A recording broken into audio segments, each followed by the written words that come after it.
All right, we are back in business.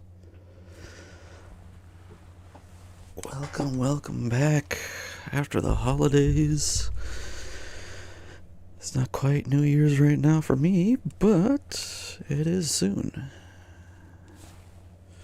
And a good way to start the New Year's is with a new game. So let's just get right into it.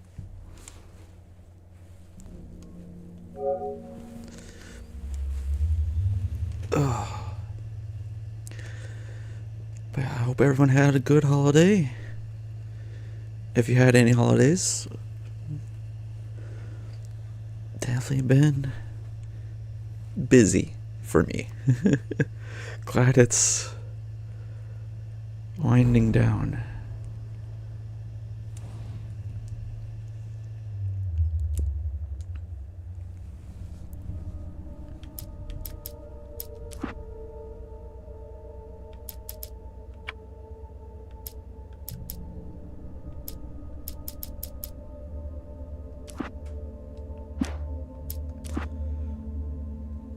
Okay. Don't know if I'll need to use that. Yeah.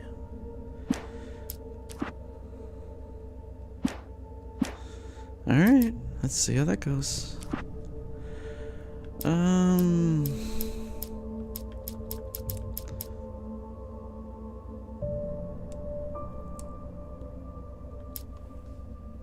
Yeah, we'll go normal. I know I have to play this again on. Stephen King once wrote that nightmares exist outside of logic, and there's little fun to be had in explanations. They're antithetical to the poetry of fear. In a horror story, the victim keeps asking why, but there can be no explanation, and there shouldn't be one. The unanswered mystery is what stays with us the longest, and it's what we'll remember in the end. My name is Alan Wake. I'm a writer. Remedy.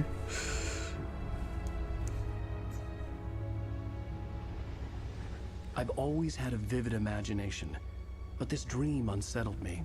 It was wild and dark and weird, even by my standards. So yes, it began with a dream. Following a typical nightmare pattern, I was late, desperately trying to reach my destination, a lighthouse. For some urgent reason, I couldn't remember. I'd been driving too fast down a coastal road to get there.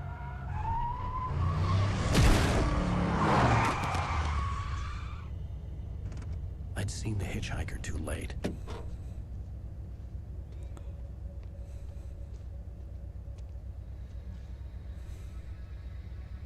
He was dead. I was convinced they'd put me in jail and I would never see Alice again.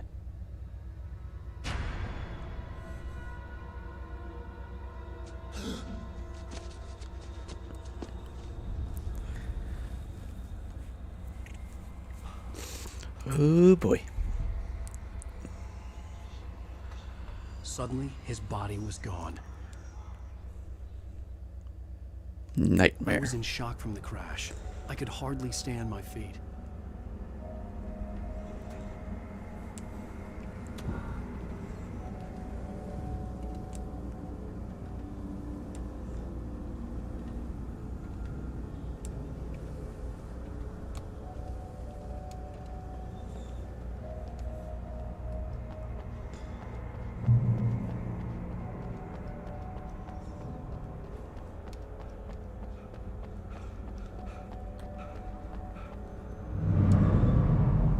I had to go to the lighthouse. I knew there was something important waiting for me there. Something's glowing. The bridge had collapsed. I'd have to find another way to the lighthouse. 100 of... Oh god. Okay.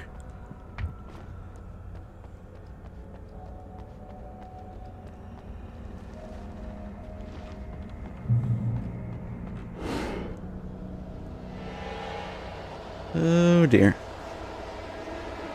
Oh, you don't look right. You don't even recognize me, do you, Ryder? You think you're God? You think you can just make up stuff? play with people's lives and kill them when you think it adds to the drama? You're in this story now, and I'll make you suffer. You would be cities in your books for your editor. You'll never publish another one of your shitty stories, cause I'm gonna kill you. It's not like your story's already. Oh, there goes the light. No, that's not good. You missed your deadline! Damn. You can't stop me!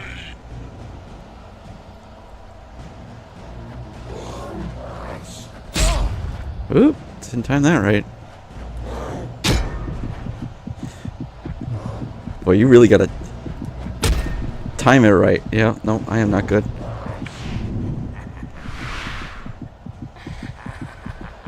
I realized that the hitchhiker was a character from the story I'd been working on. Can I check anything behind me?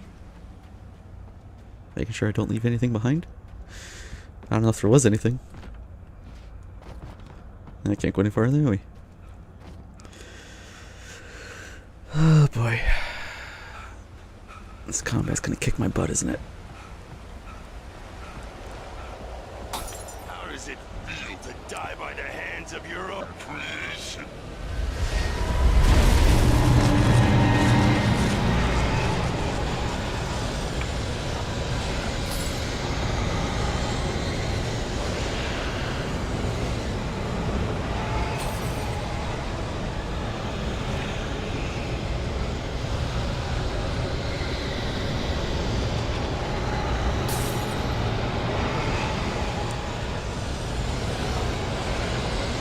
I know you're only a writer, but run! Run, damn it! Hurry!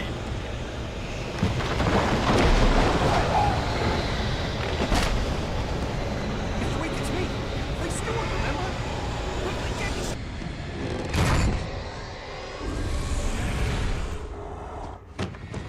Oh no!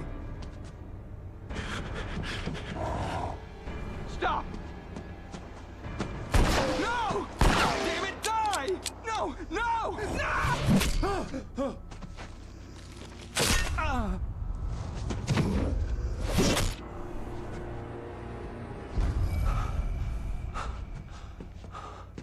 I was trapped. There was no way out.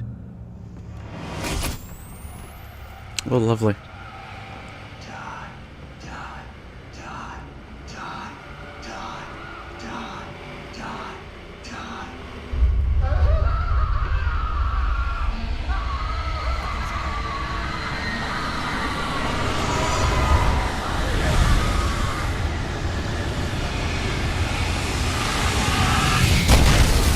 Cabin was a death trap. I had to get out.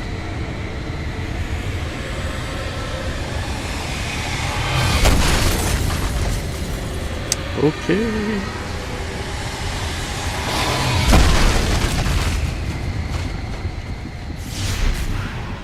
There we go. Follow the light.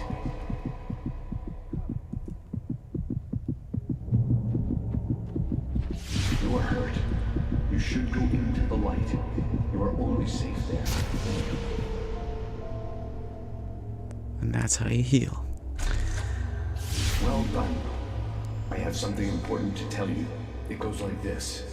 For he did not know that beyond the lake he called home lies a deeper, darker ocean green, where waves are both wilder and more serene.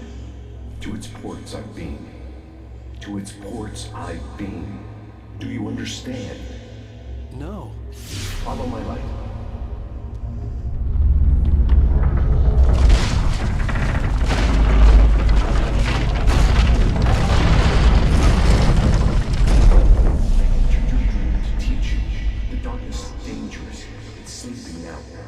When it feels you coming, it will wake up.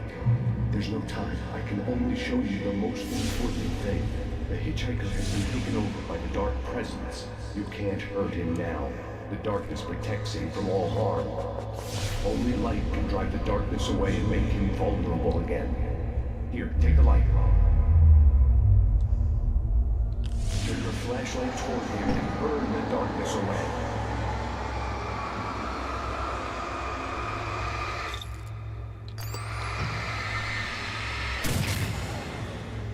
You did it. Now the darkness no longer protects him, but it's still inside, controlling him. He can't be saved. He's still a threat. He is still your enemy. Here, take the gun. Now you'll die.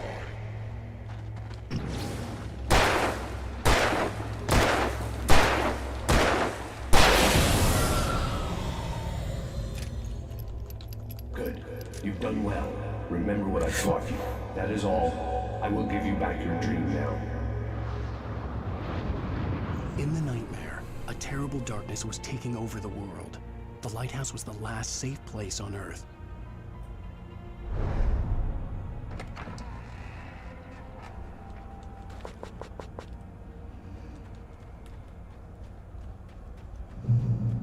You led me this way, and now I'm Where'd he go?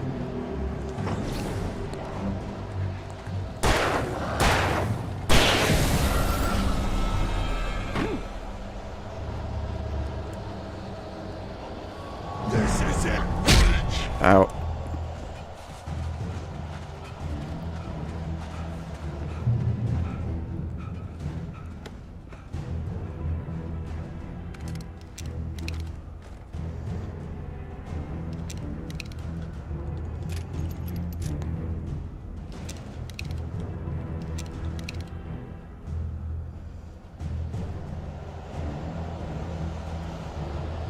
Ha ha ha. Sneaky, sneaky.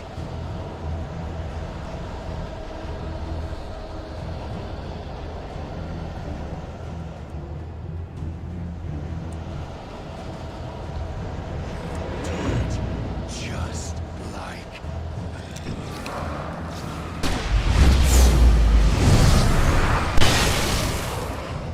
Oh. That's what that does.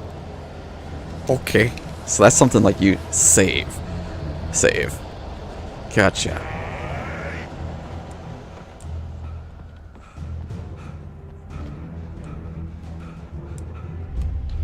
I can keep this up forever.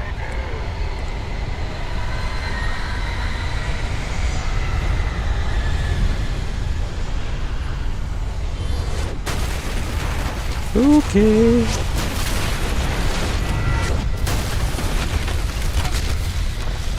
You really should get out more.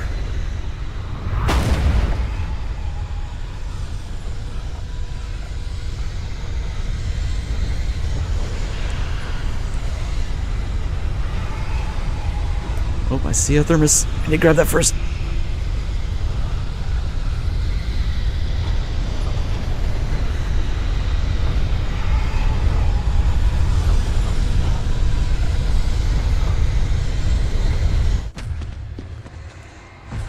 Sheesh.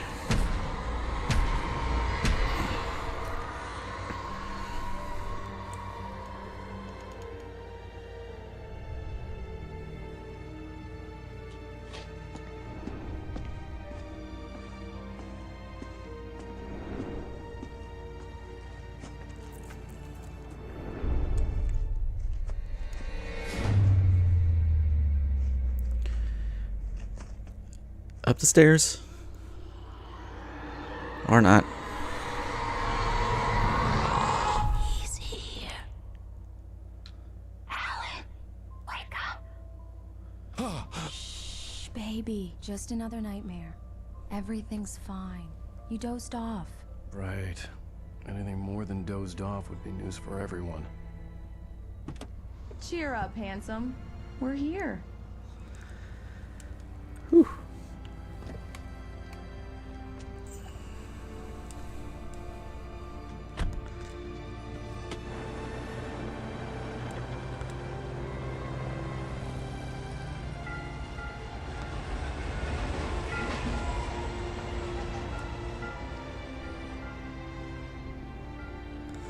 pretty. But you can tell us something's bad's gonna happen.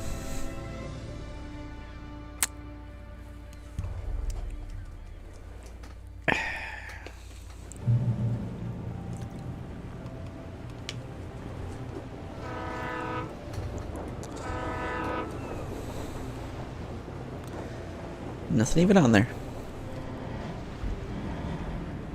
Let's act like we're on vacation. Go stand next to that old gentleman there. I want a shot of you with the town in the background. Sure. I'll even give you a title for the shot. A city boy, moments before he got eaten by a bear. Hi. Hello there. You picked a good time to visit our town. Deerfest is just 2 weeks away. Deerfest, huh? Did you hear that, honey? You have a lovely wife. If you don't mind me saying. I'm Pat Maine, by the way. Nice to meet you. Yeah, I'm Alan Wake. I won't pretend I don't recognize a famous writer such as yourself, Mr. Wake. A pleasure. I'm an avid reader myself. I hope this isn't too presumptuous of me, but I'm the night host at the local radio station. Any chance I could get an interview? Look, Mr. Maine, I'm on vacation. In fact, I'd appreciate it if we could keep my being here just between the two of us. I'm sure you understand. Fair enough. You can trust me to be this. Not a hard man to track down if you change your mind, though. I hope you two have a lovely holiday. I'd say go for it at the end of your vacation. If you want to be Very nice. I got a couple of really good ones. I see you made a friend. That's cute. Right. Yeah? Hey, bestseller, how's my favorite writer? Are you there yet? Barry. Yeah. We just got here. Are the locals giving you trouble? Just say the word and I'll hop on a plane and come make sure that you're left alone, Al. No, Barry, we're fine. Great, great. Just want to make sure you can relax and recharge. So, how is the place? Has it gotten your creative juices flowing? Barry, we're just settling in. Okay, Al. I'll call back later to make sure you're doing okay. And you call me if there's a problem, okay? Okay. Just looking out for you, buddy. Talk to you later. I love you too, Barry. You know he's going to be calling you every 5 minutes. Barry is Barry. I can always turn off the phone. What did I tell you? Text message from Barry. He says hi to you too. Alan, we're here. Yep. Come on, let's get back to the car. What the heck? What did I do to you?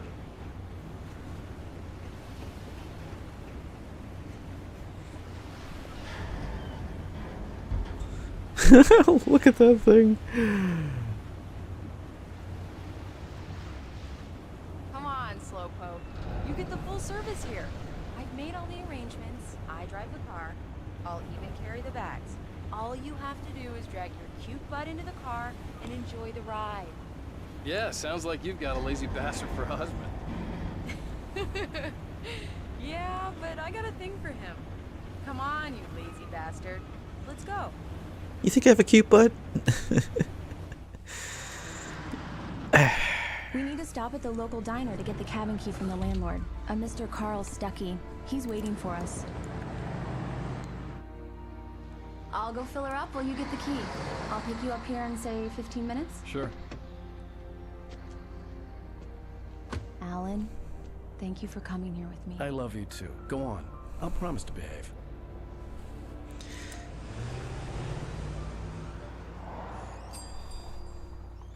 I'd forgotten there were still places like this. Towns where everybody knew everybody. Welcome to the Oh Dear Diner. Hi, I was wondering if you could help me. I'm looking for... Mr. Wake. Alan Wake. Oh, God. I am your biggest fan. I know people say that all the time, but I really am. I'm glad to hear that. Rose. Rose, I'm looking for Mr. Stuckey. Carl Stuckey? Carl? Oh, of course, Mr. Wake. He must have gone to visit the restroom. He'll be back in a moment. I can't believe it. I've got all your books. I got the cutout from the bookstore when they took it out of the window. And you keep it here. Well, okay. Good for you.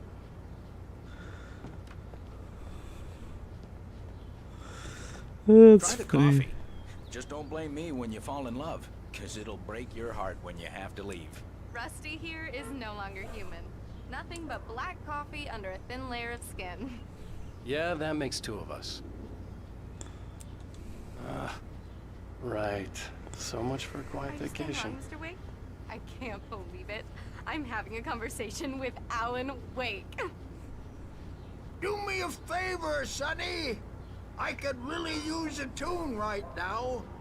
Coconut, number 6 in the jukebox. I'd do it myself, but both of my legs have gone to sleep. Bad circulation. Yeah. Are you serious? Coconut again? You disgust me. Call yourself a rocker. Unbelievable. I like it. You put the lime in the coconut, drink them both up. Just because we're brothers, don't It think I does that. won't Get murder you stuck. in your Yeah. sleep. You need to give it a good solid whack. Yes, that's my favorite tune. Coconut. Now that's what I'm talking about. Yes. This is it. I've died and gone to hell.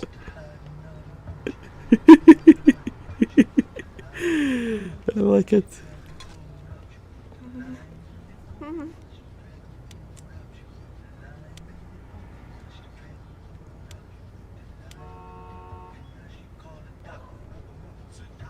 Yeah, that don't look right. Don't go in there, young man. You can hurt yourself in the dark. I think I can handle it, ma'am. I didn't want to wait. I wanted to find You don't Stucky, wanna die, to get the do key you? and get out as soon as Worse. possible. The waitress was giving me a headache. He Overeager didn't fans listen. always did. I'm sure gonna be sorry.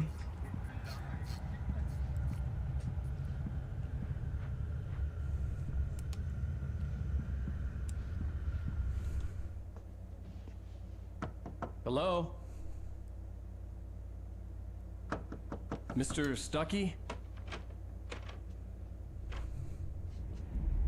Carl couldn't make it. Unfortunately, he was taken ill. But I have the key for you and instructions on how to get to the lake. Okay. I wish you a good stay in my cabin. I'll come by later to check how you've settled in. And to meet your wife. I insist. Thanks. Dude.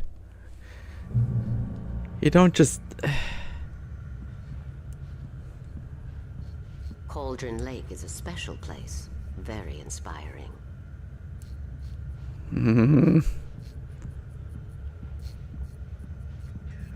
You got lucky this time, young man. You can hurt yourself in the dark. This really ought to be fixed. And then I must remind Sarah to change the lights at the station. It's been too long already. She's got an inkling of what's going on. Even that sounds better than your singing. Are you alright?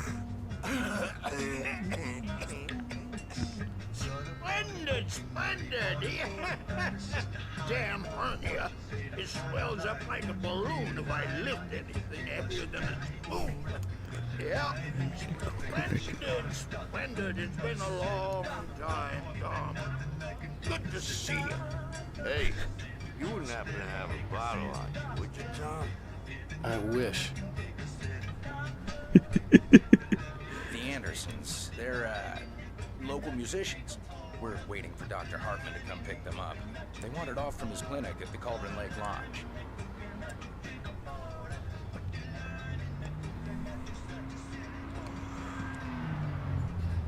Bye, Mr. Wake. Oh boy. Mission accomplished. The key and the directions. My hero.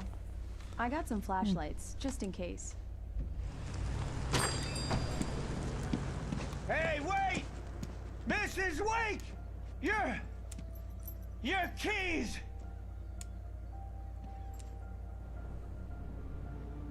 That diner was a real nut house.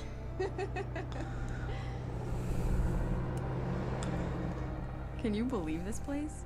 This would make a wonderful setting for a book. We're supposed to be on vacation, Alice. I'll figure it out when we get back home. Okay? Okay. We can talk about this later. Padme here on KBFF. I didn't want to talk about it. I wanted to bury my head in sand. Here's another one of my favorites to go with it. Once upon a time, I was a successful writer, but that was a long time ago. I hadn't been able to write a word in 2 years, not since my last book. And now the weather. It's gonna be a clear night, so you folks in the big city might want to look up every once in a while. See those stars winking down at you? It gets pretty dark out here, but they'll light your way. Boy, they're really hammering in light and darkness.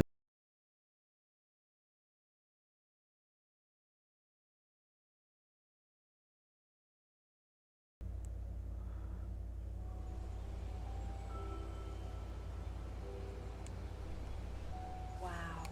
It's gorgeous, Alan. Oh, it's even a well. It's something, all right. Don't worry, honey. I'll get you inside safe and sound before it gets dark. And I've got the flashlight. I know. I'm okay. Alice had a phobia. The fear of darkness. I wanted to make sure we were inside with the lights on before sunset. Oh, God, really? And of course, there's lots and lots of crows. Bird leg cabin. That does not sound right. It's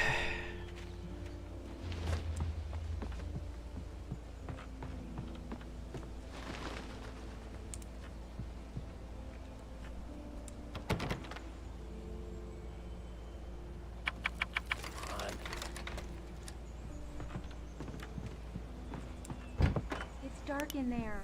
We need lights. Can you figure out how to get the power on, honey? Hello? Anyone here? Yeah, I heard that stomping around. That was not cool. For a moment, the oppressive feel of the nightmare I had seen on the ferry returned. Damn.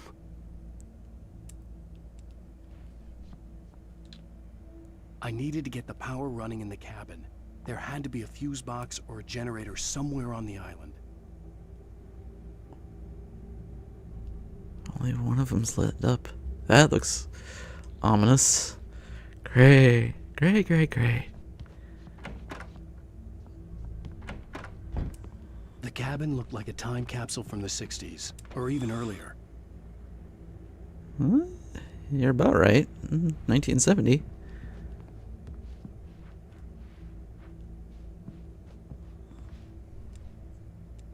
Oh, that looks fantastic. Yep.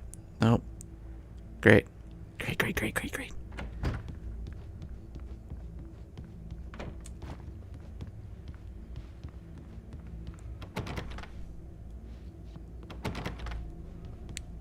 Of course you can't go in the basement.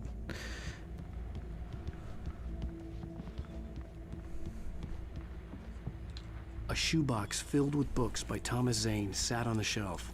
I'd never heard of him before.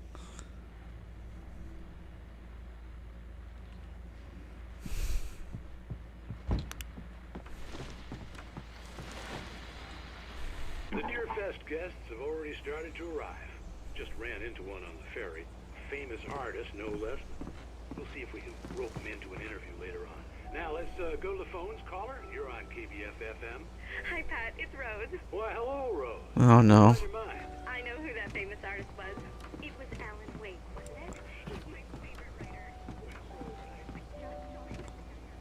Oh, I am so excited he's here. I'm sure he's glad to be here, too. Well, folks, I guess the secret's out. This is Pat Maine on KBF-FM. Now, music. Great. So much for keeping a low profile.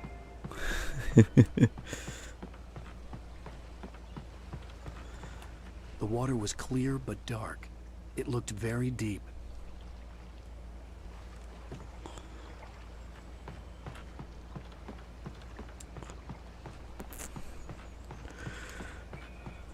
Oh, you actually go up the steps. Oh god.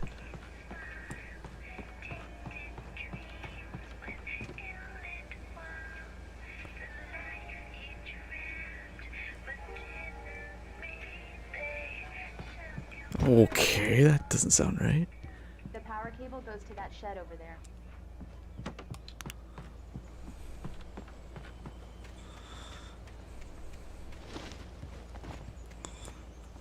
The island had once been the site for a love story. Maybe it would be that again. No. Sorry.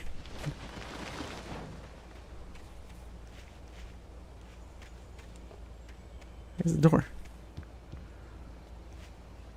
No, seriously, where's the door? There's the door. An old generator had been connected to the power cable.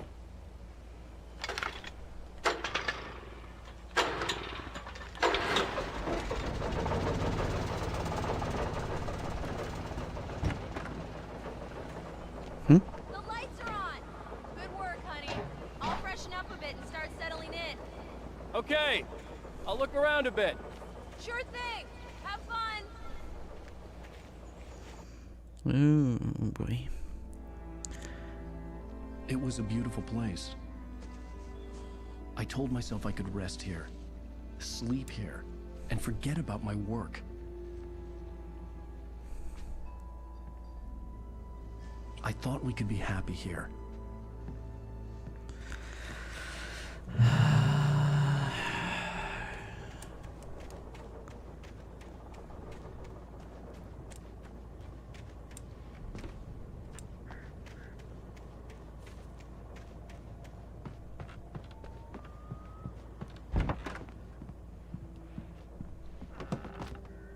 Alice? Honey? Alan, I'm upstairs. I have a surprise for you. Just know it's gonna go bad. Well, hello there. I'm not the surprise. It's in the study. Go take a look. Okay. Surprise! Alice? What is this? I guess I have a small confession to make. I thought maybe you could write here that a change of scenery would get you past... Damn, Alice, everyone Hey, hey, just hear me out. There's a local doctor, Dr. Hartman. I read a book of his. He has a private clinic here. He specializes in helping artists. So now you want to get me committed? No, it's Alan. not like that. That's not... Alan? Alan?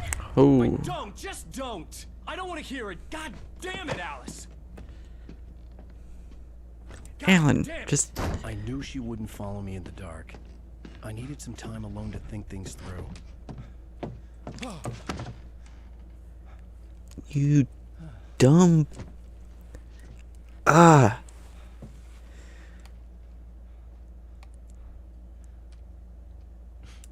Damn it.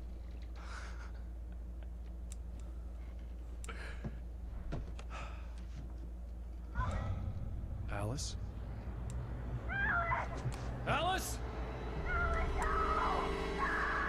Alice! The cabin had gone dark.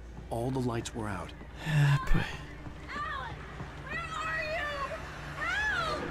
Alice, I'm coming! It's all right, I'm coming! What the hell? Alan! Help me! Alice? Alice?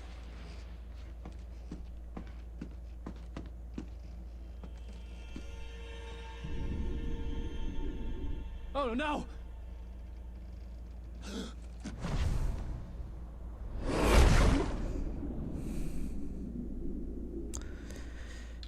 I see. Keep going, Alan.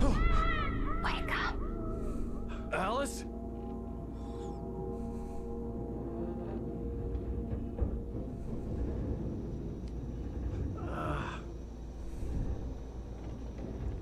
Waking up in the crashed car felt like I had woken from one nightmare and entered another. I couldn't remember how I got there. All I knew was that something terrible had happened to Alice.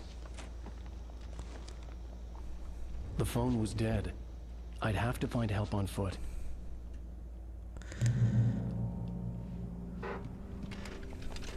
Among Alice's things was a book, The Creator's Dilemma, by a Dr. Emil Hartman.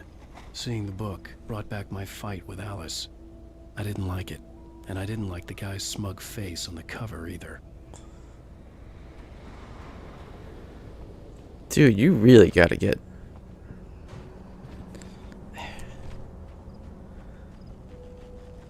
The gas station was my best bet. They'd have a phone I could use. It looked like a long hike through the forest to get there.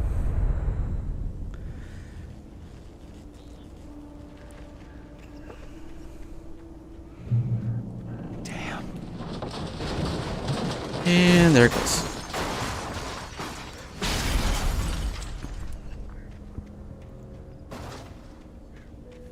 Oh, that's fantastic.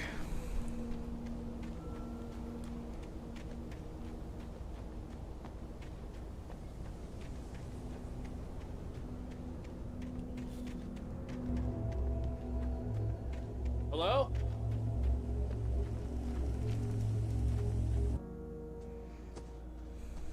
Hello?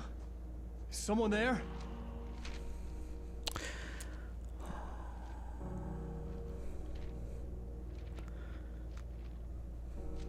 The loose sheets of paper were pages from a manuscript entitled Departure. That was the name I planned to use for the next novel I had never gotten started. I was named the author. I hadn't written it. I couldn't remember writing it. In the scene on the page, the hero was attacked by an axe murderer in the woods at night.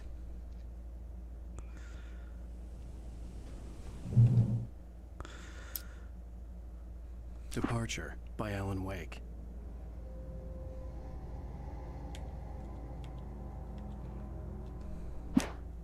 The man turned to face me. His face was covered in shadows. It was hard to make him out in the darkness of the forest that surrounded us, but the axe he lifted was plain to see. It glistened with the blood of his victim.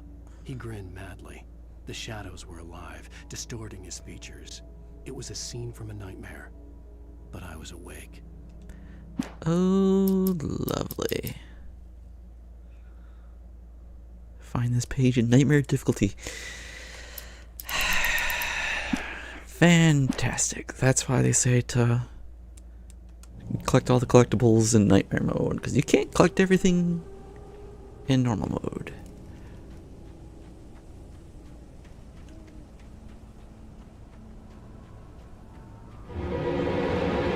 Anybody there? Please, I've been in an accident.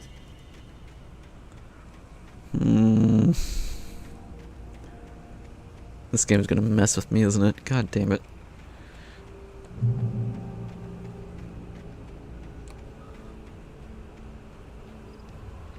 The lights up ahead were a good sign.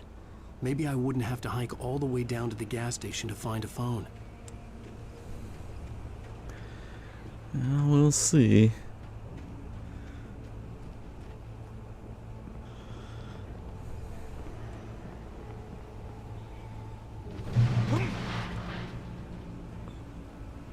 I gotta go to that. Damn it. Please, I've been in an accident. Hey! Hey, you! Phil! There's been an accident. I need help. Listen, I need to... Premium cabins for rent in... Oh, hell. Carl Stuckey. Pleased To meet you. Non-refundable reservation deposit required. Fair and square. So he got taken by the darkness. Oh, jeez.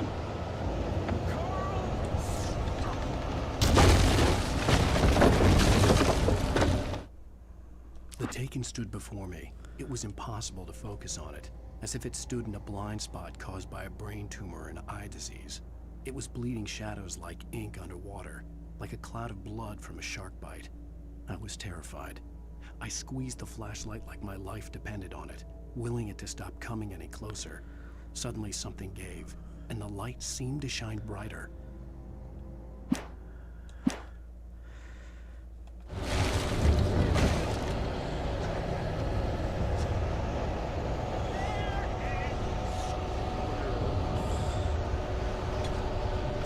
I keep accidentally finding collectibles because I'm just trying to get around.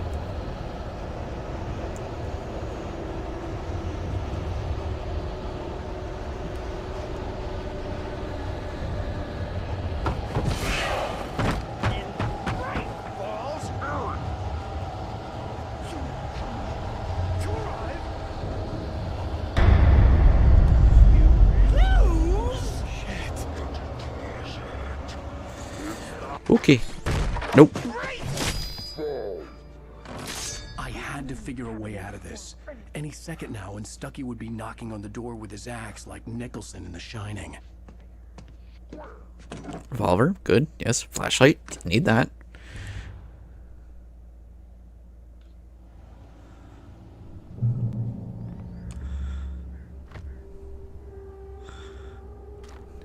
I heard about that. They had a brand deal with Energizer, and apparently that was like a... Bring your record.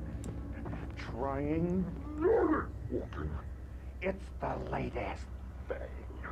Incontestably proven health benefits let you kill 2 birds with 1 stone. You can see the sights and keep those cholesterol levels down. Same time. Okay. Yes. Bright Falls Sheriff's Station. How may I... Hello? Hello? Yep, saw that coming.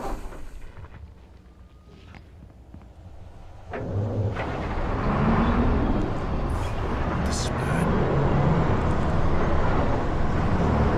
Oh, jeez.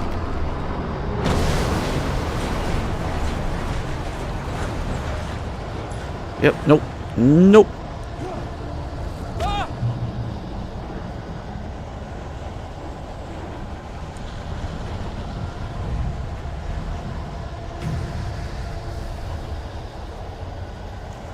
Yeah, definitely not good. Oh, lovely. More of them.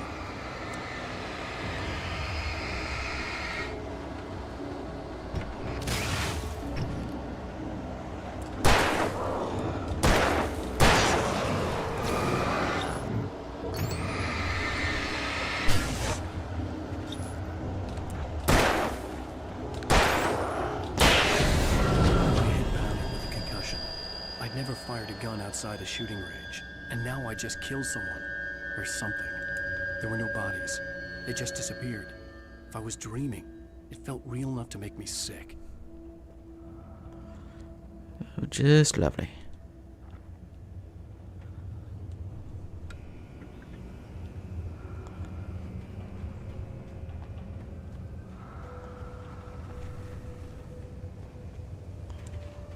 Oh, hello. Go this way.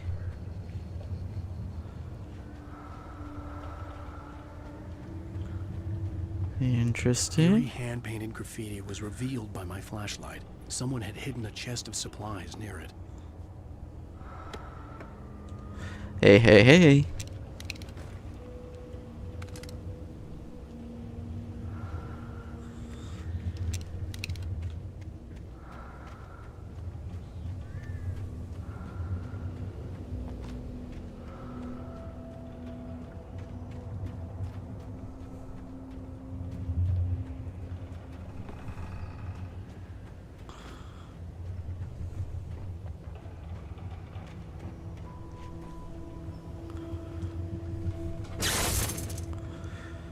And there goes the lights.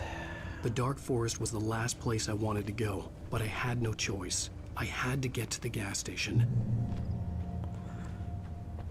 It's rabbit season.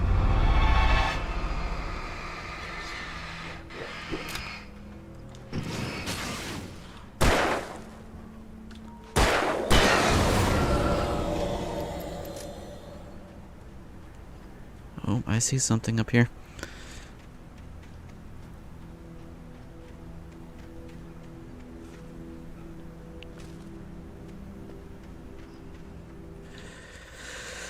Ooh.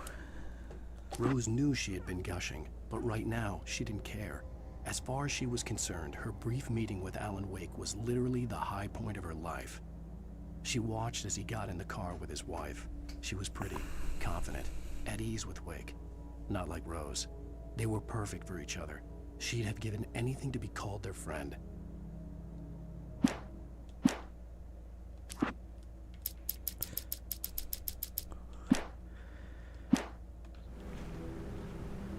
There's probably a lot more manuscript pages than just ones that I've seen there. Oh god, there's gonna be more episodes, right? Because I said episode 1. Makes sense.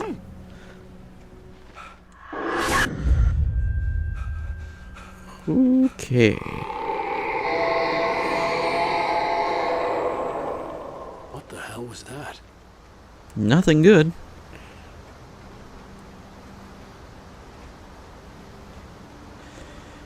Yeah, this is When I gonna... saw the river below, something uncoiled itself inside my head. I realized that I'd have to find a way across. I didn't even want to look at the water. Yep. Anything over here? Of course there's something over here. God damn it.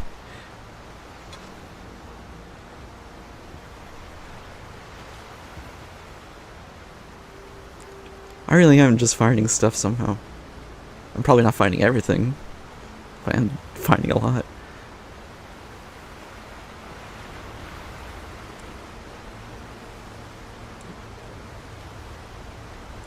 That's something.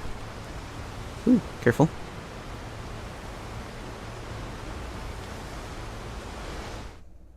Barry Wheeler was bouncing off the walls. He jumped on a plane after his calls were ignored by both Al and Alice for several days. It could mean that they were both on a second honeymoon, but Barry didn't buy it. Al had been way too unstable for that, not sleeping, messed up. Barry had years of experience dealing with Alan Wake, and he couldn't ignore it. Something was wrong. Yep.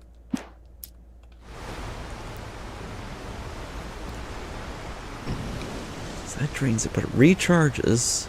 But if you hold it for too long, you lose a battery.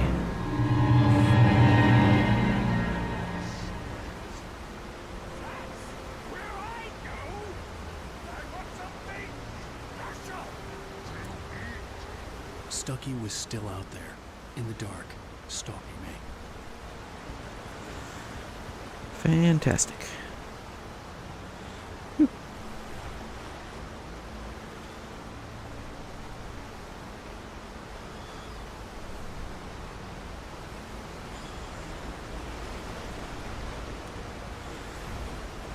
Just says lithium batteries.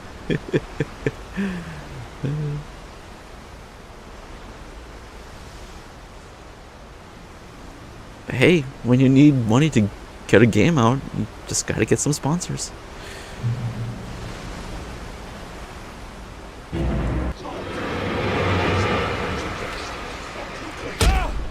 Ow.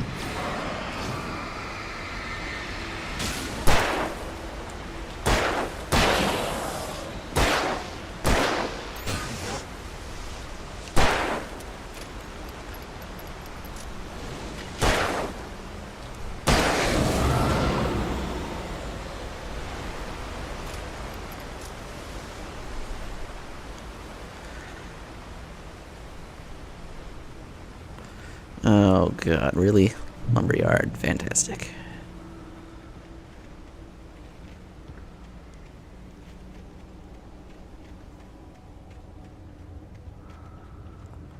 Aha.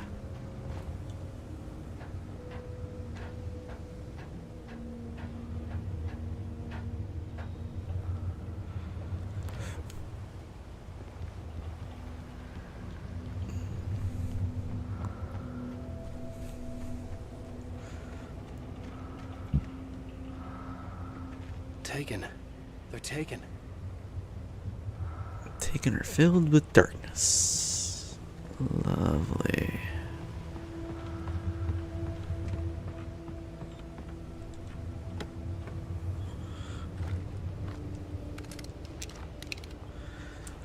At least I'm good for batteries. Maybe.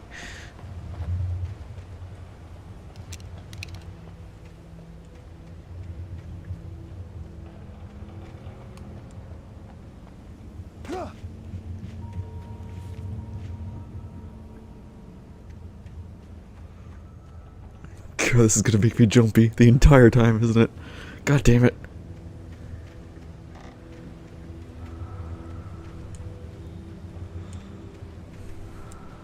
Yeah, I already got it, so don't worry about that.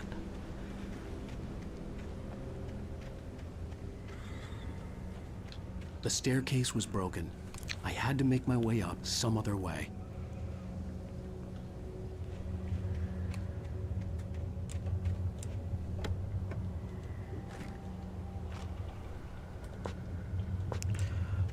Okay, 42 is the max. Good to know. I couldn't stay here. There had to be a way to get up there. There was no power. There was bound to be a generator somewhere at the logging site. Really good at using lights to mark the way.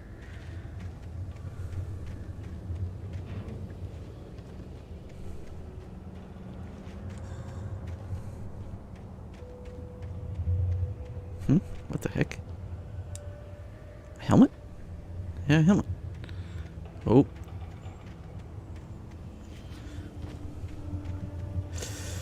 I know I keep going off the beaten path, but it's easy to find stuff, so I'm gonna keep doing it. With all this forestry equipment around, there had to be something I could use to reach the top. Yes, sir. Like that generator. Oh, there's 3 of them.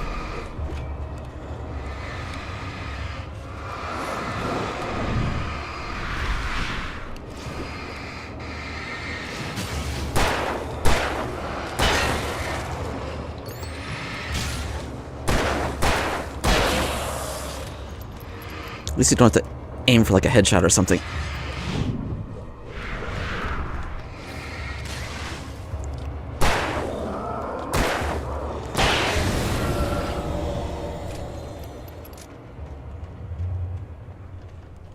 Bunch of jerks.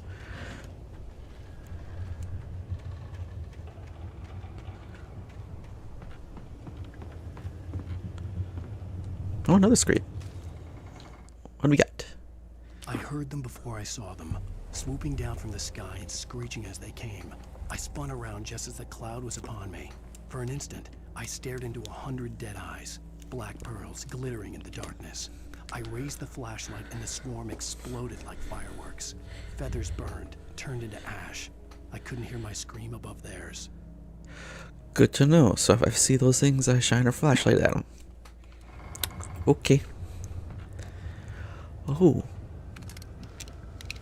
Oh, okay. I don't need that quite yet, but that's good to have.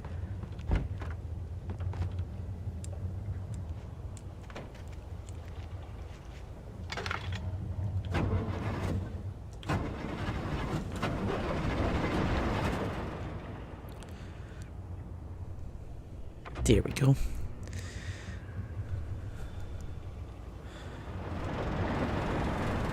Let there be light.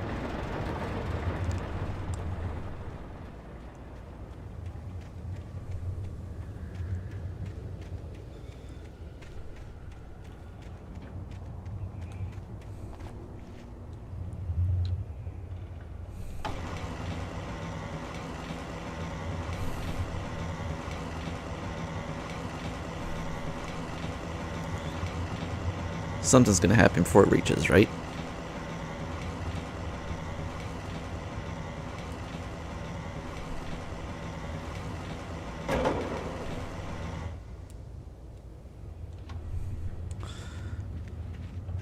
That should work. Hopefully. Can I take the rest of the ammo here? Oh, yeah.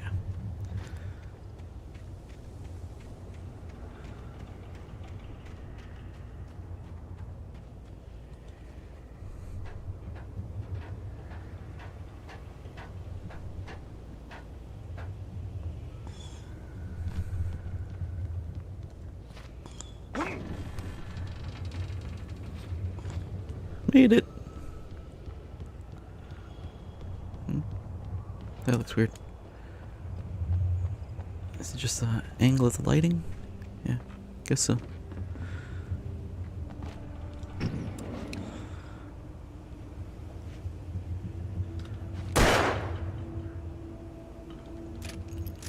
Probably pointless to do that.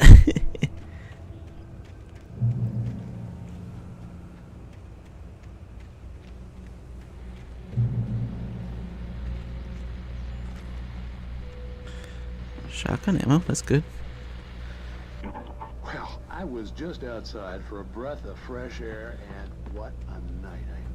I know most of you are probably in your beds by now, but if you're still up and around, take a moment. Step outside for a spell and breathe in deep. The weather's absolutely still. The sky is crystal clear. It's like the forest is quietly breathing along with you. To you listeners know, I'm a night owl, and it's on nights like this I wish I wasn't cooped up in the studio. Makes an old man like me wish I could just roam wild. But here I am, and it would keep you company all night long if I weren't. It looks like I'm not the only one staying up late. Caller, you're on the air. Hey, Pat, it's Maurice Horton. Hello, Maurice. What are you up to? Well, I was just taking Toby on his walk. Oh, isn't it beautiful out there? Sure, but Pat, the reason I called is that Toby heard something rustle in the undergrowth and took off after it, and I couldn't find it. Probably a rabbit. Sure. Toby loves rabbits. Well, sure. Anyway, I figured that, if anyone runs into Toby, they can grab him. My number's on his collar. And Toby's a friendly dog? Toby loves people. Usually he comes back, but we were pretty far from home, and it sounds like he went pretty wild there. Great dog, but just too dumb for his own good. Great, I gotta deal with the dog. Hope Toby comes home soon. Yeah, thanks. You have a good night now. I'm gonna put down a poor dog. Or is the dog gonna help me?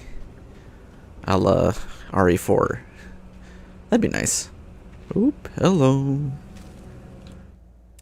At first, I kept finding the pages as if by accident.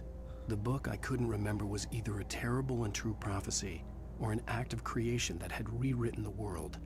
I began to hunt the pages feverishly, for they held the answer to the mystery. With it, I could save myself. With it, I could save Alice. Interesting.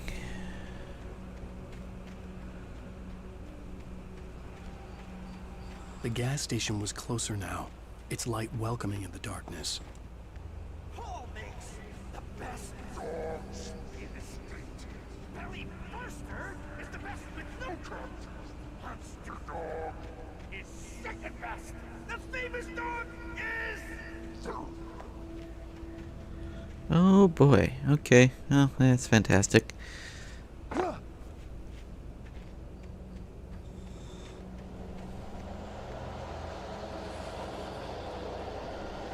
damn it.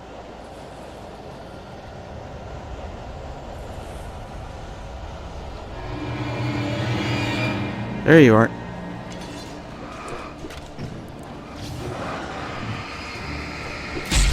Ow. Knew it. Knew there was someone behind me. Ow.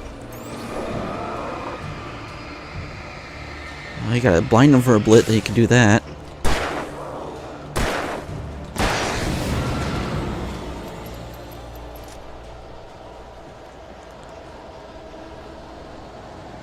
Okay, 20 is max. Good to know.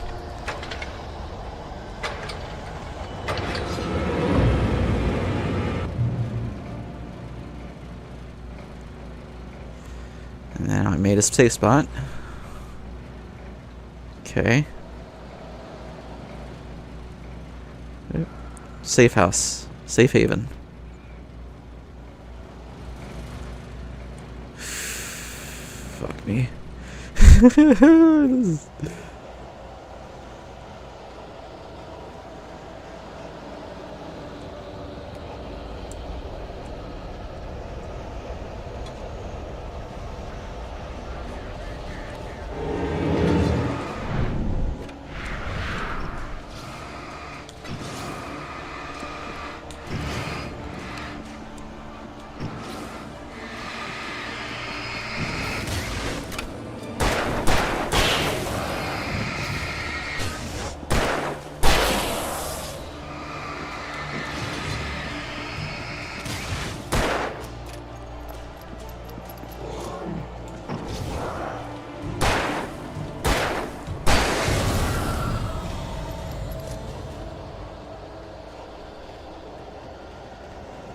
Gotta keep moving. I think they're just gonna keep on coming, aren't they?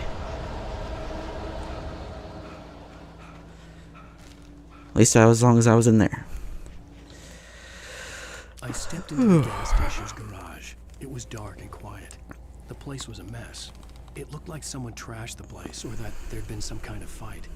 Light spilled into the room through an open door at the back, and I made my way toward it. Without any warning, I was blinded by a bright light. An old portable TV on the shelf had come alive by itself. Impossibly, I could see myself on the screen, talking like a madman. Oh boy.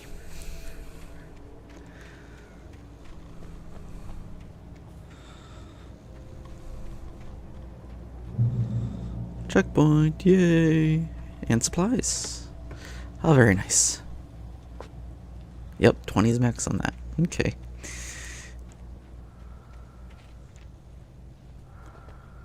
Oh, hello.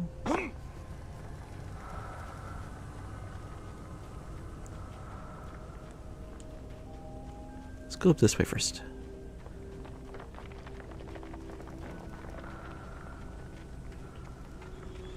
And there it is. I wonder how many you can get of that. Quite a bit, by the looks of things.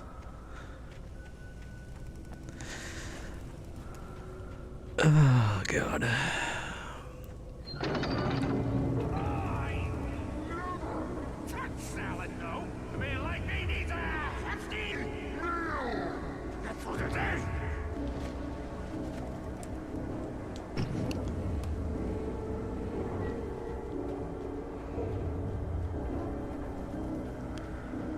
Yeah, logging equipment looks really freaky when there's no light.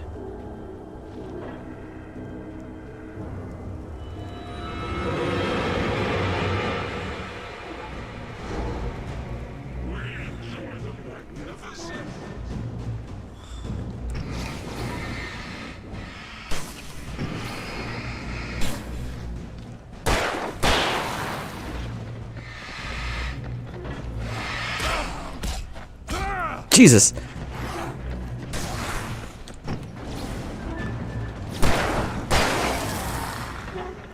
I was trying to dodge and would not let me.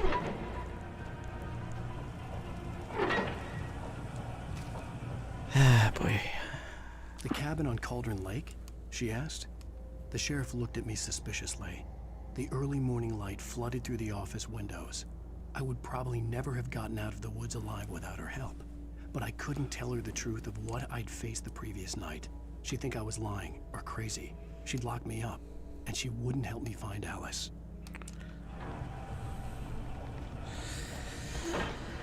Oh boy. More shells, very nice. That's maxed out.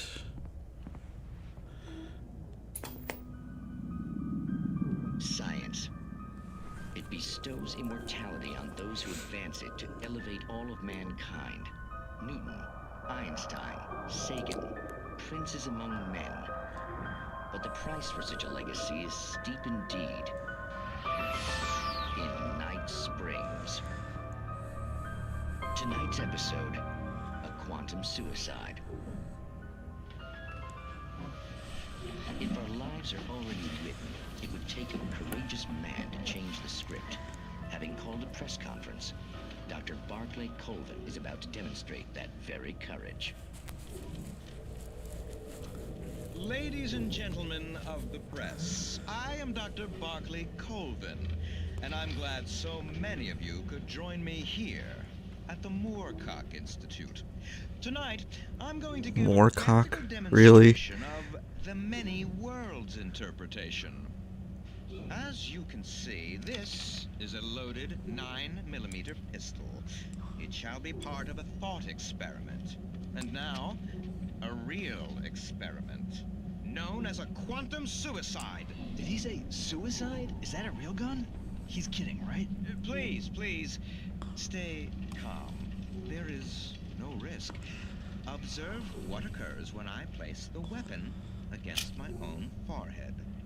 Now, you might think this round is merely a dud. Not so. Observe the flower pot. And yet, I myself cannot be harmed with this gun. With each pull of the trigger, 2 new realities branch off. One in which the weapon didn't fire, and one where it did. With my machine here, I have ensured that this reality is always the former. I have bestowed upon myself quantum immortality. Under no circumstances can this gun kill me. So wait. What you're saying is that every time you pull the trigger, in another reality, you die? Yes, of course, but that's completely trivial. There's an infinite number of things that could happen at any moment, and they always do happen somewhere. The point is, this one thing did not happen here. You're insane, Colvin. Insane? Insane? Hey, was this thing supposed to be plugged in? I stumbled on it. You fools! Gaze upon quantum immortality.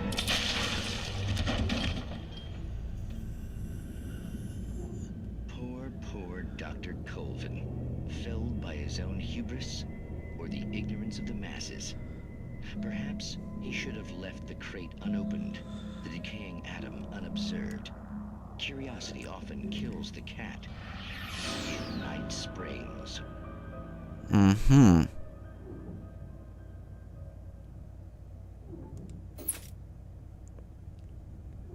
Okay.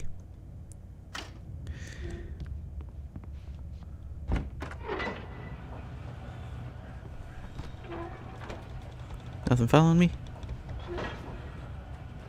Yet. Anything behind you? Nope.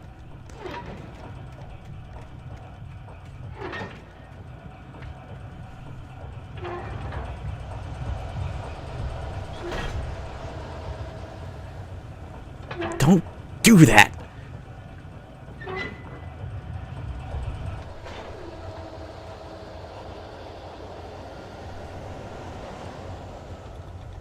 I hate that noise. Oh god, this is gonna... Ah, god. Okay, here we go. Bring it on.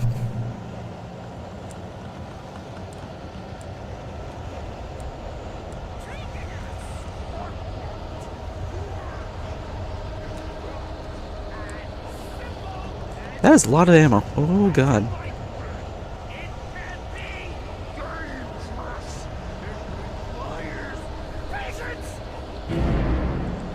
There he is. Hi. Do I have to kill you?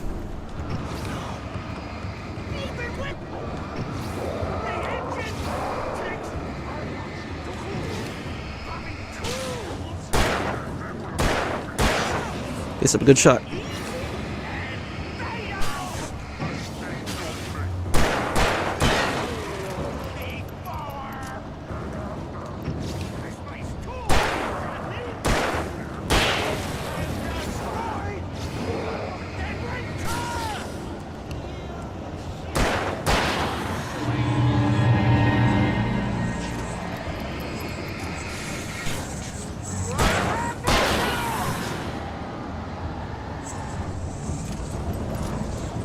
Ooh, okay.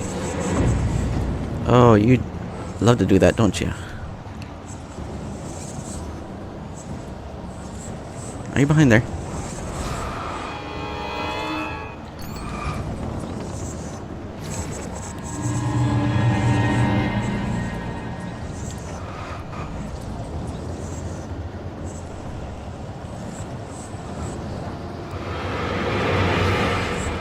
Ah, come on.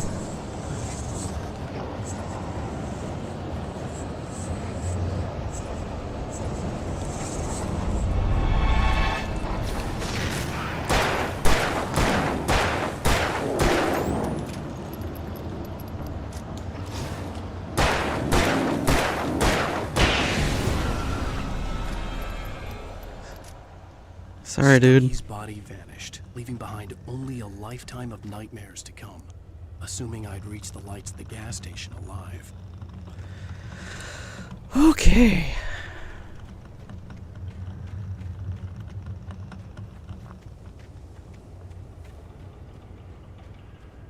At least I took him down. Didn't even get hurt. Works for me.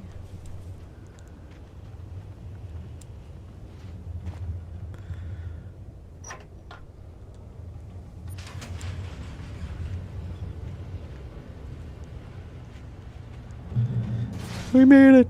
Hallelujah!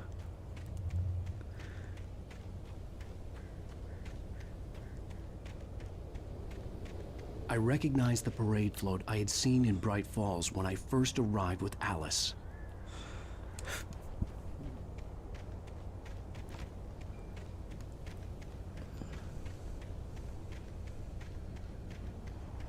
After the insanity I had just experienced in the darkness, the lights of the gas station felt comforting. At least for a moment, the sane world reasserted itself. Yay.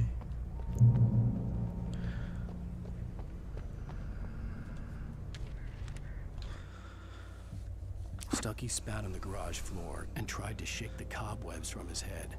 Ever since the couple never showed to pick up the keys, things had been fuzzy. Something, a feeling caught his attention. Stucky looked up and stared as his brain tried in vain to process the horror before him. He stumbled back, knocking over a can of oil.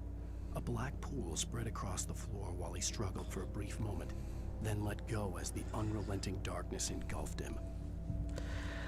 That's scary. The Deer Fest had been 2 weeks away when we arrived. If the day count on the banner was right, I was missing a whole week between the night we got here and now. It's not good.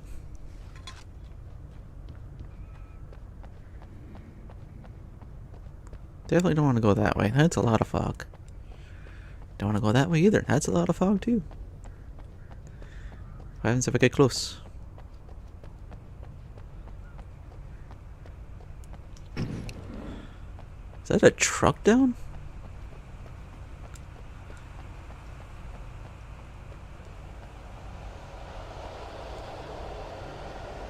Okay, nope. Nope, nope, nope, nope, nope. Nope, okay. Can't go that way. At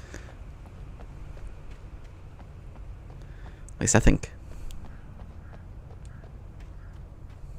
I had to get inside the gas station to find a phone to call for help.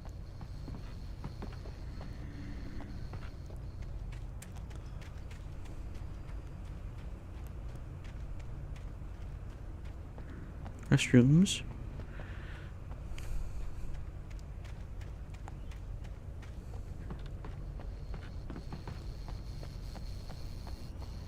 The garage was a mess. It looked like someone had trashed the place, or that there'd been some kind of fight. Well, going by the manuscript, kind of, yeah.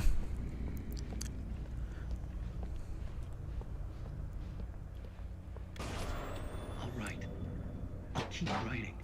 Outside, there's only darkness. Outside the cabin, outside the story, there's only darkness. I can feel her presence in the dark. Just now, I could smell her perfume in the room. I'll reach her. I'll fix it up. I'll bring her back. The story will come true. If I stop, she's lost. I don't believe this. It'd been me on the TV, talking crazy. Was I losing my mind? Probably not. You probably found out about something and now you forgot it. Because, you know, accident. Which is unfortunate. Anything else around here? I just want to check.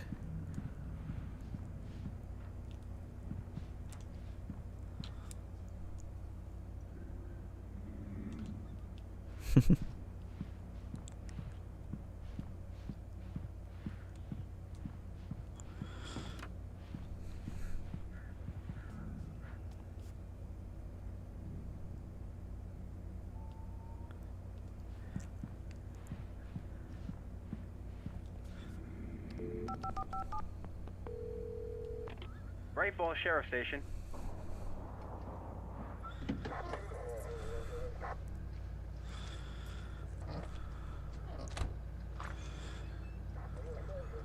Oh, thank God, Sheriff.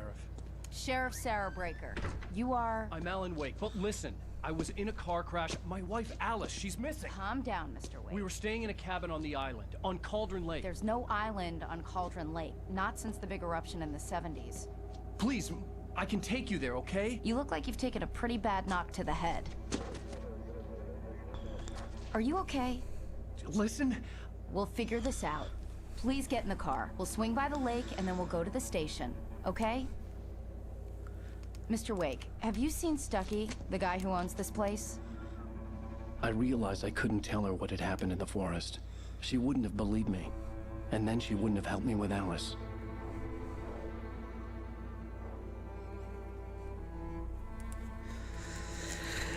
Oh, God.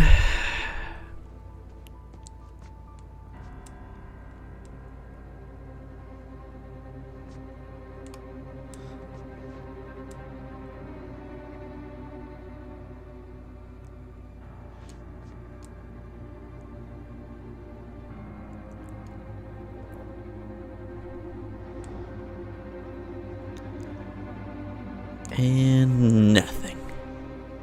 Only water.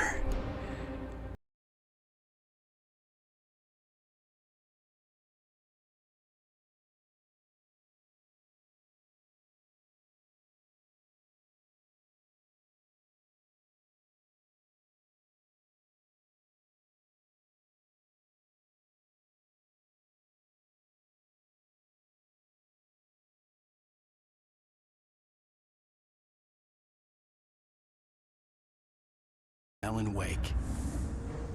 I came to Bright Falls with my wife, Alice. Thank you for coming here with me. I thought maybe you could write here. I don't want to hear it! God damn it, Alice!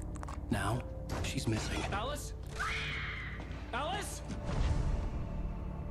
I woke up behind the wheel of a crashed car. I'm missing a week. I was attacked by shadowy men straight from a nightmare. The sheriff took me to the lake Alice and I had stayed at. But the cabin had disappeared. Taken. 3 years ago. Oh, he's clean shaven.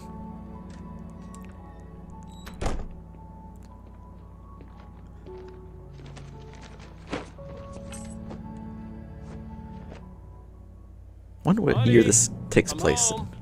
Back here, sweetie. How was it? Worst weather I've ever seen. You should put some coffee on. It'll warm you up. Hey, handsome. This is gonna be a long night, but these shots are turning out great. I guess you're gonna need that coffee then. I'll go put it on.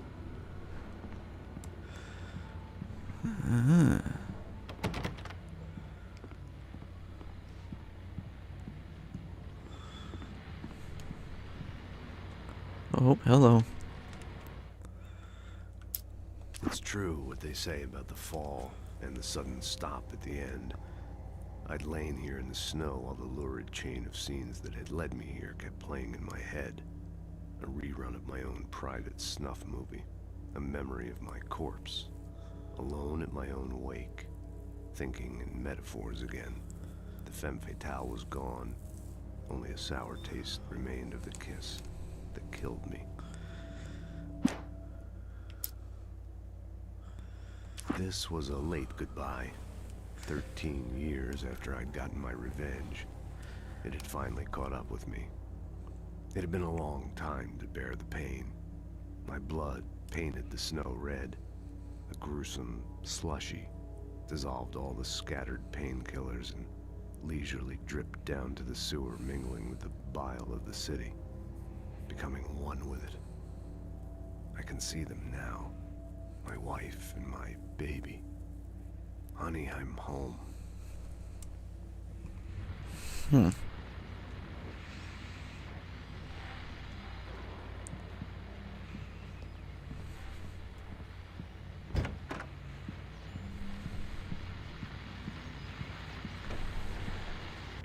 continuing freezing rain and heavy snowfall have necessitated a winter storm warning in the entire tri-state area. People are advised to stay indoors as many roadways are already closed, and city officials are not expecting snow crews to keep up with the weather. We're now on the third day of the blizzard, and the weather's not expected to clear up anytime soon. How lovely. It's dark.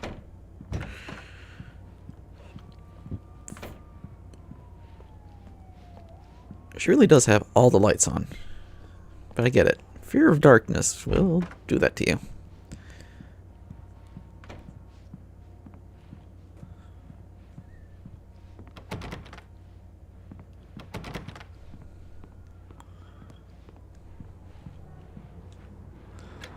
Coffee's on.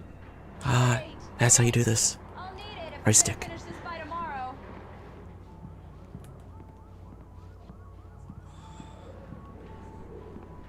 Do I like it on the left or on the right? I don't know. Oh, hey, I just finished those cover mock-ups. They're on your desk. Tell me what you think. No kidding.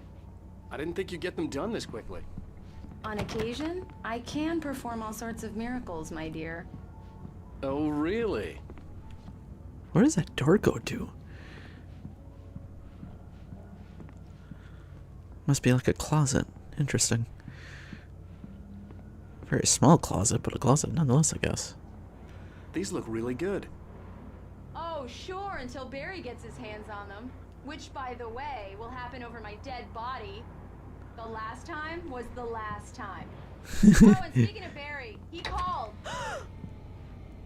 Alan! Alan, please check the fuse box. I'm right here. I'm on it, honey. Please hurry. I'm right here, baby. I'm fine, I'm fine. Just Honey, put the it's a lights power on outage. now, I've got the please. flashlight. Hi, okay. You okay? I'm sorry. It just really spooked me. Don't worry. We'll just break out the candles. I know it's stupid, but it's just... Especially when I'm not prepared for it, you know? It gets to me. I love you. Tell me a story, writer. Okay. I used to have these nightmares when I was a kid. The dark really spooked me, too. When it got really bad, my mom gave me this old light switch. She called it the clicker.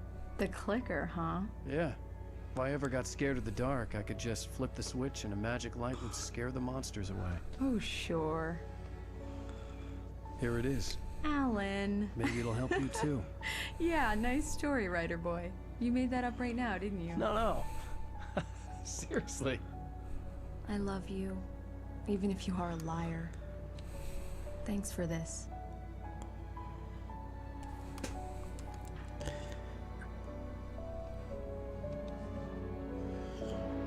I thought I was going to press something there.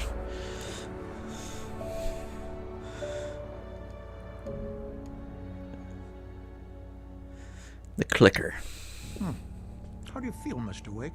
Any nausea, disorientation, anything like that? Mr. Wake, how are you feeling? I'm okay. My head's fine. I had to lie about my headache and memory loss. He'd send me to a hospital for tests. I couldn't leave without Alice. Very well. I don't think you have a concussion, but you've obviously been through quite a shock. You should take it easy for a couple of days. Thanks.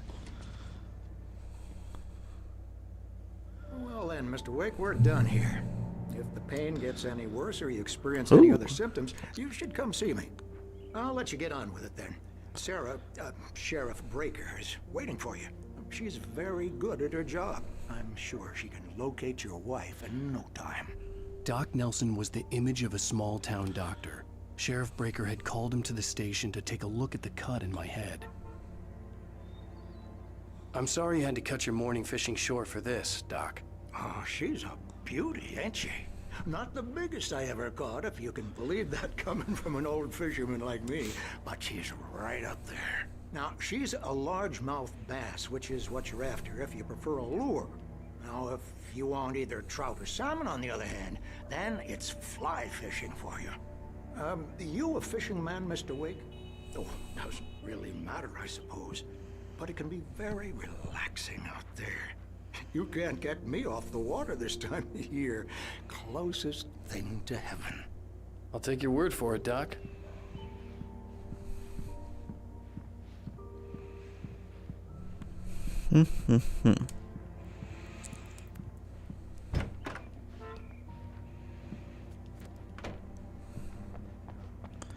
Okay, that's where I gotta go. Thank you for testing the lights, Miss Weaver.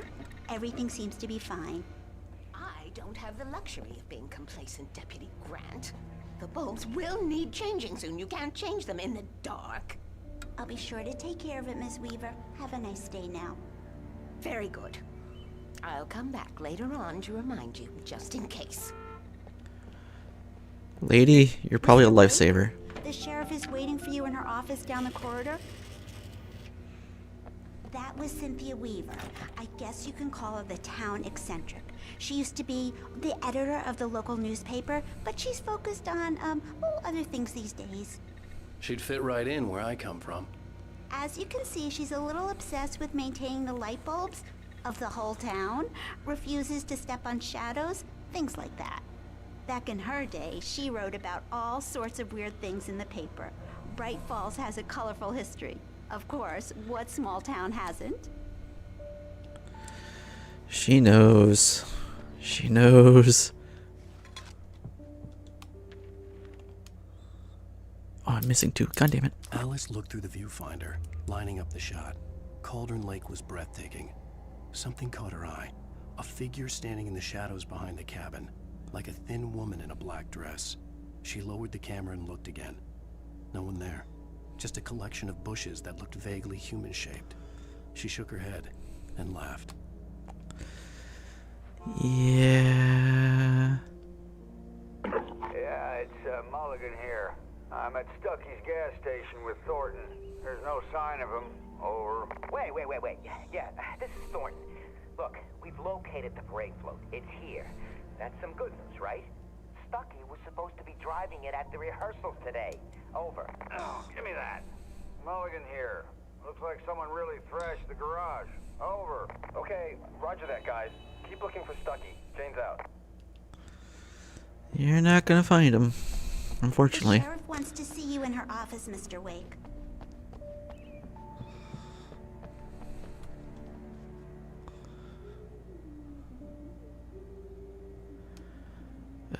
Probably the guys that I accidentally killed. Well, not accidentally.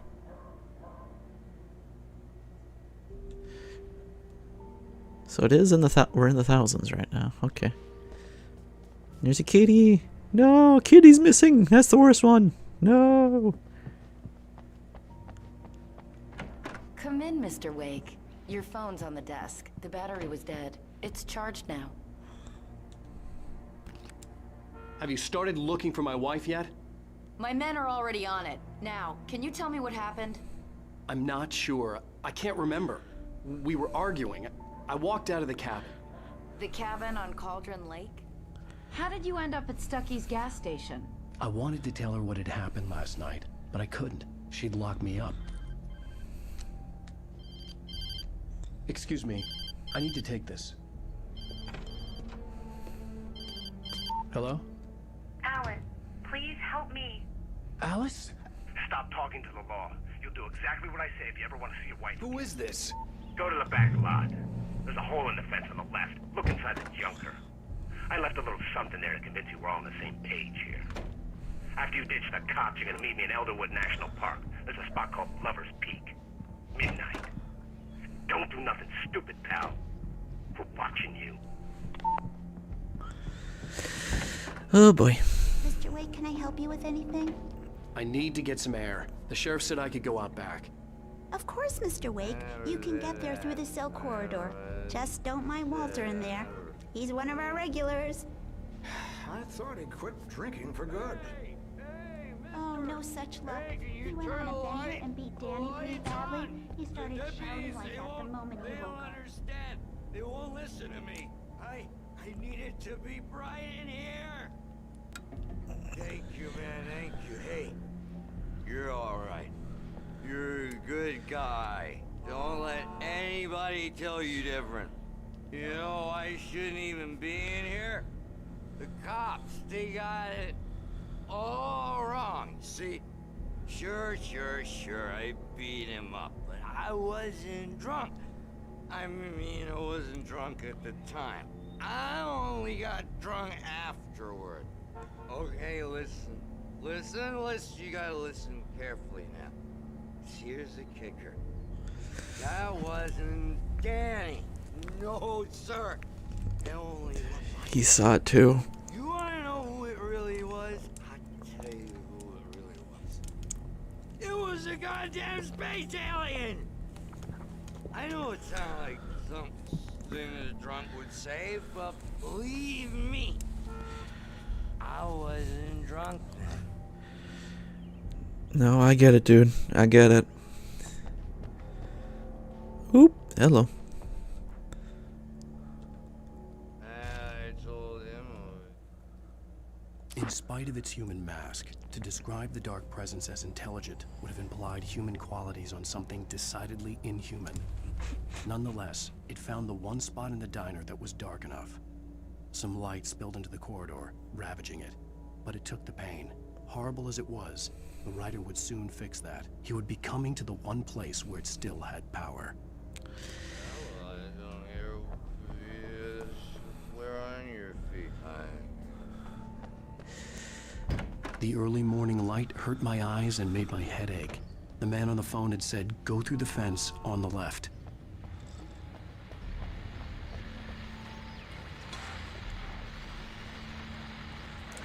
Well, folks, it's been another long night, and it's about time for me to sign off for a while. God knows I need my beauty sleep. Just one more item before I go. It's been a busy night for the sheriff's department. We've had a few broken windows, even a report of shots fired on Main Street. Deputies Mulligan and Thornton had to deal with two intoxicated young men who were celebrating the completion of their Deer Fest float. Now, folks, we get this every year. I know it's exciting, the big day's almost here, but let's save it for the party and leave the gunplay for the shooting competition, huh? There's no point in getting all worked up yet. Yeah.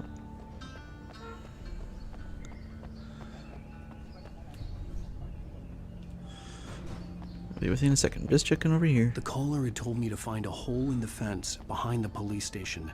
There was something for me in an abandoned car.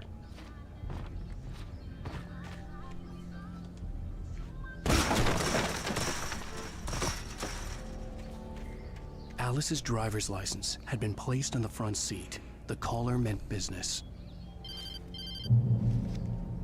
Barry? Ow! Ow! Thank God! Where the hell have you been? I've been trying to reach you for a week, you and Alice. Oh, I've been worried sick. I flew out yesterday. I'm here in Bright Falls. Barry, listen to me. I'm at the sheriff's station. Come and get me. I can't talk now. Al, what the hell is going on? I had to get the sheriff to let me go. I needed to get to Elderwood National Park to meet Alice's kidnappers. The kidnapper fired his gun one last time, and the shadow vanished into the darkness it had come from. See? Nothing to it, Wake. The thought of Alice in his hands was revolting. We stood on the wooden platform of Lover's Peak, the waterfall on the mountain behind us, the lights of the radio mast blinking red in the heights above. I fought with the urge to take a swing, force myself to speak. Let's cut the act now. Where's my wife? Oh boy, oh boy.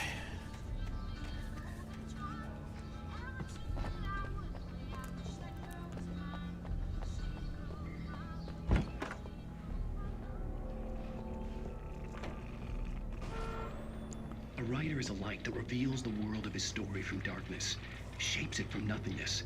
The way a sculptor carves a statue from a block of granite. If I stop, the world I'm making dies. Darkness will reclaim it. It's a long, hard journey into the dark. Alice's life is at stake, but I can't think about that, or I'll lose it. The dread lingers at the edge of perception. I'll push on. Anything is possible here. I'll write the story. I'll save her.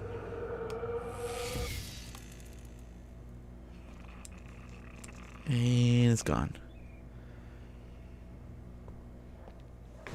Marvelous, Sarah. I just wanted to settle all the damage the Anderson brothers might have inadvertently caused on their recent and regrettable little outing. They are not accountable for their actions, of course. I can assure you that my staff has been reprimanded. Tor and Odin never caused any... Are you feeling any better, Mr. Wake? I'd like to leave. Am I free to go? Well, we still need to talk about... Am I under arrest? No, of course not. but I need to know where you'll be staying so I can get in touch with you. I'd avoid the motel. The Majestic is known for its roaches. The cabins at Elderwood are pretty nice, though. That sounds perfect. I'm Dr. Emil Hartman. I'd like to invite you to stay at Cauldron Lake Lodge. Did you talk to my wife? I had the pleasure of discussing your situation with her on several occasions. Did you set something up with her? I invited her here. My clinic is a place where... Oh, hey! Oh my! Take it easy. Hey, nobody move! Get your hands off of my client! Who are you? I'm Barry Wheeler, his agent. If you have business with Mr. Wake, you talk to me. You yokels won't know what hit you once I sick my lawyers on your asses. No harm done, Sarah. I'm all right. I don't want to press charges. Mr. Wake, my offer still stands. Get me out of here. What the hell was that about, Al? We don't need a replay of that thing with the paparazzi. I thought they were gonna lock you up. I had to talk to someone. I told Barry everything. He thought I was certifiable, but when he heard about the manuscript, I had him. The fact that I'd written something, even if I couldn't remember it, was enough for him. He smelled money. And he believed that Alice had been kidnapped. Anything beyond that was another story. I had a midnight appointment with the kidnapper in a place called Lover's Peak, somewhere in Elderwood National Park. The plan was to rent a cabin. I don't like it, Al. I don't like any of it. It's not good. In fact, it's the absolute opposite of good. Mr. Wake! Barry, you found him! Hi, Rose. Oh, wow. I was just thinking about you, too. Great. I was just bringing Rusty some coffee. He's on the balcony, looking after Max. Poor thing. I really need to go. Great to see you again, Mr. Wake. Later!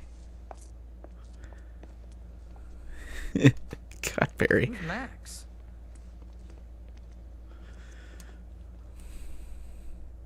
What an airhead. Jeez, Mr. Takes a swing at everybody. This is not her fault. She's a very nice girl and, more importantly, a fan.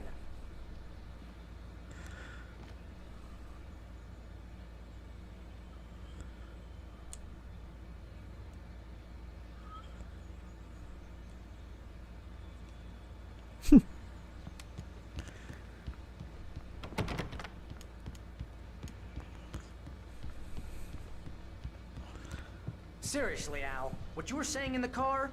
Just listen to yourself. What, you shot a guy and his body just disappeared? When was the last time you slept? What, are you high? Yeah, I get it. Have you been drinking?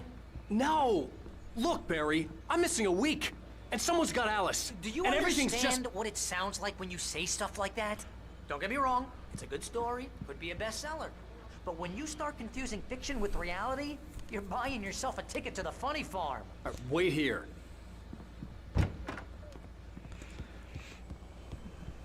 Easy there, boy. I'm almost done. Hey, Rusty, right? You rent cabins. Oh, Mr. Wake. I'd shake your hand, but mine are kind of full here. Is that Toby? Actually, I'm sorry about this. Would you mind grabbing the registration form from the desk?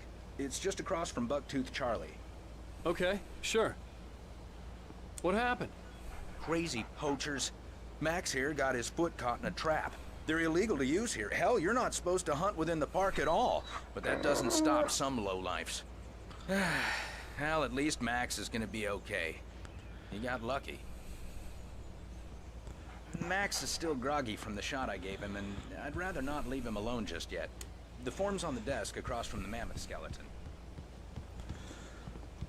Seriously, Al, you can't just go and meet a kidnapper. Those situations always end up in disaster.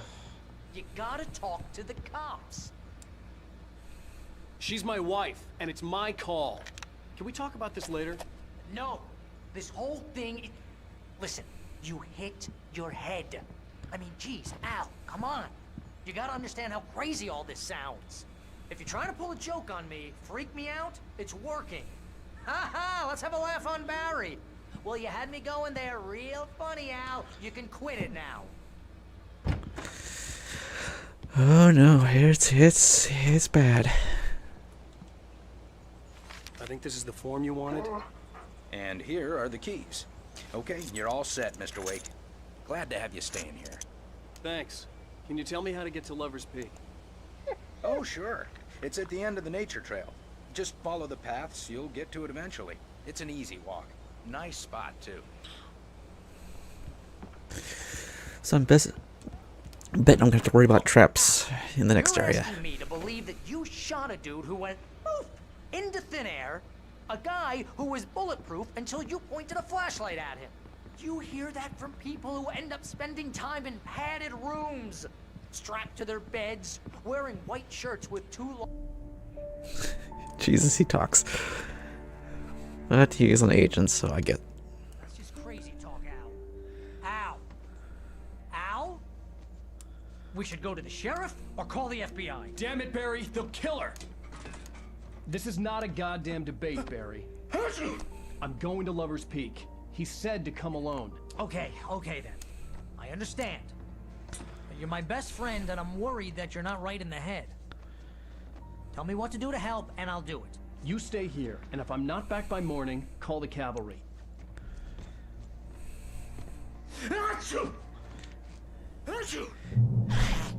Just be careful with the natives, Al.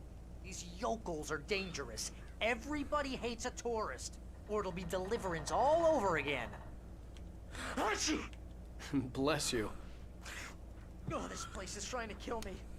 I'll bet there's mold in here, spores, poison ivy, God knows what. This is so not worth a 15% commission. So I don't carry things over. Interesting.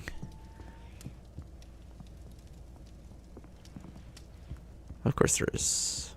Oop. And batteries. Hello. Give me. Gonna need those.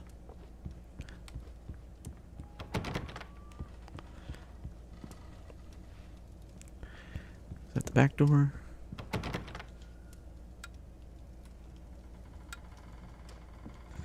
Keep doors on. Gotta protect him.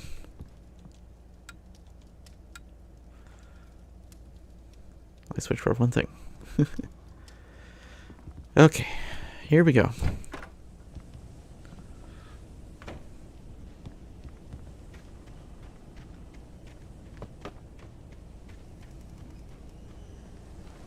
I'll wait here, Al. I'll hold down the fort.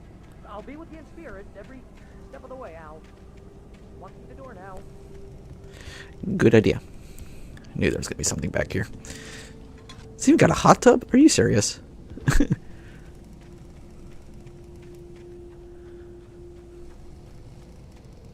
This is not even well.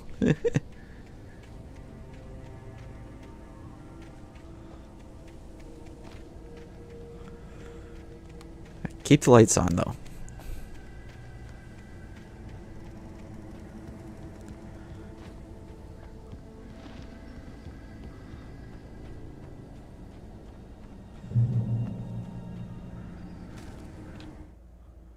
Barry had never gotten along with Alice, but he knew Alan loved her with an almost frightening intensity.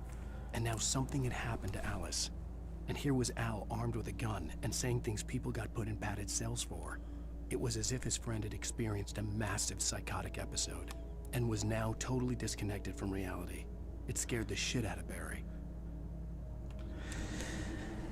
Yeah, I mean, if you haven't seen what you've seen, it's kind of, yeah.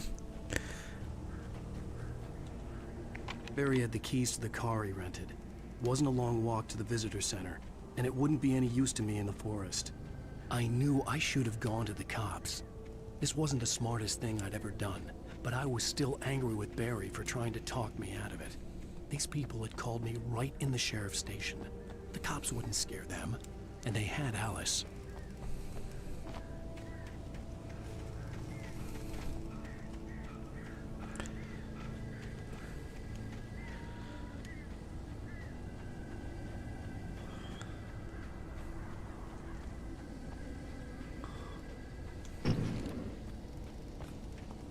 Yep, just have a revolver again.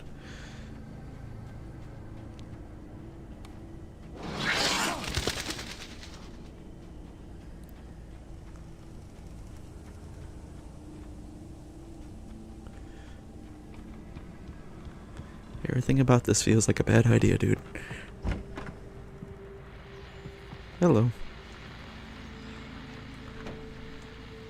Welcome back to the show, folks. As promised, our very own Dr. Nelson has just parked his rear end in the studio. Doc, what's your Deer Fest plan like? My plan? You make it sound a lot more organized than I ever seem to manage.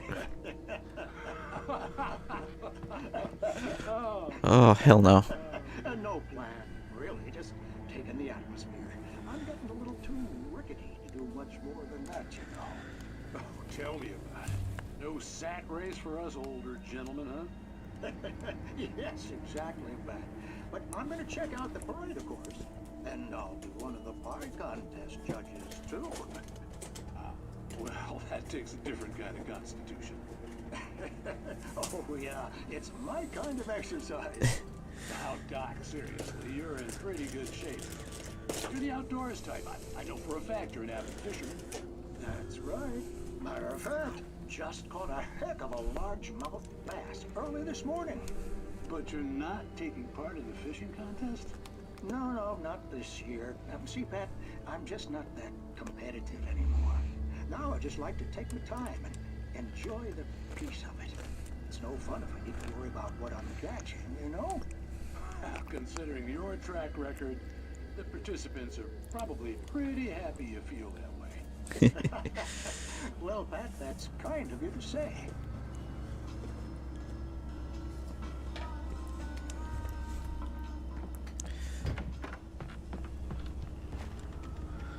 Nothing back here. Of course there's nothing. There's never anything.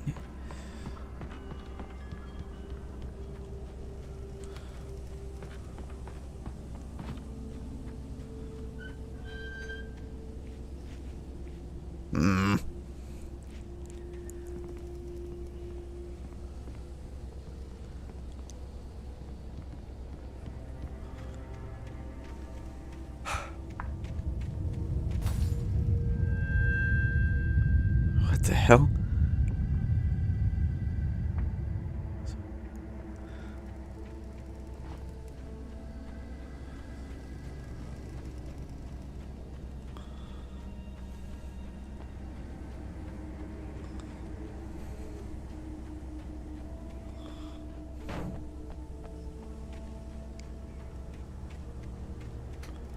Oh, here's the door.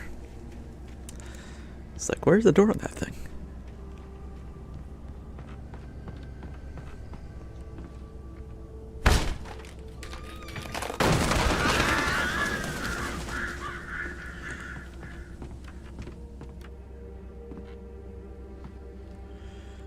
This place has been trashed. Holy.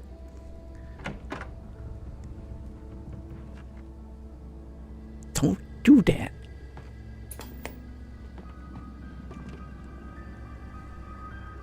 Crime and punishment.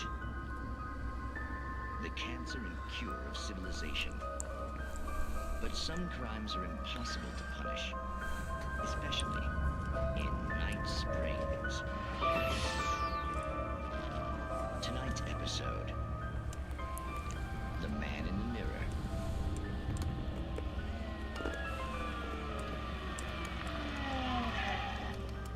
He's inside, Agent. He's a weird one. So, you're confessing to killing that guy, huh? Why? And it's coming? Yeah, well, why would you do that? I mean, you're a nice guy. Normal. Took a kid to a soccer game. So how come at the game, you pick a guy and, quoting from the arresting officer's report here, assault the victim's head area repeatedly with the weapon of choice being a pair of bare fists? Wow, that sentence really throws, huh? Maybe you're not the literary type. Okay, so you mess him up. But why? Who was that guy? We couldn't ID him. Why would a guy like you do him like that? I didn't like his face? Well, you must have hated it, because you really went to town there. I mean, there's no way to tell what he looked like. No ID on him either. That must be difficult. But then we ran the fingerprints. Got a match. Your prints. Identical. Huh, how about that? Your son said you were wearing a white shirt when you took him to the game. But the white shirt is on the dead guy. It's plenty red now. He won't get away with this.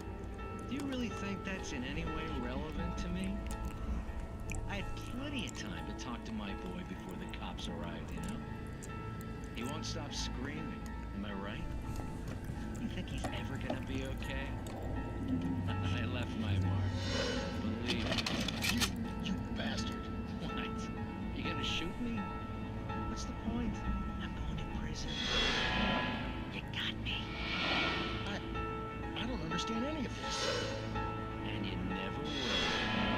Don't worry. Maybe you'll see me again, Agent. Maybe in the mirror. I get it. Some sort of mirror entity. Lovely.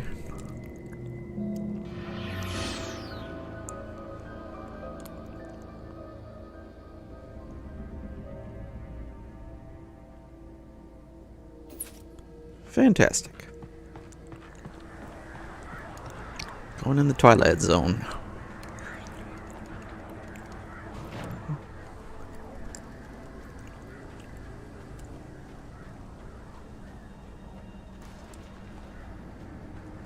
Go that way in a second. I just want to see what's up here.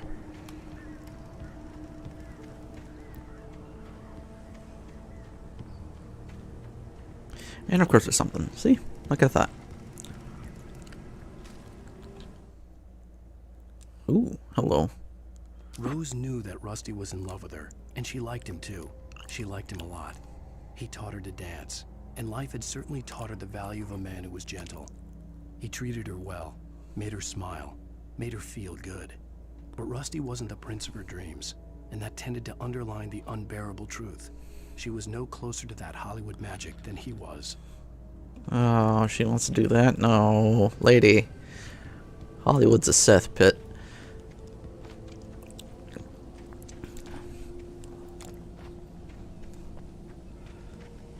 Here's a different one. That don't look right. The air in the visitor center was heavy with an awful smell, as if some rotten drowned thing had crawled up from its grave. Rusty kept coughing blood. My eyes were drawn to the twisted shape of his broken leg. The attack had been vicious. Max whined in his cage. Rusty's eyes were wild with fear and terror. He gasped. "Mr. Wake, it happened just the way it was on that page." Oh man, Rusty's gonna die. Great.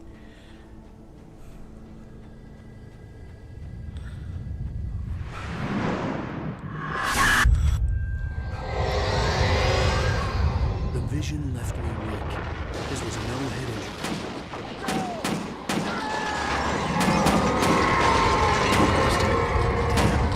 Rusty, hang on! I'm coming! Please, help me!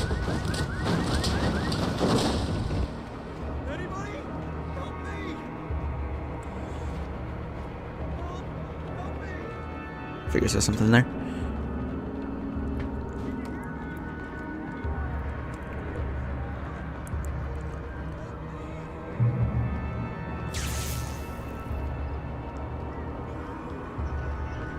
The ranger's office was locked.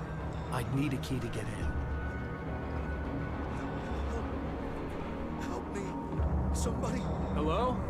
Back here! I'm back here! Hey! Please help me! Jesus. Mr. Wake? Oh, hell. It happened just the way it was on that page. I found. Came true. It knew. So dark. It'll come back for me. You must... The lights. In the office. I have the key. Okay, Rusty. Hang on. I'll be right back. Whatever did this couldn't be far. Rusty had found a page from the manuscript. It would help me understand what had happened. Shh. Good boy. Can we get him out of this cage? At least be able to help him.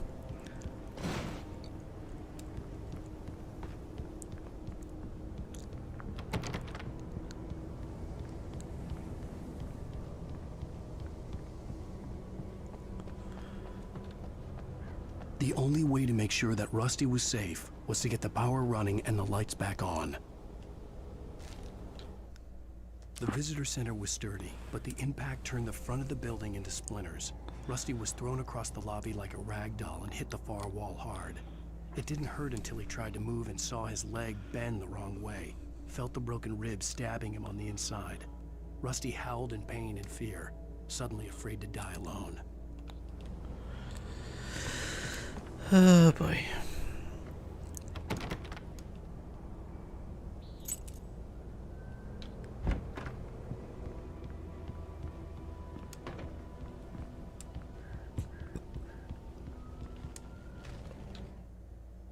At the last instant, I changed direction and threw myself down. The axe splintered the trunk of a tree. I stumbled into the pool of bright light. My lungs burned. I was too exhausted to move. I tensed as I waited for the killing blow, but it never came. I raised my head. Nothing moved in the darkness beyond. For the moment, bathed in the cold light, I was safe.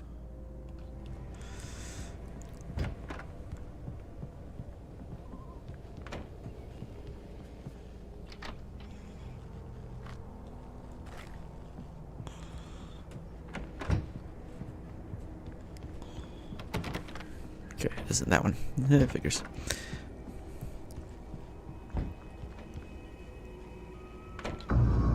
Yeah. It was too late. Someone had destroyed the circuit breaker. There was no way to get the lights back on. Shit. Rusty! The ground was covered with oily patches. It was darkness.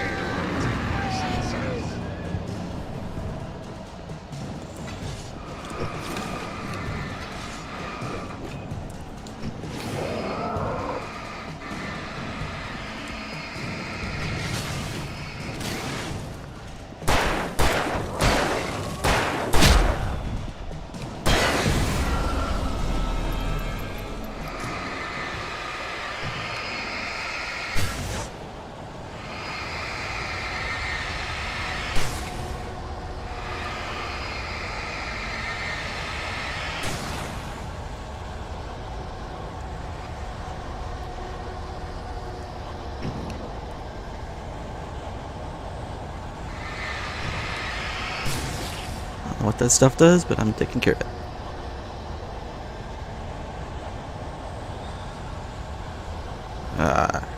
Something had torn a mammoth-sized hole in the wall. And the dog's dead too. Please don't feed the animals.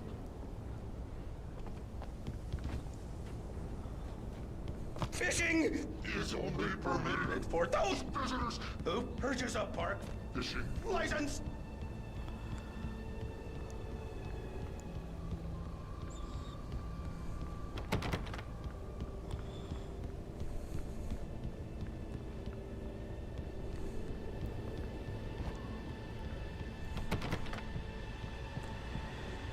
Well, Rusty's been taken. Unfortunately.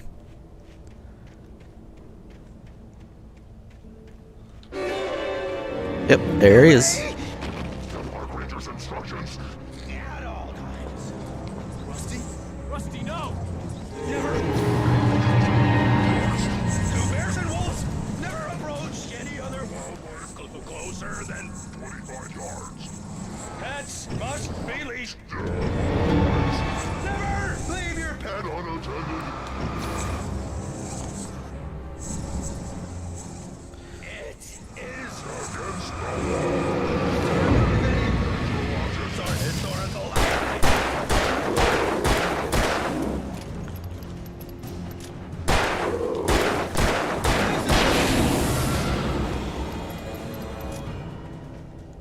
Damn. At least it'd give you a bunch of ammo for. Oh, well.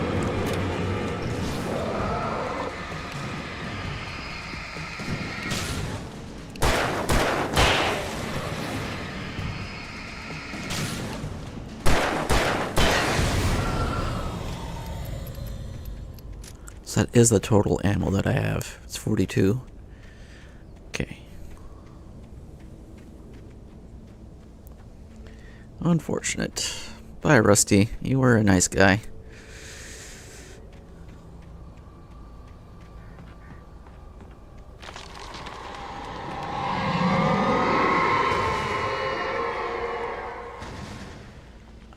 You know, I never did check behind there. Let's check that first. At least I don't think I checked behind there. Did I check behind there? Is my memory that bad? I'm just sad about Max.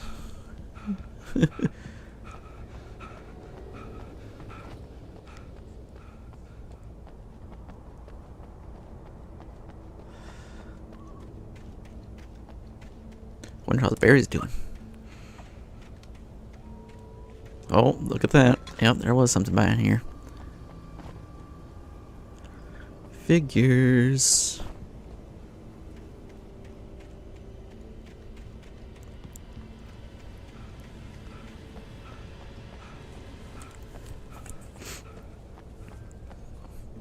God, the music really does add to this. I hate it. I hate it. Oh, God.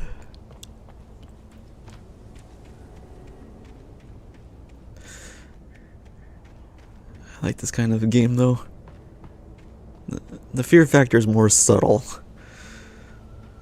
I don't need jump scares.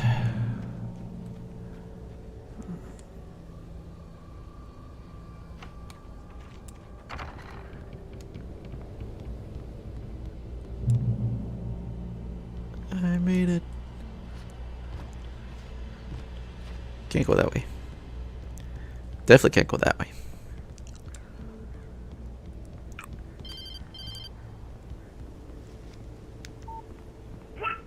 What the hell was that? I saw from the window. I saw something. Forget about it, Barry. It's just me going crazy. Oh, jeez. Oh, jeez. You're not crazy. I wish you were crazy, but you're not crazy. Ow, be careful. Stay in the cabin. Don't open the door for anyone. I mean it.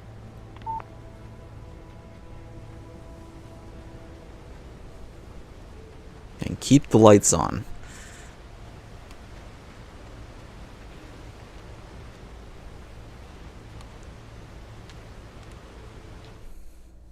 In that last instant of consciousness, Rusty thought about Rose. He was older than she was. Rose was barely out of her teens, but she made him feel young and forget what a train wreck his long-dead marriage had been. He still wore the ring. He'd been waiting for her to tell him to take it off. Now she never would. Oh, man, it's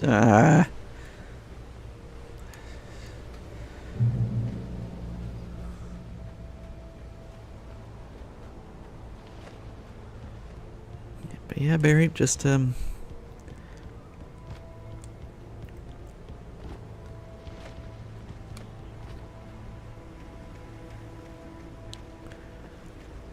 stay alive, Barry. That's all I gotta say.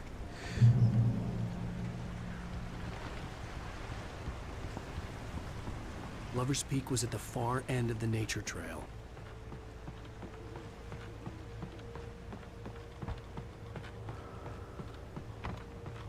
Yeah, there's something down here. I'm gonna have to fight for it, though.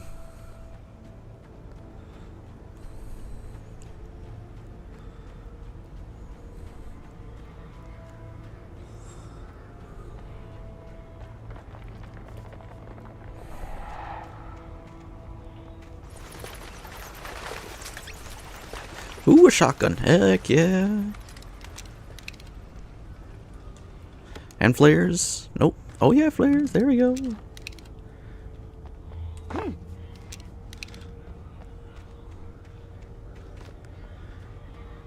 Wonder how nightmare difficulty is going to be like. Are they just going to be stronger? I don't know.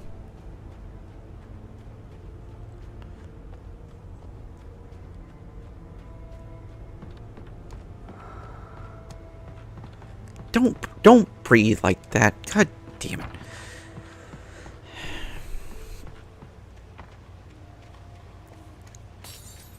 Yeah, that's great.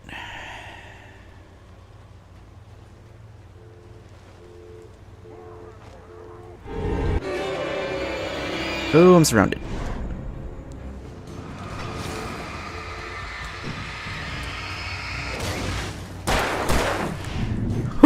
Woo-hoo-hoo. Oh, missed that time.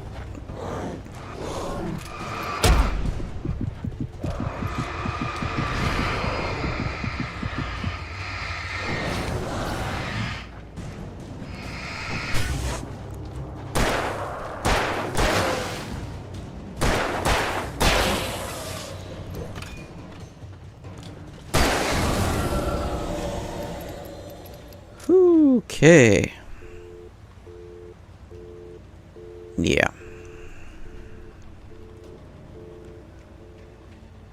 Probably could have just ran, but whatever. Trying to see if there's any collectibles.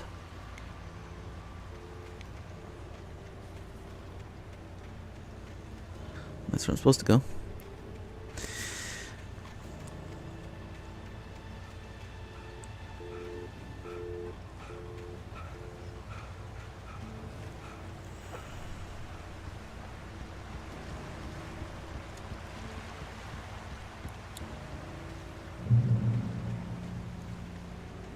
Quit it with that drum, god damn it.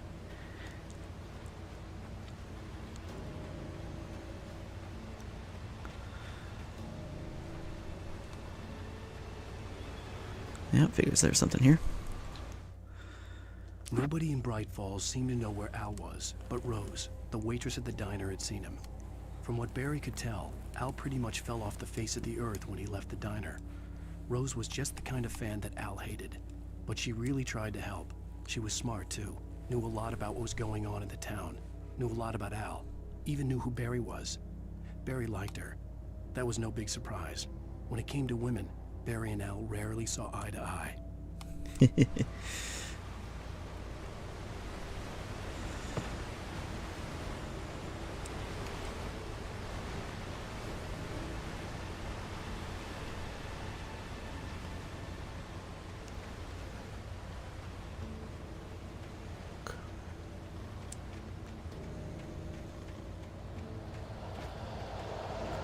Oh, god damn it.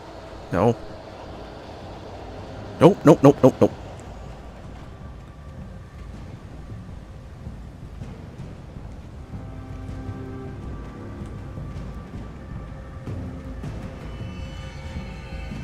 It's like I'm in combat, but I don't see anyone. Fuck, I hate this.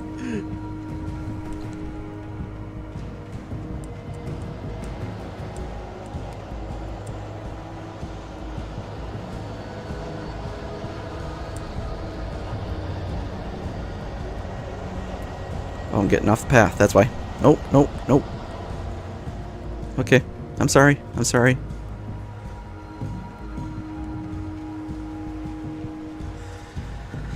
Okay, let's follow the path. Follow the path up there. That's where I gotta go. Okay.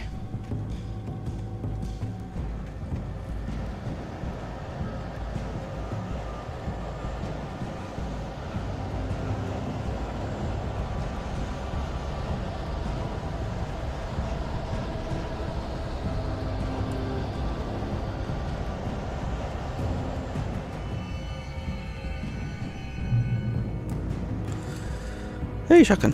How you doing? Cool. Cool.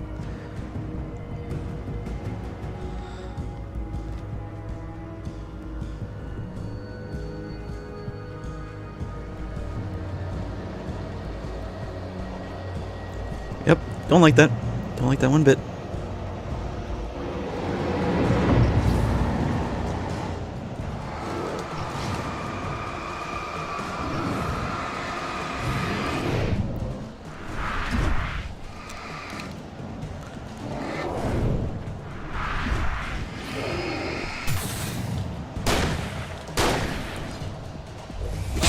Oh, yep, knew it.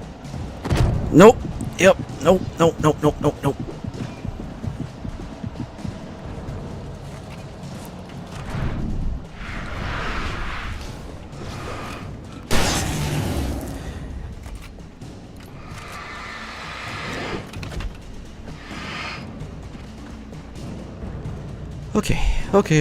Okay. I can deal with you. Or you just disappear.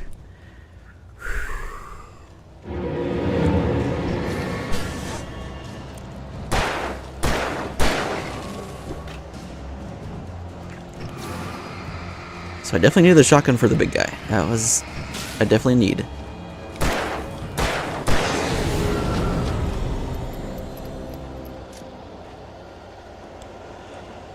Oh god, you're gonna keep coming, aren't you?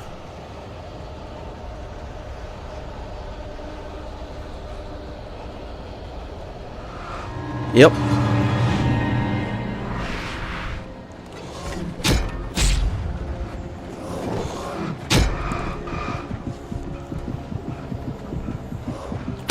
Damn it.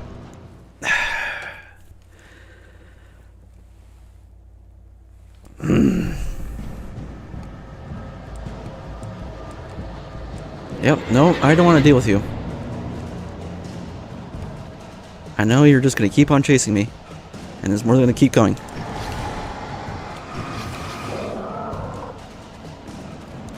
And of course you're faster than me.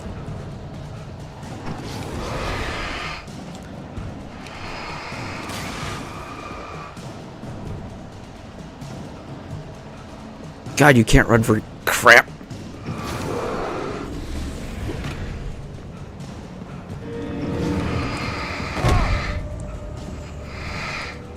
No, it went down.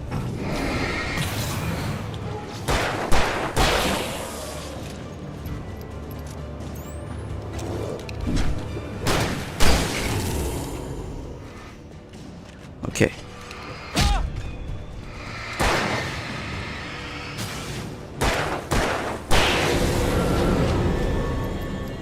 Oh, yeah, okay. Are we good now? Am I safe? Can I turn this on?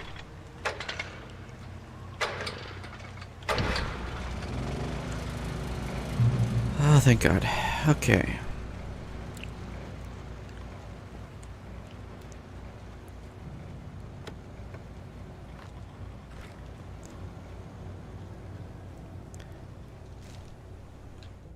Probably don't need to save batteries as I do. Afraid of what the flashlight's beam might reveal. Suddenly, a roughly painted symbol of a torch glowed in the light. Behind it, hidden by a rock, sat a battered metal trunk. It was here for a reason. Packed with supplies, batteries, flares, ammo. Things you need to make it through the darkness of the night. Something left behind by someone who knew what I knew, and more. Yep.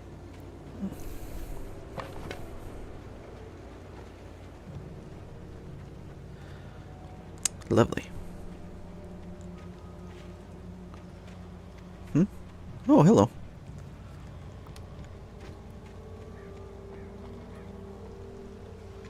There's another one down there. Hey, look at that.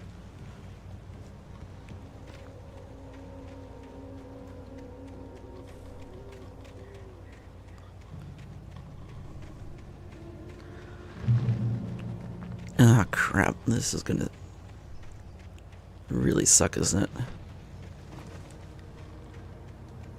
Yep. Okay.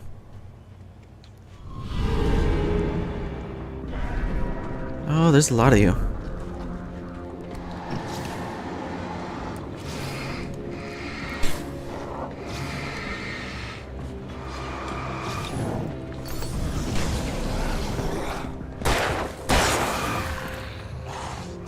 Ow.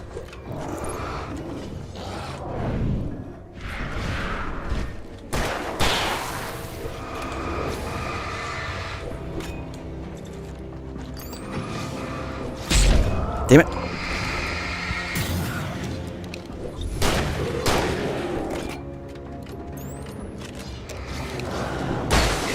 There we go.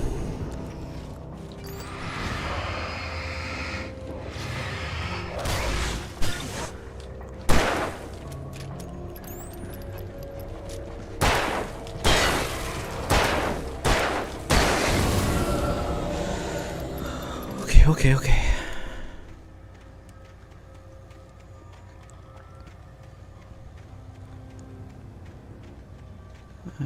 Looks suspicious. Okay, nothing here.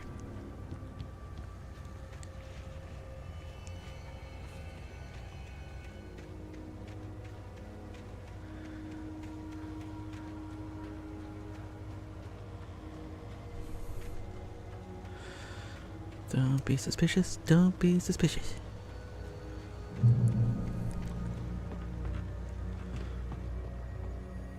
That's a one-way trip. Okay, let's just check this first.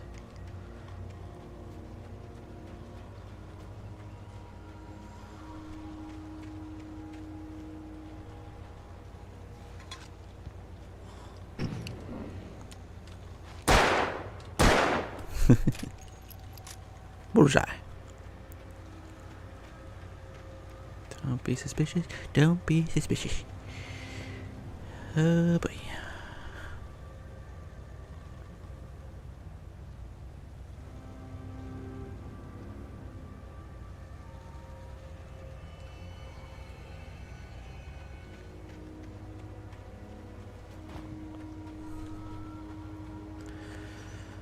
Wonder how Barry's doing.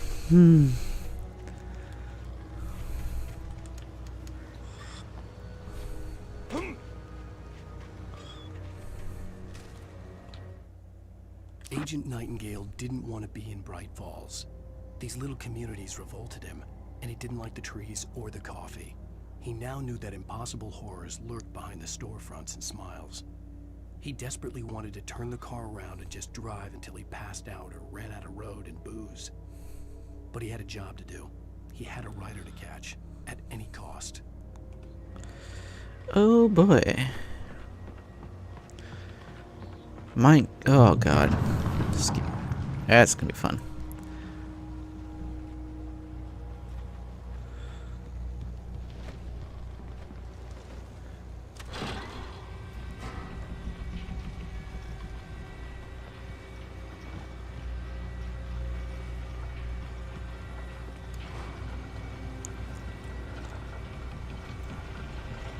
Where's the radio tower?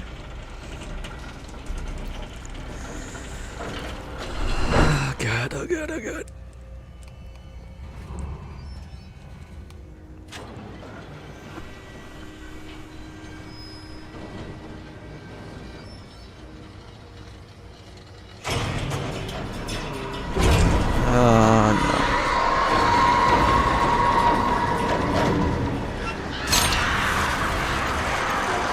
Don't do that. Well, not going back that way.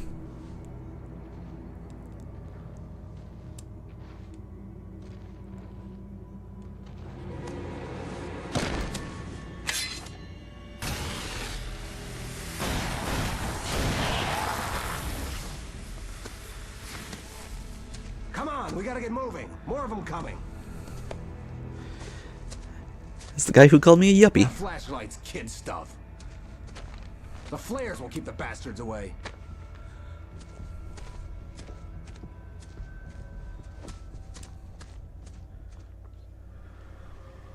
You can see them too? Hell, of course I see them. Come on, we gotta move. Why? Because that's the way the story goes. Yeah, but... Let's move! I lost my gun back there. Oh, I've got a gun. Just keep that light steady on him. It took a moment, but then I recognized him. He'd been on the ferry when I first arrived here with Alice. He knew my name. We were headed in the direction of Lover's Peak. There was no way this was a coincidence. He was the kidnapper. Come on, Wake! You better keep up.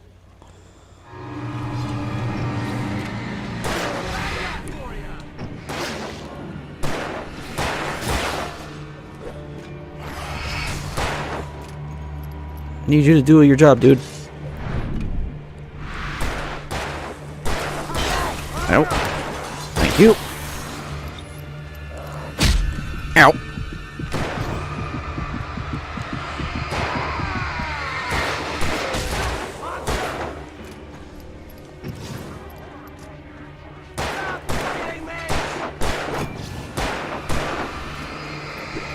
You're a horrible shot, dude.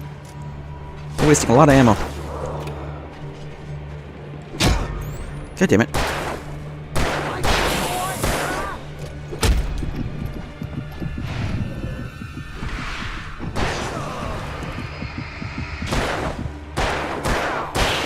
There we go. Jesus, dude. Right up these stairs, Wake. Use the flares from the emergency box to hold them off while I get these boards off. Give me the gun. Yeah, no can do, Wake. Are you kidding? Give me the gun! No time for back talk. Pull 'em off, damn it.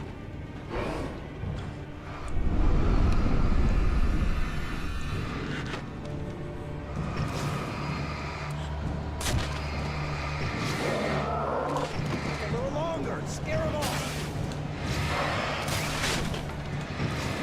Get some light on those bastards. That'll keep 'em off us.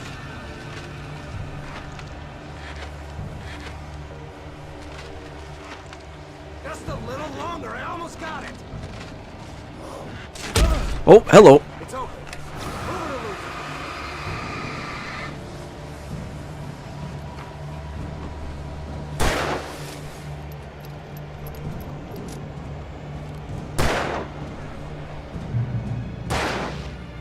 it. Come on. Oh, you're feeling better now, Wake. All cozy and safe. Better get ready. They'll be on us soon.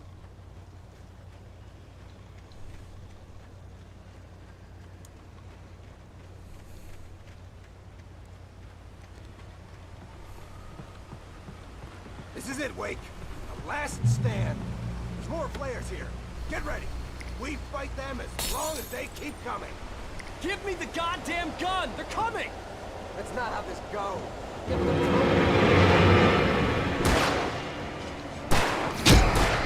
Ow.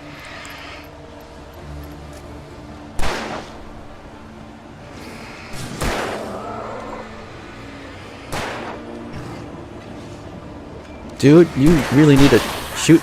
Yep, there you go.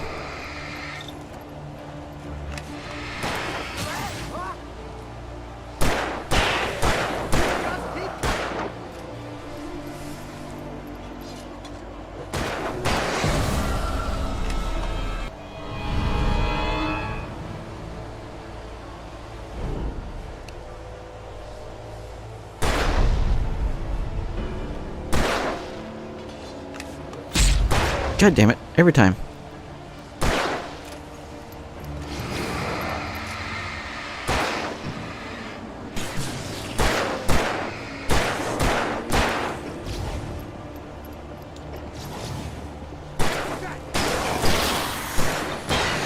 There we go. Jesus.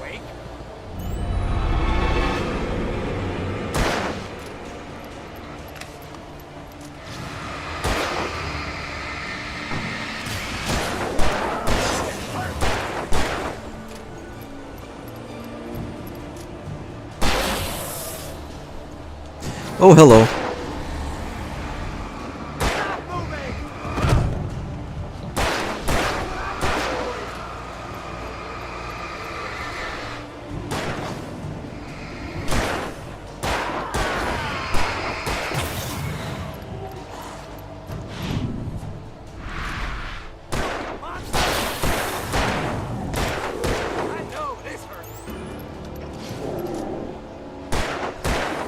You know, you need to hit him.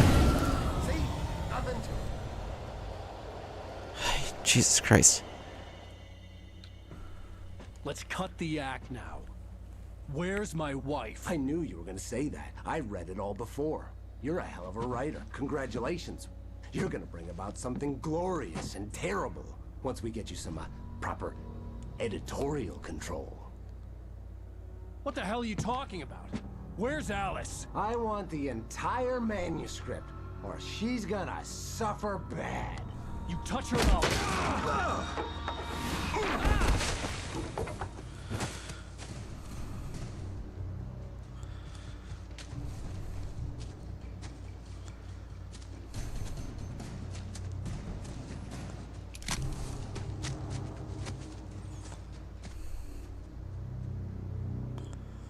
Do I at least have my flashlight still too? You're gonna give me the manuscript, or you'll be sorry. No! Come back here! I swear I'll kill you if you hurt Alice! Do you hear me? Come back here! He had Alice, and he wanted the manuscript because he thought it held some magical power. But I had no manuscript to give him. I had to get back to Barry and figure out my next move.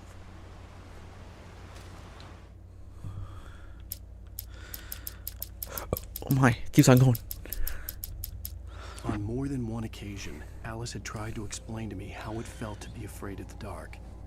To her, darkness wasn't simply the absence of light, but something more tangible than that. It was something you could touch and feel. Worse than that, it was something with a mind of its own, something malicious and malign. For her, things changed when they were wrapped in darkness. They turned into something else, something foreign. And nothing was safe or innocent anymore. I'd never really understood what she meant, until now. Yep.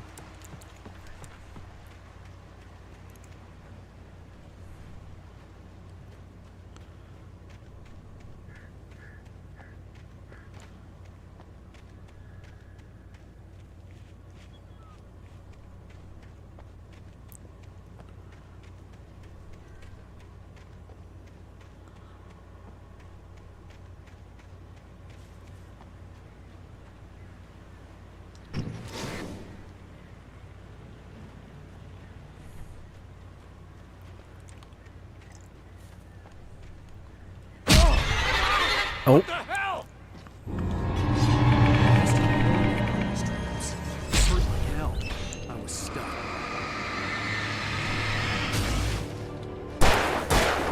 I knew it.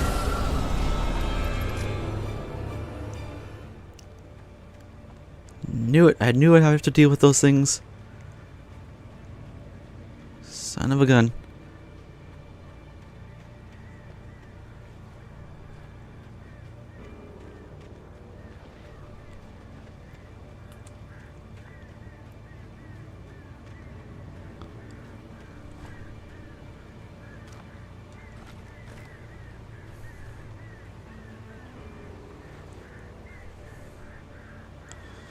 There is a cabin.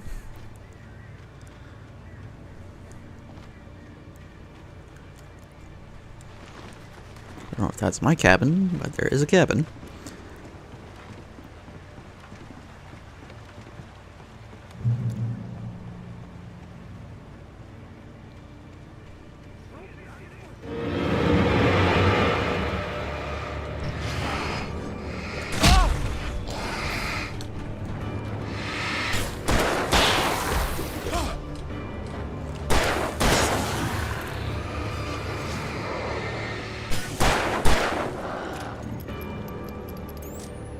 Where are you? There you are. You're one of the 3-shot ones. Ah, crap. So you're just gonna keep coming now? Great.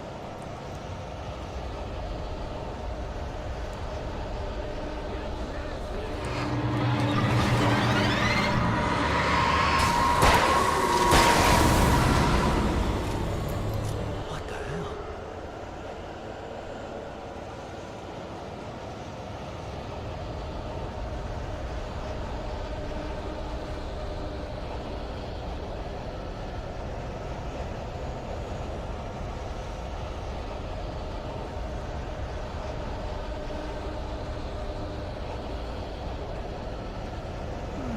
This looks like the right way.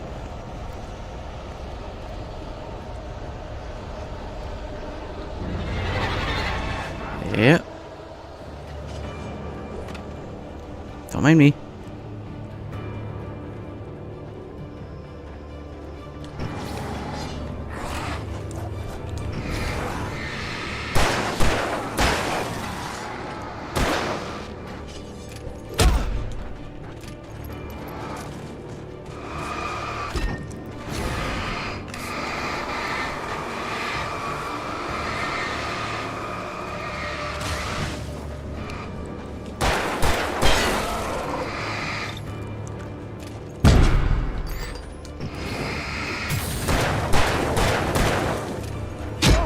Come on. I dodged. I dodged.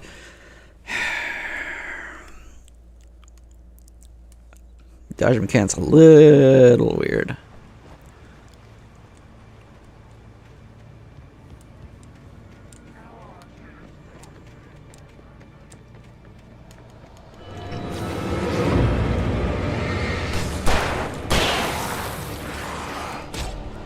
I dodged.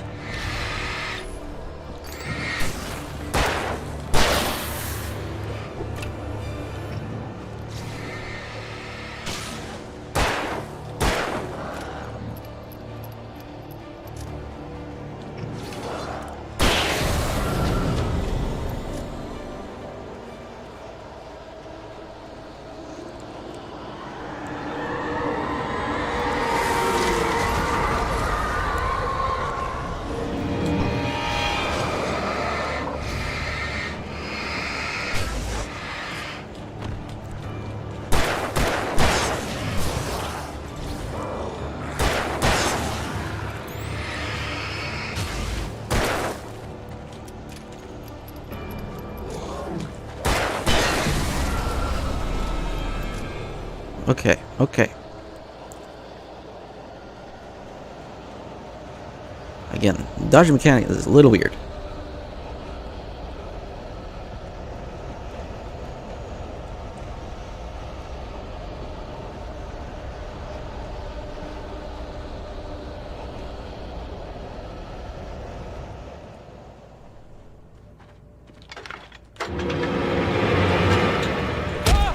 Damn it!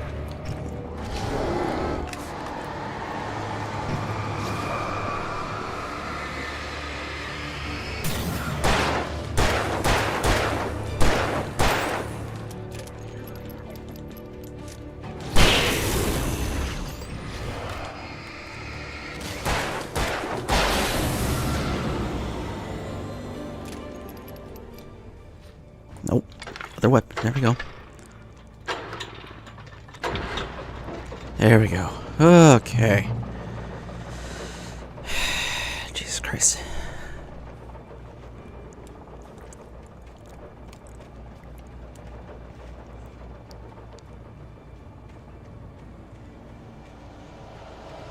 Nope. Nope. Nope. Nope. Nope. Okay. Nope. I know that's not the right way. If you're gonna do something like that right away, I don't want to deal with it.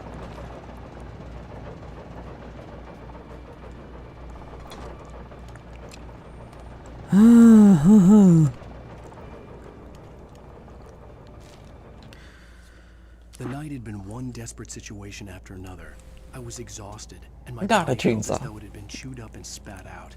The flashlight was heavy in my hand, and each pull of the trigger sent a painful shock up my arm. But I was finally out of the woods, and things were looking up. That's when I heard the chainsaw. Great. Great. Hunting rifle. Interesting. Okay.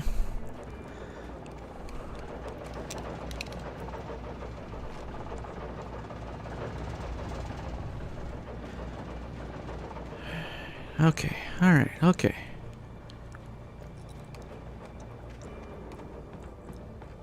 Ah. If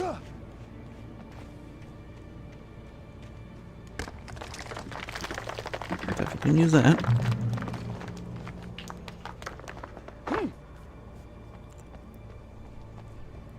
Well, this looks fantastic.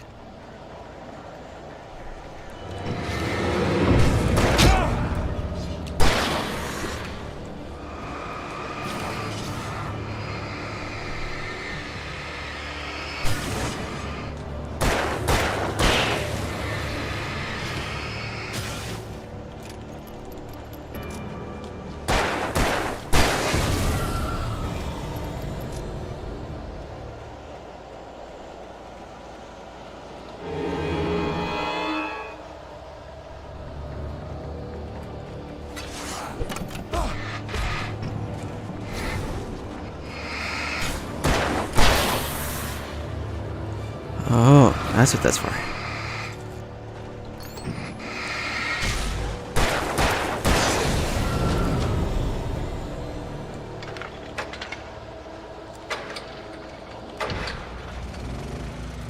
Jesus Christ.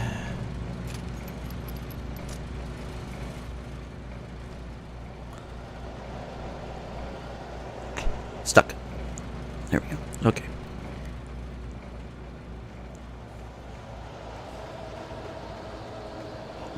That is a cliff. Okay. Stop that. Okay.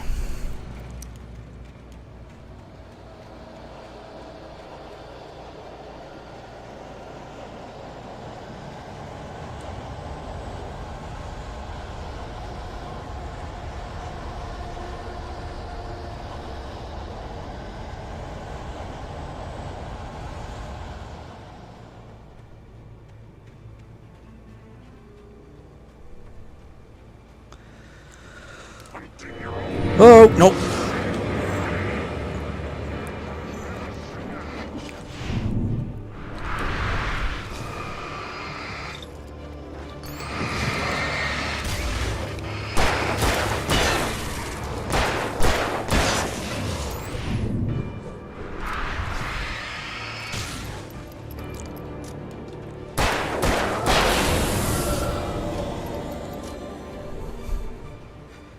What I wouldn't give for a gun that has a magazine nut. Oh, God.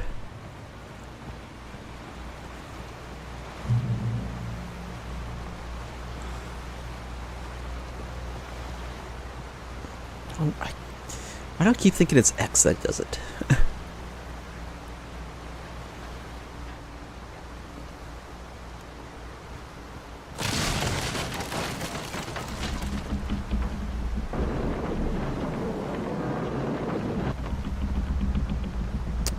Lovely.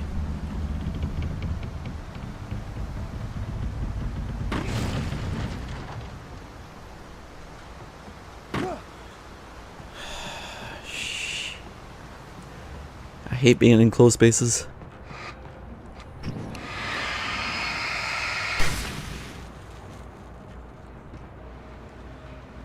This is not the game to be in enclosed spaces.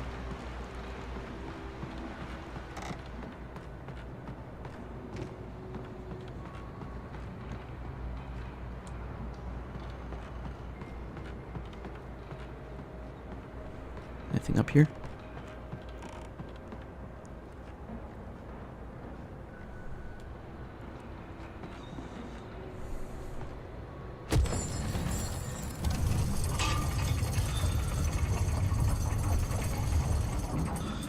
Oh.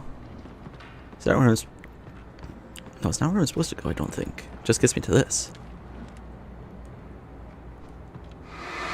Or is it this place supposed to... I can't tell. When Barry saw the darkness attack the visitor center, it made him a believer. The men Al said he'd shot, they hadn't been just locals on crank.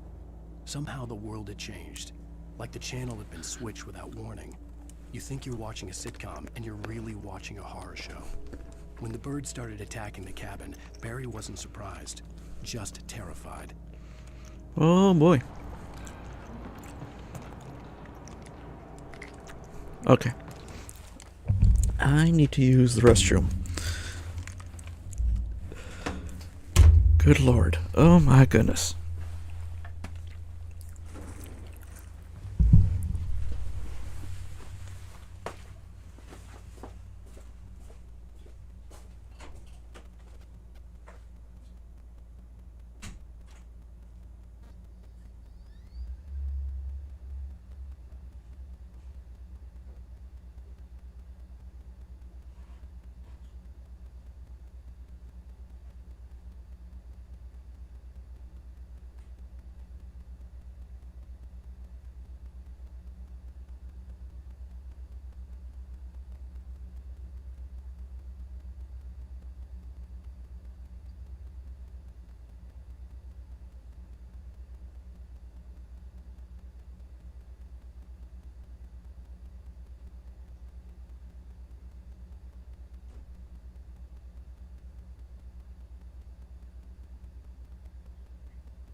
Okay.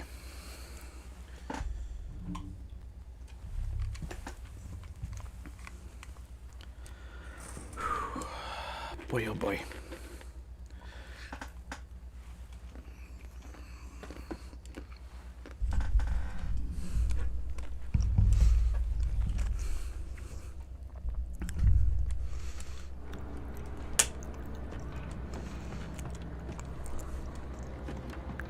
Okay. Let's go down first.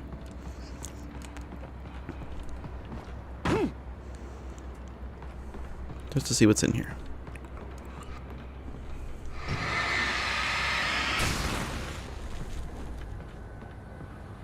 There was something. The logging site was a mess. The modular office had been pushed off the cliff. Deputy Thornton climbed up from the wreckage excited, breathing hard from the exertion. Nobody there. It's weird. Don't you think that's weird? Bored, Mulligan let out a mighty snort. Hell, it's always weird, Thornton. Just a question of sorting out what kind of weird it is this time around. Oh dear.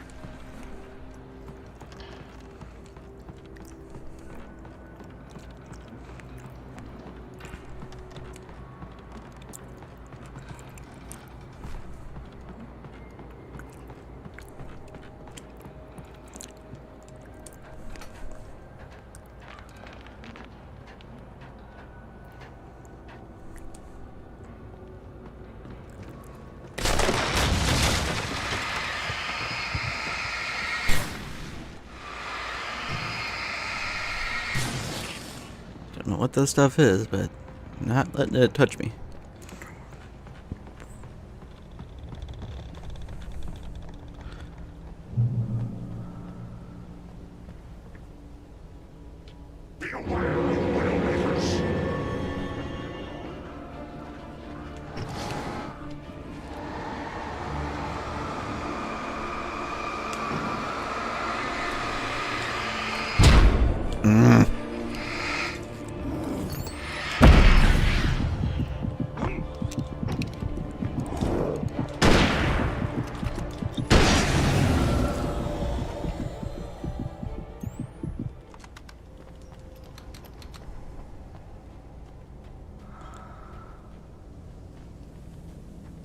Don't breathe like that. God damn it.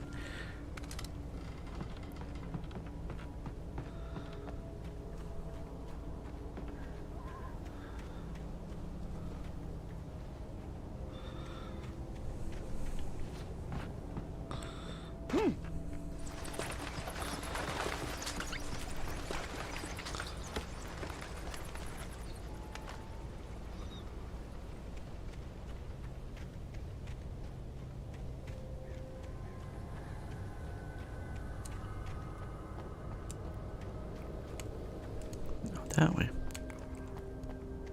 It is up the hill.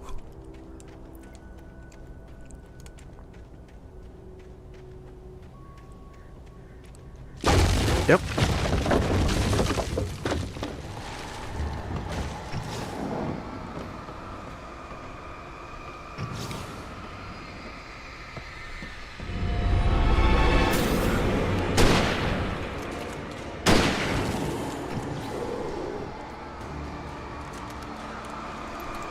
Okay, well, I keep the flashlight trained on. I can reload. So it's not like I stop shining a flashlight on when I'm reloading.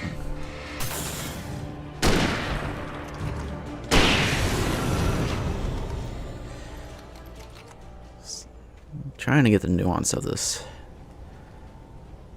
fighting mechanics. Battle mechanics. However you want to call it.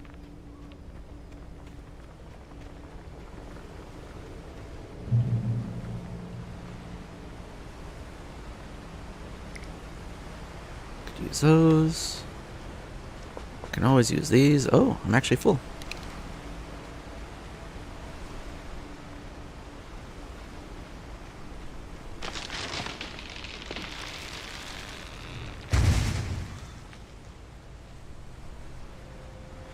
I don't like this.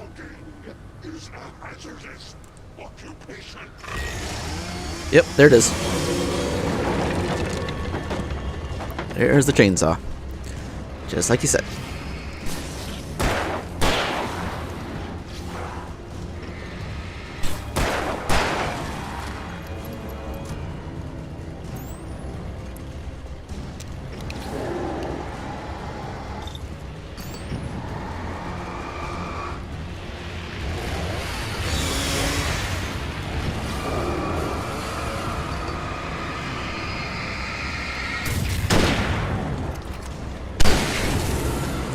No. No chainsaw.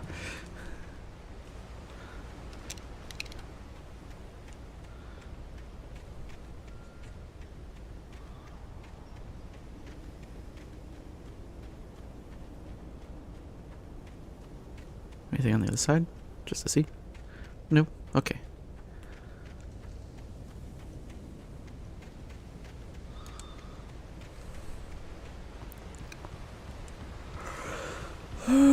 Okay.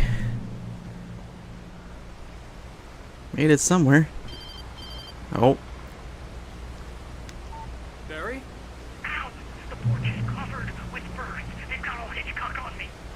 Stay out of sight. I'm on my way. Don't open the door. What, am I crazy? Stay hidden. I'll be there soon. Just make sure you keep the lights on.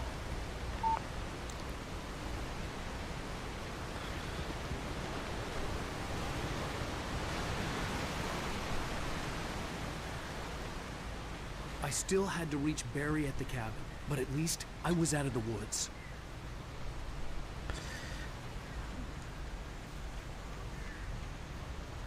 This can't be good.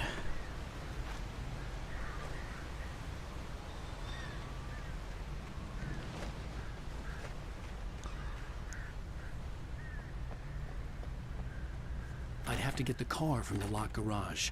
It would get me back to Barry faster, and the headlights were a welcome bonus.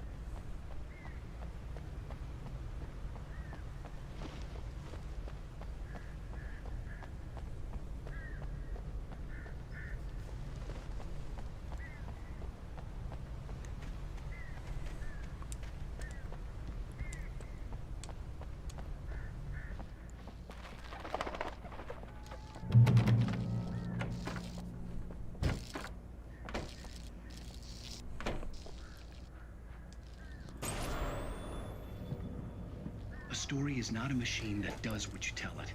A story is a beast with a life of its own.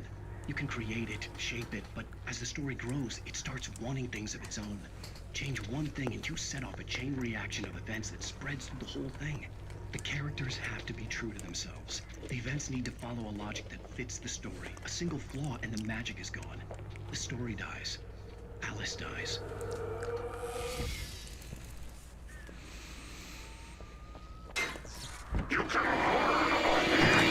Oh, I knew there was something in there.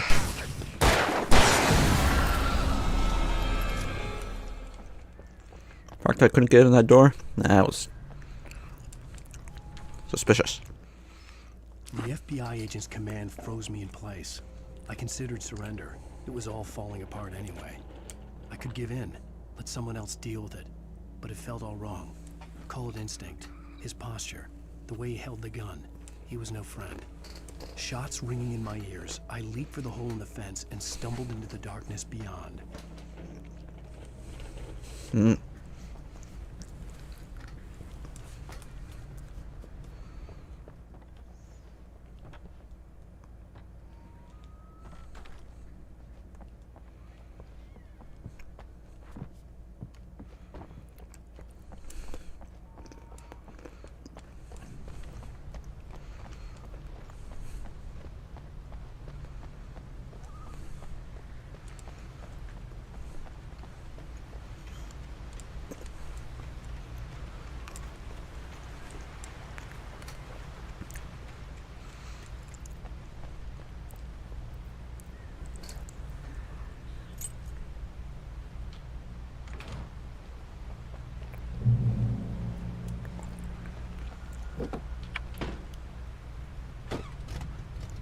Oh god, actually I'm gonna drive? Oh boy.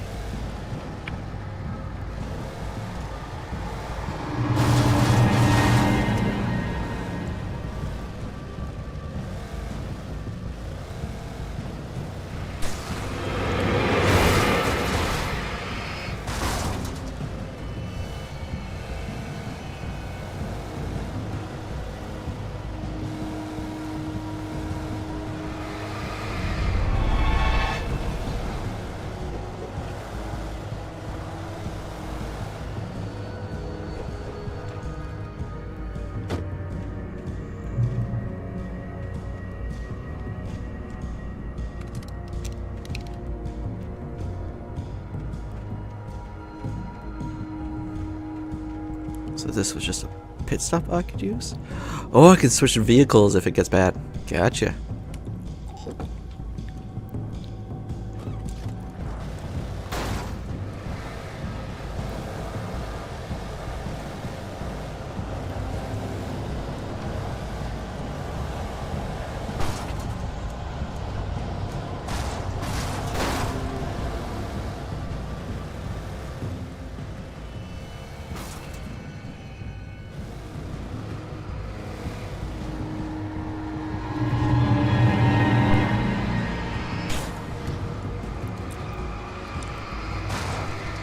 See that thermos.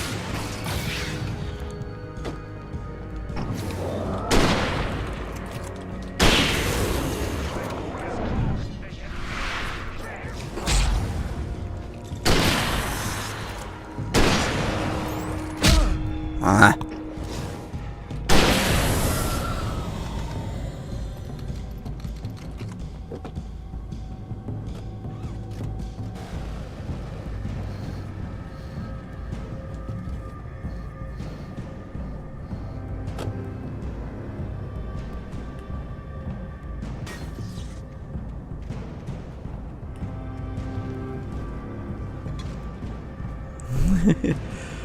Take it for getting 25. Yep, that figures.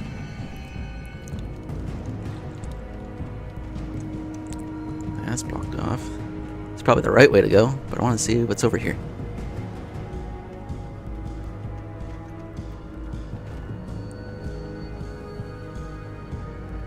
Just to see.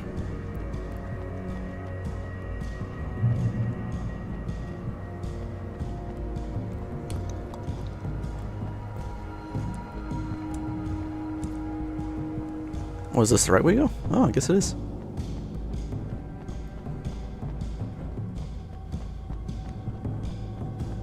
Probably should have taken the vehicle.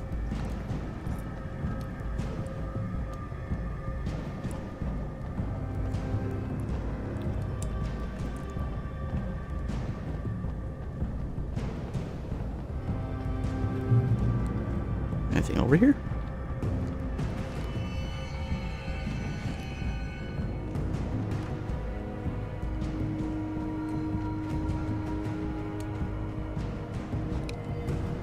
Just an alternative way? Yep. Okay. Oh boy, oh boy.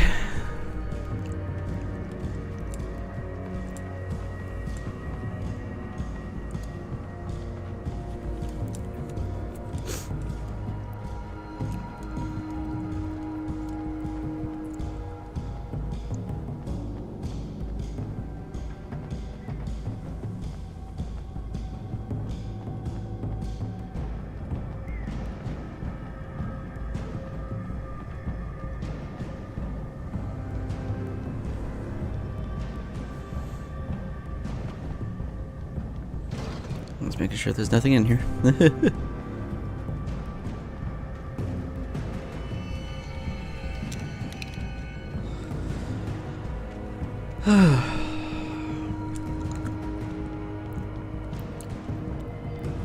I'm glad they don't constantly throw guys at you, otherwise that would just be exhausting. It would take away from the fear factor.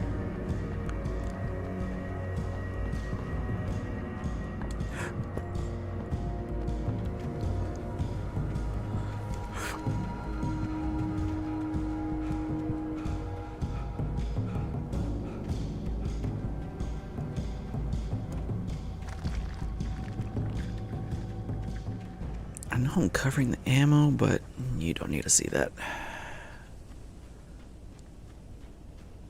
Oh, that's not good.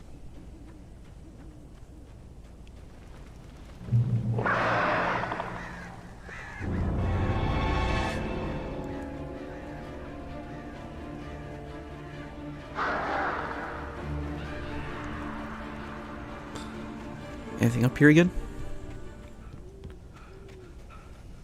I just want to see. Nope.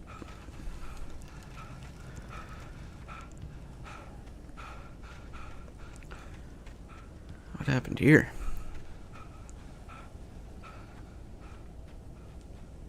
The flare gun was probably the best weapon I could imagine against the dark things I was facing.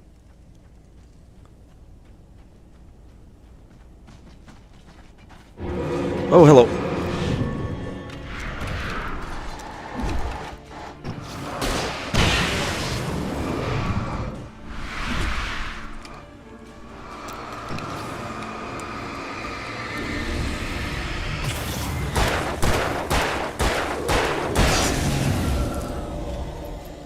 You take 6 shots. Good to know.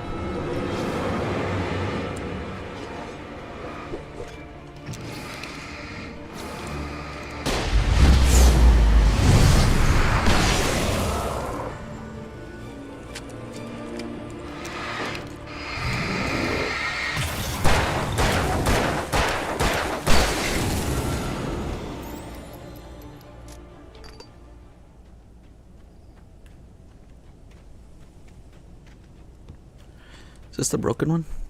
Yeah, it's the broken one.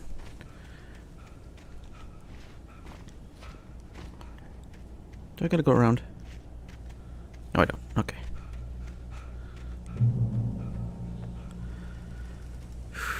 Okay, okay.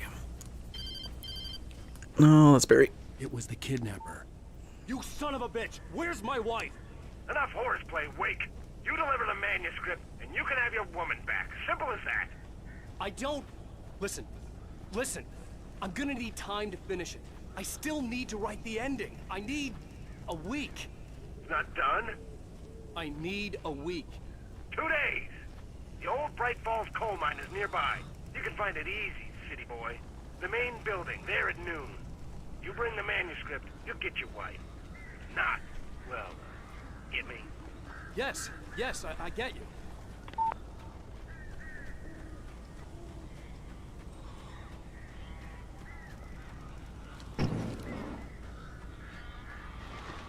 Barry had talked about birds over the phone. They're attacking the lines.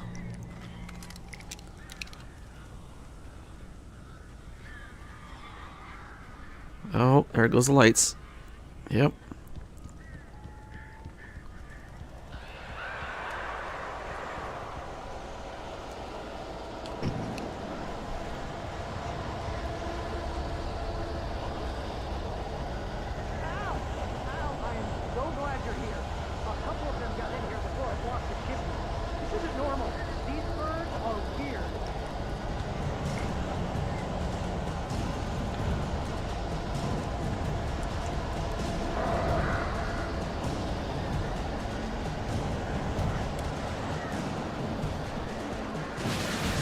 Oh, hello.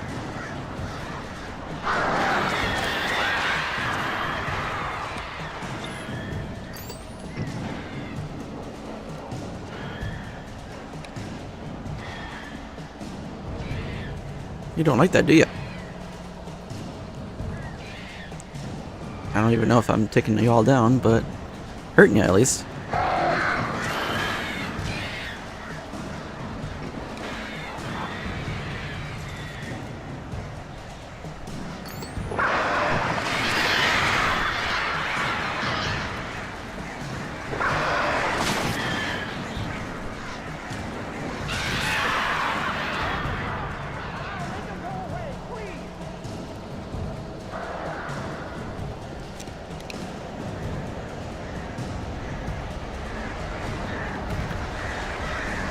Gotta deal with these things first. Okay.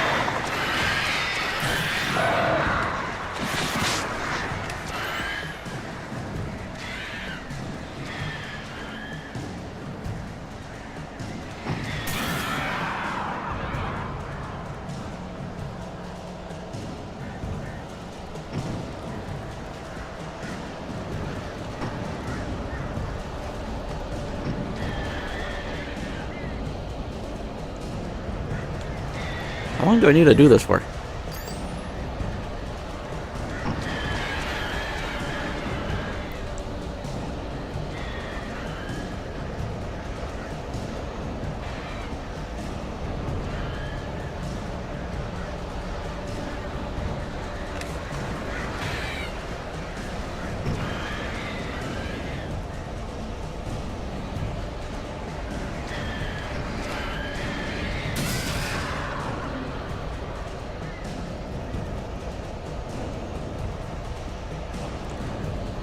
Do I need to get like to the power or something?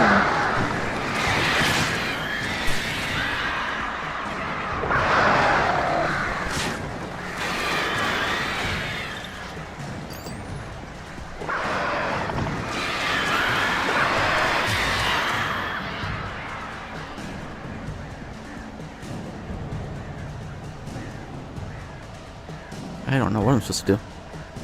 I just gotta defeat the birds, I guess. I know it says defeat the birds, but see if there's a better way to do it. Barry, you can open the door now. They're gone. Hey, Al. I'm sorry for thinking you were having a psychotic episode, man. Yeah, I don't blame you though. I sent Barry to the town to ask around about a man fitting the kidnapper's description. He'd go through the archives of the local paper. Perhaps he could learn something. Anything about the island and the cabin that had disappeared. The man wanted a manuscript. I had to try to write him one to get Alice back.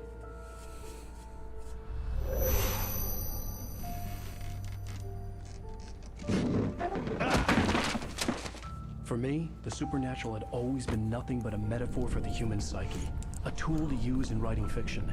Now, it was happening for real, and I couldn't put a single word on paper.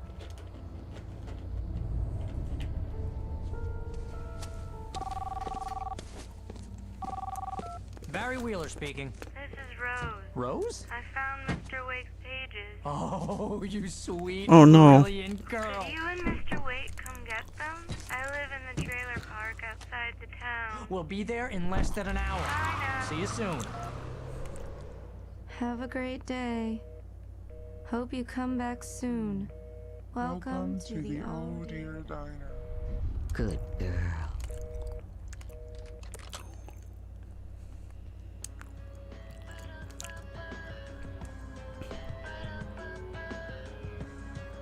Oh man, Rose too.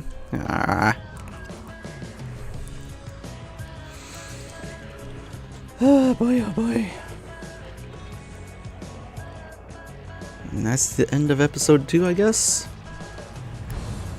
Come here. Pretty please. Can you tell me where I am? You. Won't you say something? Previously on Alan Wake, Alice has been kidnapped. Alan, please help me. Alice? You'll do exactly what I say if you ever want to see your wife again. I can't tell anyone except my agent Barry. Damn it, Barry, they'll kill her. You're my best friend, and I'm worried that you're not right in the head. The ransom is a manuscript I supposedly wrote that's coming true before my eyes. It happened just the way it was on that page. So dark. I have found only a few scattered pages. I want the entire manuscript. The deadline is in 2 days. I found Mr. Wake's pages. Good girl. How the hell did she get her hands on the manuscript anyway? I don't know. She's resourceful. I told you you were too hard on her. Listen, I found out all sorts of interesting stuff while I was digging around. Yeah. Mr. Wake, it's Sheriff Breaker. We have an FBI agent here, Agent Nightingale. FBI? He's anxious to see you. You'd better come to the station. Okay, I'll be right over, Sheriff. Let's make this quick, huh? Help you folks? Name's Randolph. I'm the manager. We're looking for Rose. Works as a waitress down at the diner. Rose, sure. Nice girl. Who wants to know? I'm Alan Wake. The writer, huh? I heard on the radio you were visiting. Well, I'll show you her trailer. That Rose, she's a nice girl. Always pays her rent on time. As I was saying, Al, I found all sorts of weird stuff from the local newspaper's archives. This place is crazy. Disappearances, mysterious deaths, urban legends come true, and get this, most of this stuff takes place around Cauldron Lake. Well, you ain't wrong, mister. The Indians thought the lake was a doorway to the underworld. I'm the God-fearing type myself. I don't hold with that sort of thing. Yeah, okay. Anyway, there was an island there owned by a guy called Thomas Zane. Now, some of the articles I found about him make him out to be a famous writer, but I ran a bunch of searches, couldn't find a single thing he wrote. Zane was heavily into diving, so much so that the place came to be called Diver's Isle. But the volcano under the lake erupted in 1970, and Zane went down with the island.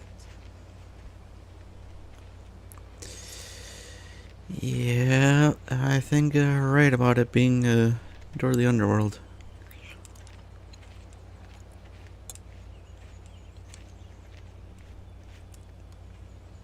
It gets better. A local girl, Barbara Jagger, drowned in Cauldron Lake just a week earlier. They were lovers. Sure, Jagger's a local spook story. The Scratching Hag comes for you in the dark. Childish stuff like that. Anyway, Al, I'm just getting to the best part. All of the articles about this stuff were written by Cynthia Weaver. I asked around, and she's that crazy bag lady you met. What, the lamp lady? She can be a little loopy, but she's not homeless or anything. Yeah, anyway, she knew both Jagger and Zane before they both died, and she had some kind of a breakdown. Yep, she knows. Like I said, she knows. Boy, it's getting dark. This is not good. Why does everything have to be dark? Well, mister, this here's Rose's trailer. You mind me asking what you want with her? We're just here to talk to her, pal.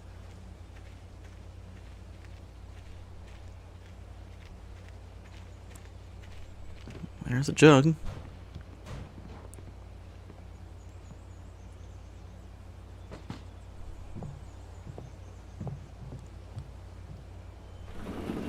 Welcome to...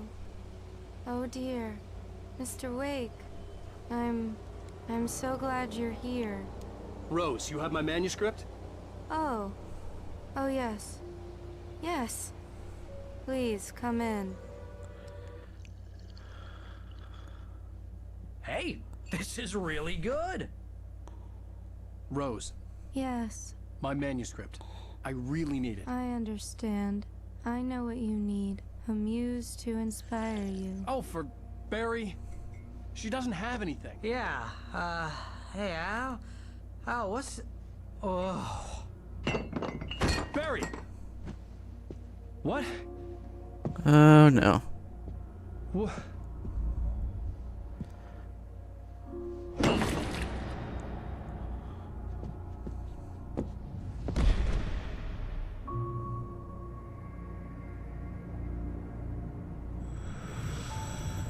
It's coming for you, hiding in my barber's skin. I'm too weak to stop it. You must turn the lights on.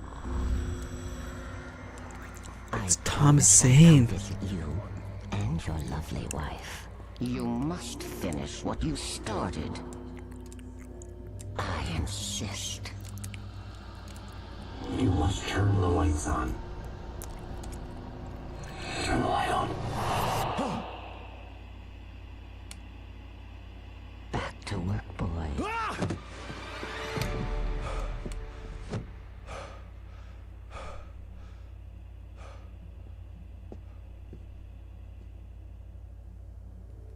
I felt nauseous, hungover. Only anger kept me going. I can't tell reality from dream anymore, but it seems I have an imaginary editor to help me. She's an old woman in a funeral dress. I call her Barbara Jagger. She's very strict.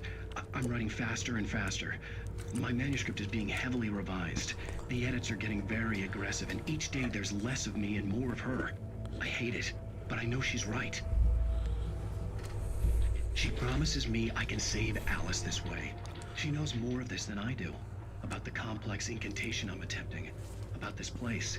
She's worked with another writer under similar circumstances, Thomas Zane. The genre of the story seems to be shifting. It's turning into a horror story. I'm getting close. I can feel it.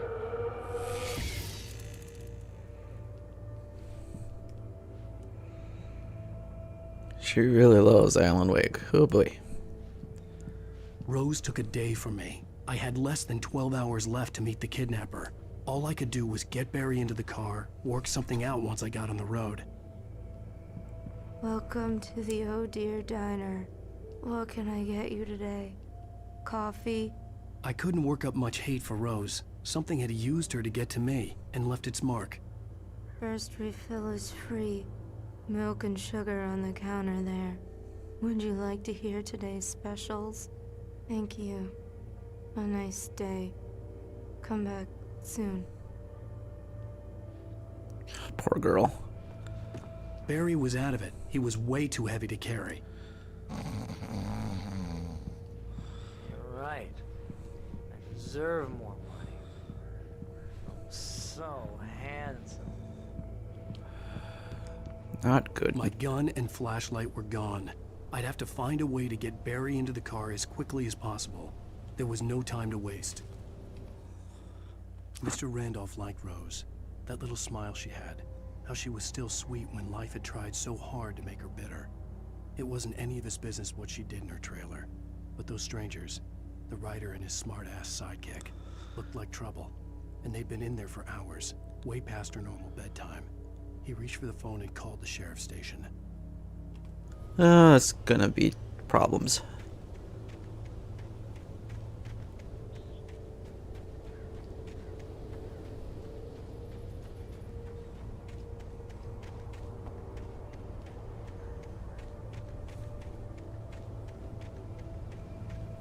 Okay, yep, gotta go that way.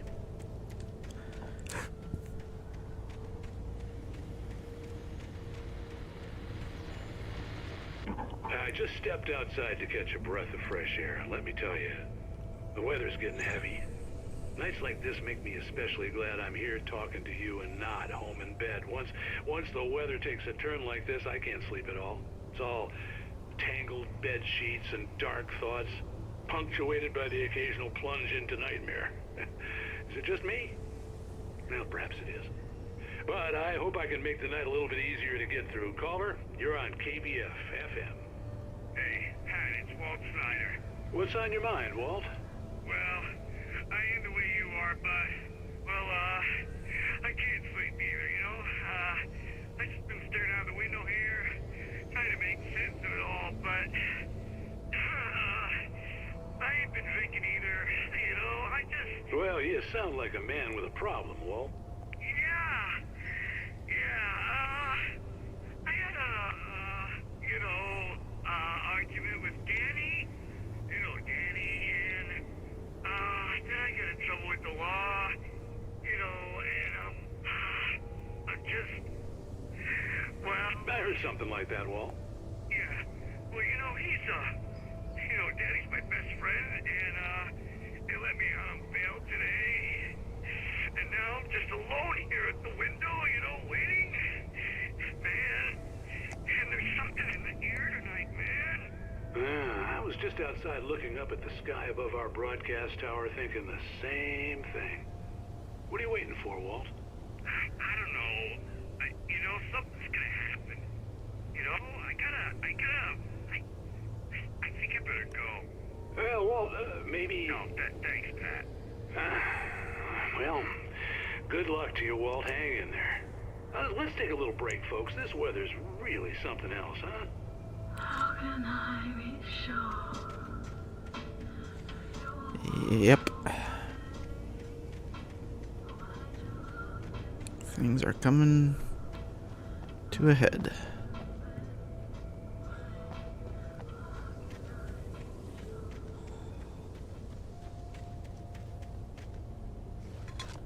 Yay!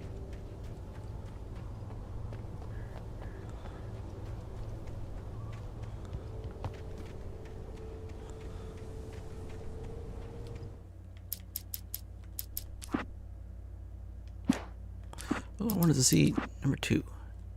How many am I missing from that one? I think I'm missing a lot. Yeah, I'm missing 3. Damn it. This one I can't get yet.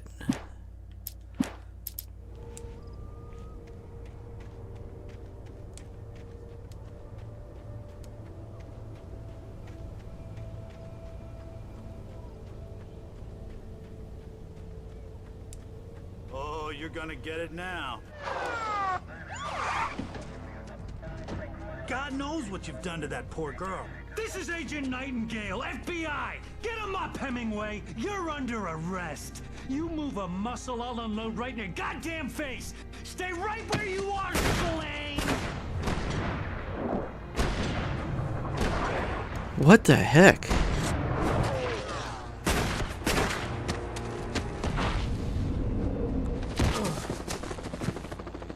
What are? I'm standing right here, you goddamn maniac! Yeah, why you... What is up with you, I dude? hated to leave Barry behind, but there was no way I'd miss my appointment with the kidnapper.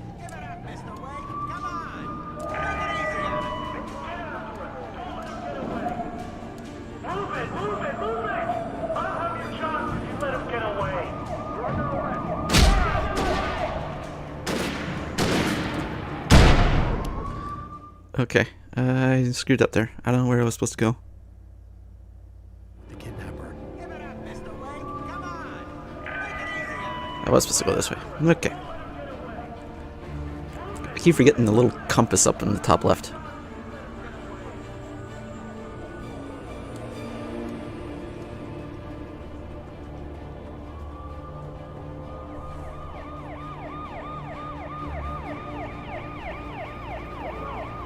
Still don't know why they're doing shoot first, ask questions later, though. Makes no sense to me.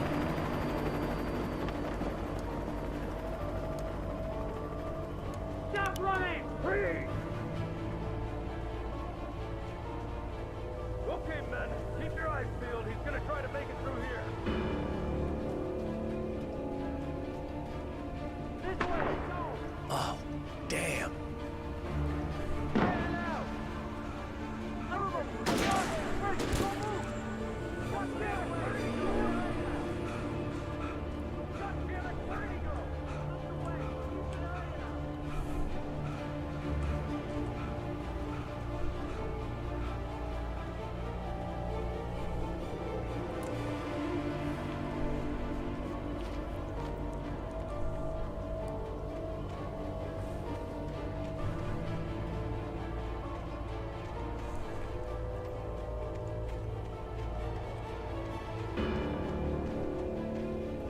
And really? Hemingway? That's what you're gonna go with, dude?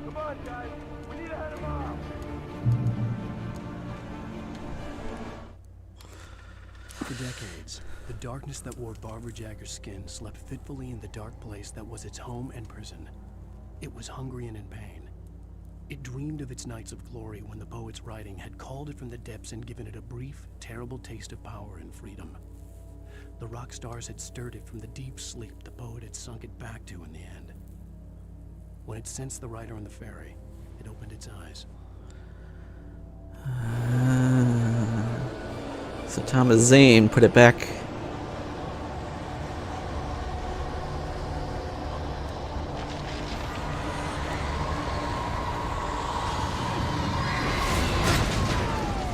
Oh dear.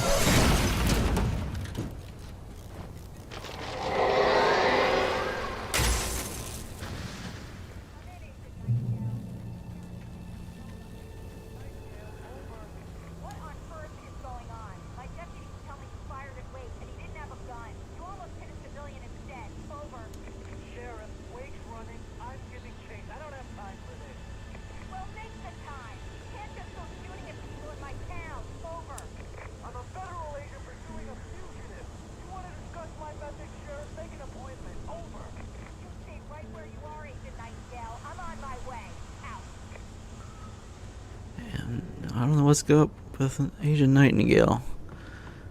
He don't seem right.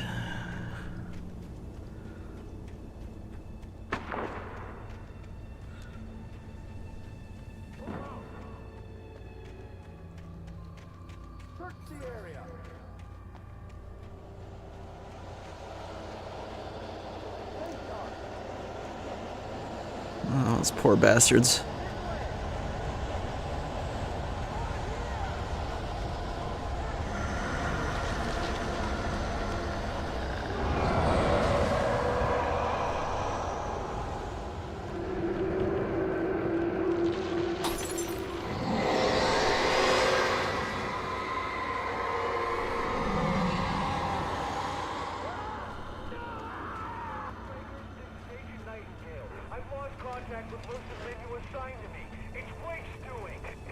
This horror was everywhere I went, circling me. The cops didn't stand a chance. They were after a writer, not a monster. I don't know yet, but I'm not in the habit of jumping to conclusions. That tends to come back and bite you in the ass. Out.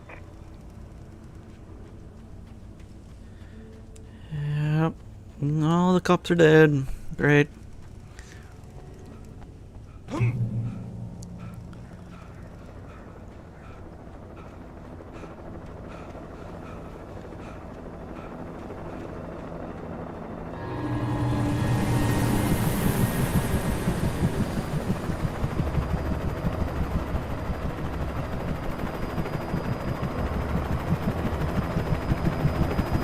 You on the ground. Hold it right there. There's no one to run. Freeze! Oh no. Yep.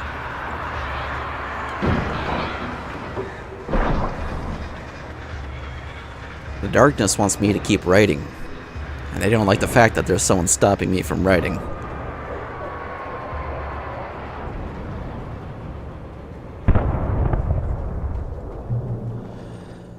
Oh dear, oh dear.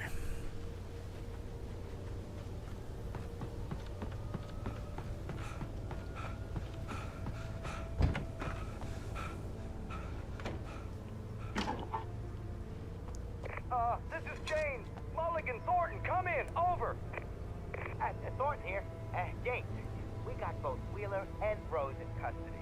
They didn't put up a fight or anything. Why, they were... Hey, what are you... Come on! Sit down and give me that. Jane, Mulligan here. Over. Go ahead, Mulligan. Over. We got Wheeler and Rose here. Wheeler's drunk or hopped up on something.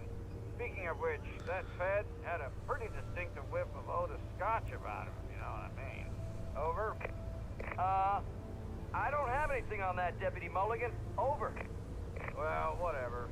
Anyway, Rose is just being plain weird here. You better get Doc in to take a look at both. Over. Gotcha. You better get them here quickly. The Fed's gonna want to interview Wheeler. Over. Oh yeah, I'll bet it does. Looks like they have a lot in common. Mulligan out.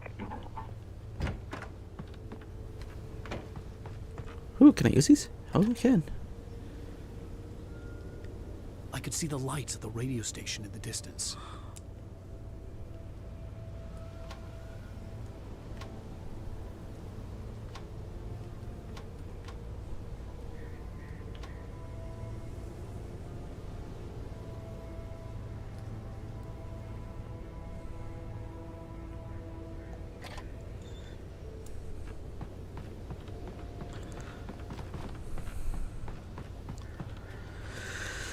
Okay.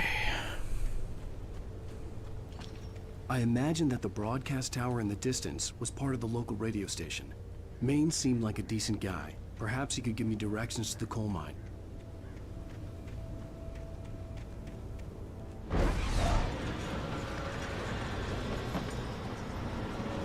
Unnatural shadows clung to the gate. The darkness that was after me was trying to stop me.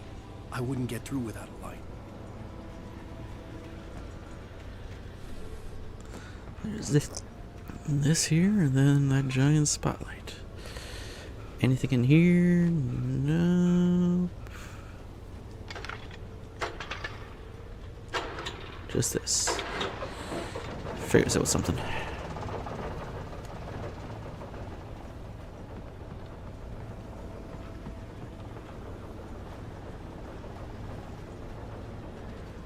Figures.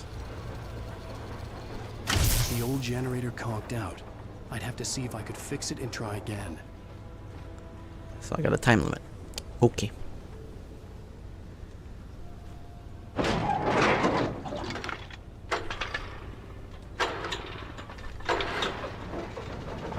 Oh, so it knocked it off. No wonder.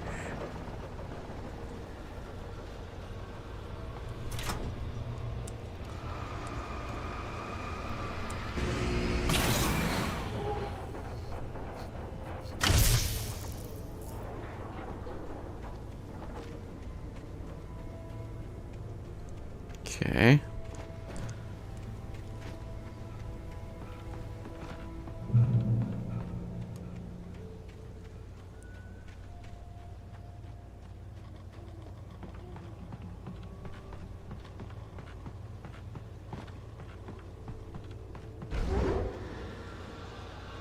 Again? Really? Oh, thank God. We got a flashlight.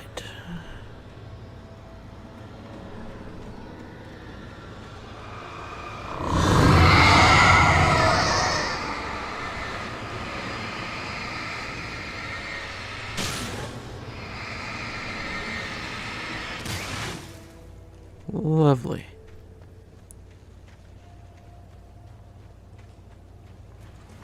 It took me a moment to recognize the flashbang grenades. They were an ideal weapon for my situation. Team 1, come in. Over. Team 1, this is Sheriff Breaker. Report. Over. Everyone's dead. 2, come in. I need a report. Over. Come on, guys. Talk to me. Come in, please. Over.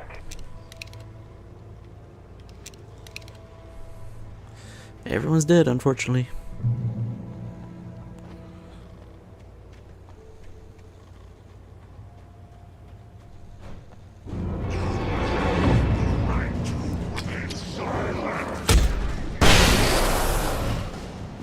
Didn't like that, did ya?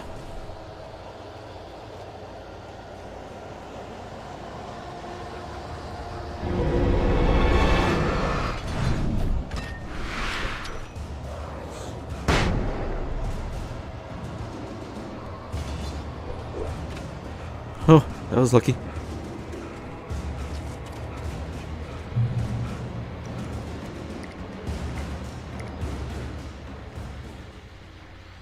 And here's another call. You're on KBFFM with Pat Maine. It's Milt Peabody, Pat. What's on your mind, Milt? Well, I live near the trailer park, Pat, and there's a big ruckus going on over there. Well, that's just up the road from me, too.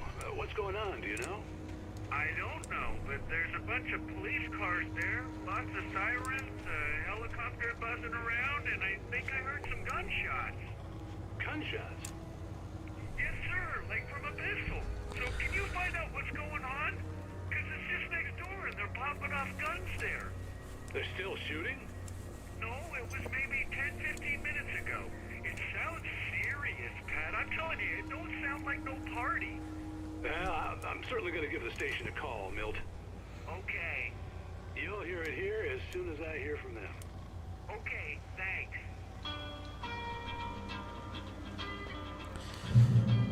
Yep. Ooh, page.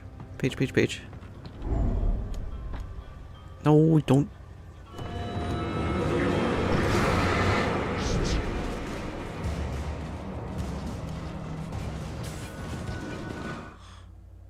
Touched by the dark presence, Rose was lost in a dreamland where everything was drawn in black and gray crayons.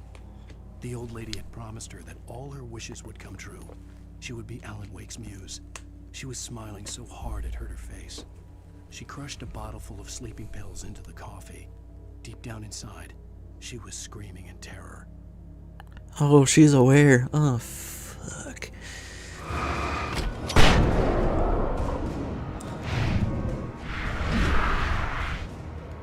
That's the worst part, is when they're unfortunately aware of what's happening to them.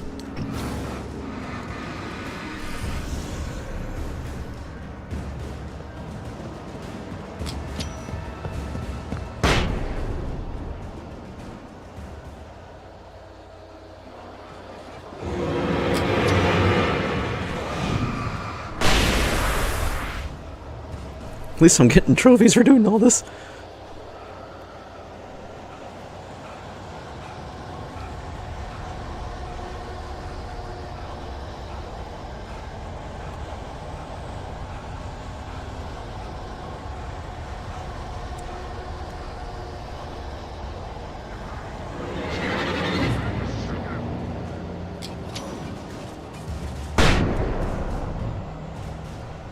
Where do I gotta go?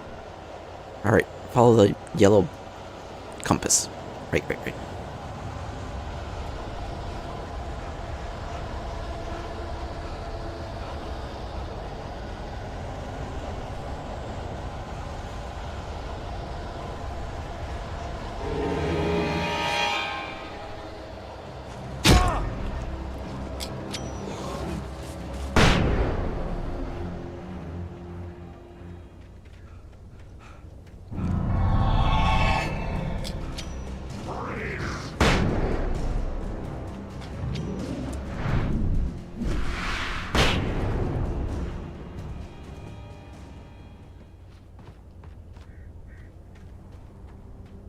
I made it.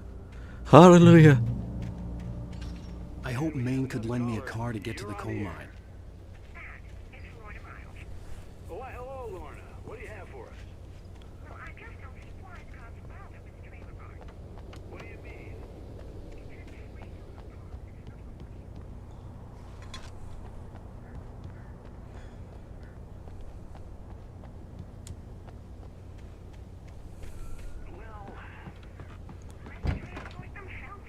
I'm sorry, but my granddaddy settled in Bright Falls in 1911.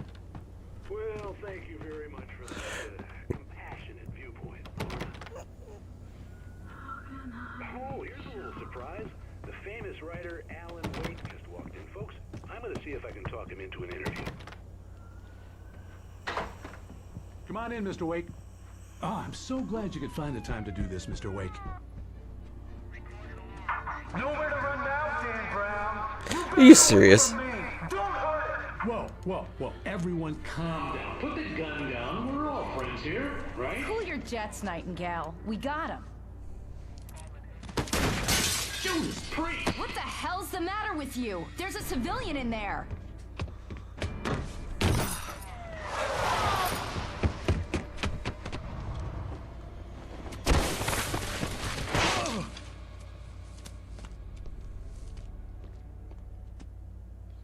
I'll get you yet, even if it kills me. You hear me? You hear me, H.P. Lovecraft? I had fallen off so many cliffs it was ridiculous. That's what you get for naming a book The Sudden Stop. It was probably good I hadn't had the chance to tell Maine where I was going. I'd have to lose the cops and find my own way to the mine. Nightingale stared through the broken studio window into the dark woods. He turned around, started to walk out, but Maine grabbed his arm. "Young man, you almost shot me. You don't shoot off rounds at people like that. What's the matter with you?" Nightingale shook his arm free, marched out. His cheeks burned with rage and humiliation. What the heck? Oh, hello.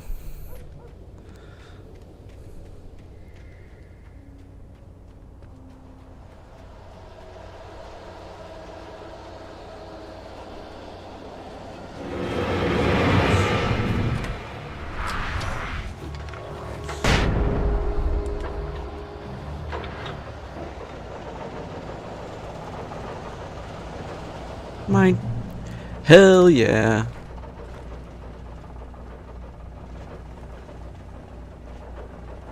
Shotgun ammo. I haven't even found a shotgun yet. I can find a shotgun?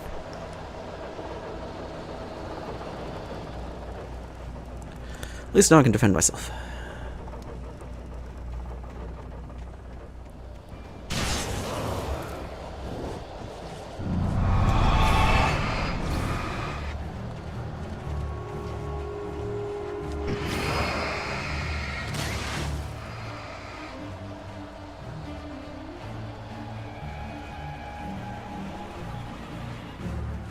There was no sensible reason for the power company work lights to be here. It was almost as if they'd been left for someone like me to use.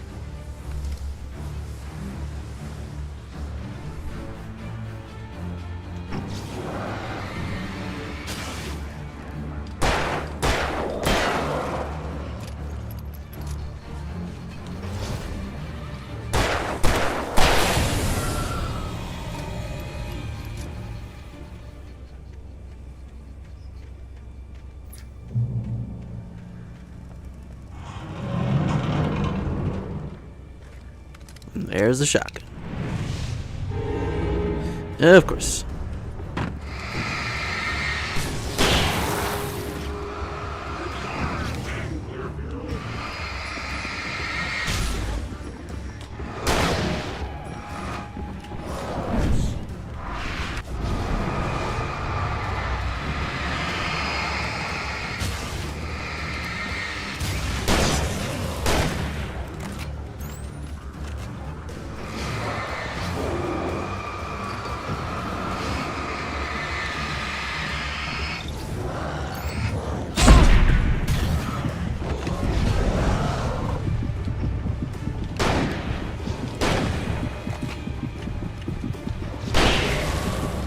Oh, hey.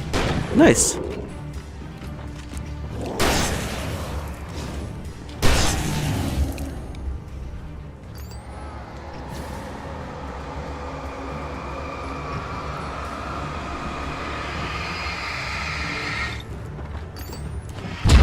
I dodged.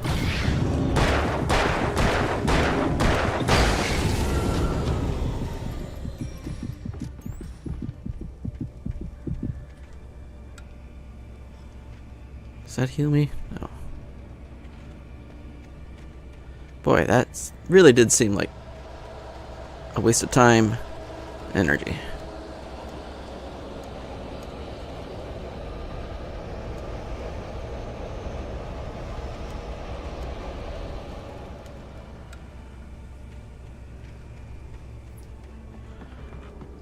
I really did it the wrong way because I should have used these. You can reuse them too. Oh my god, yep. Hold on. Oh, hold on.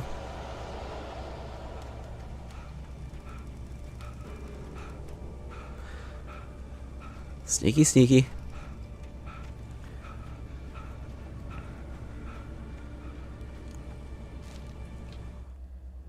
The bulldozer's engine roared to life. Oh, God. Mud and rocks flew as it fought for traction.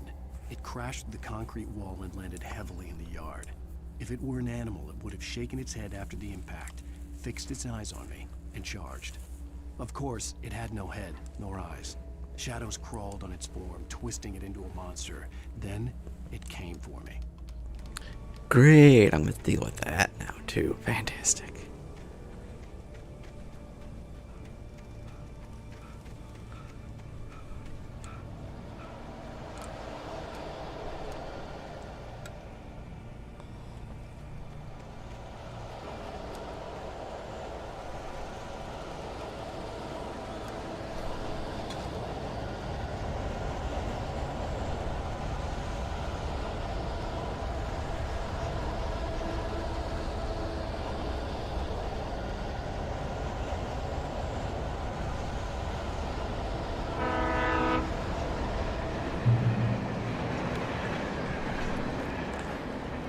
Oh my, lots of good stuff. Goodies, goodies.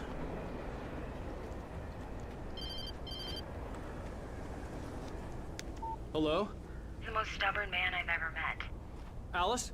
Alice? Alan, I'm so afraid. It keeps me in the dark. Please help me.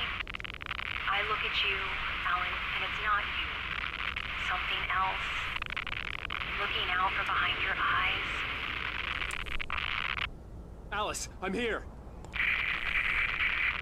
I'm so alone here. It's all gonna go to hell. You need to be careful. Cooperate. The connection had been terrible, but that wasn't the only thing that hadn't been right with the call. She sounded wrong somehow, but she had called me. Not really. The pipe wrenched itself loose from the bridge's steel framework. Wrapped in darkness, it floated in midair, twitching. For a moment, I didn't understand what I was looking at. The heavy object lurched at me with impossible force. I threw myself out of the way, but just barely. When I turned my flashlight on it, it shook in a dark rage before it flew at me again. Great. I could see a railway bridge up ahead and a warehouse of some sort on the opposite shore. I hoped I could find a car from there.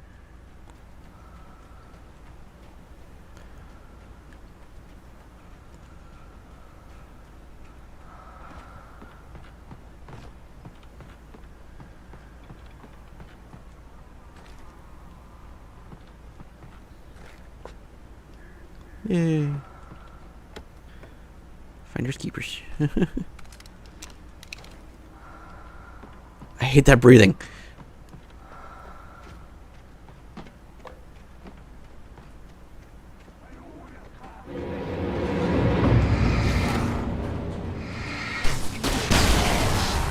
Oh, didn't mean to waste that.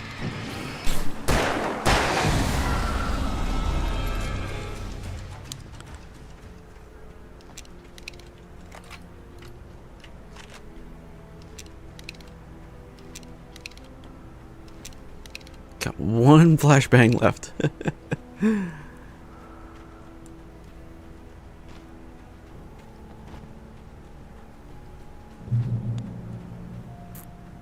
So something's gonna come out at me. Follow. How lovely. God, the goddamn breathing in your ear. Hate it. Hate it so much.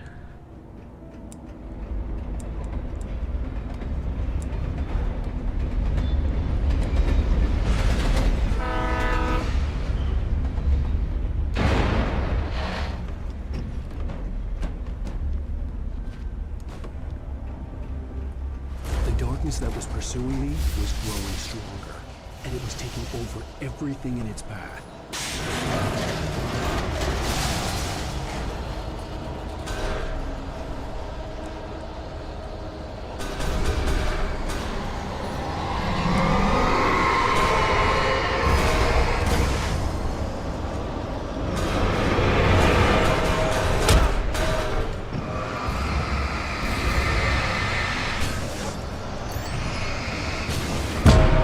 Ow.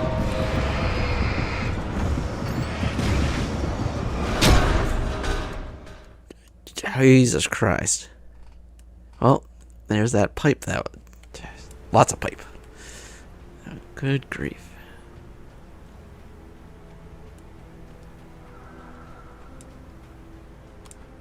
Let's try this again. I hate that.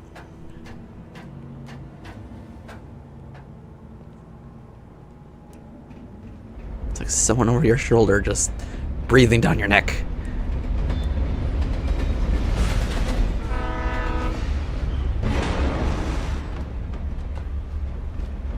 The darkness that was pursuing me was growing stronger, and it was taking over everything in its path.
Ow. Oh, for goodness sake, so it's just gonna keep doing this.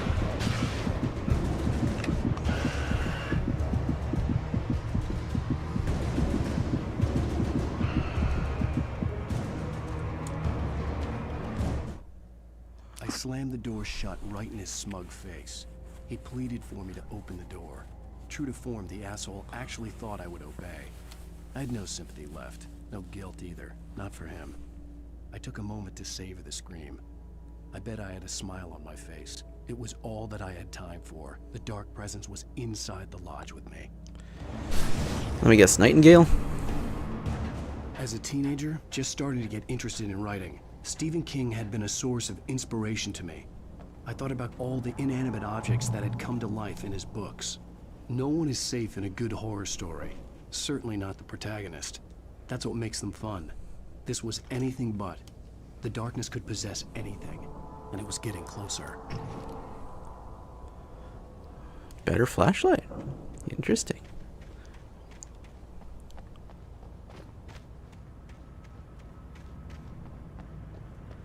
Get to you in a second. I see this.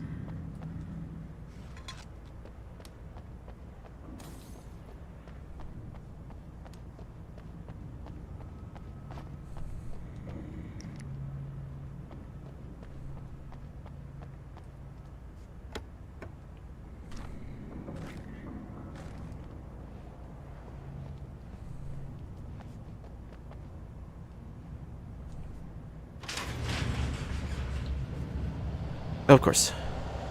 Hey, dude. Dudes. Ah, shit.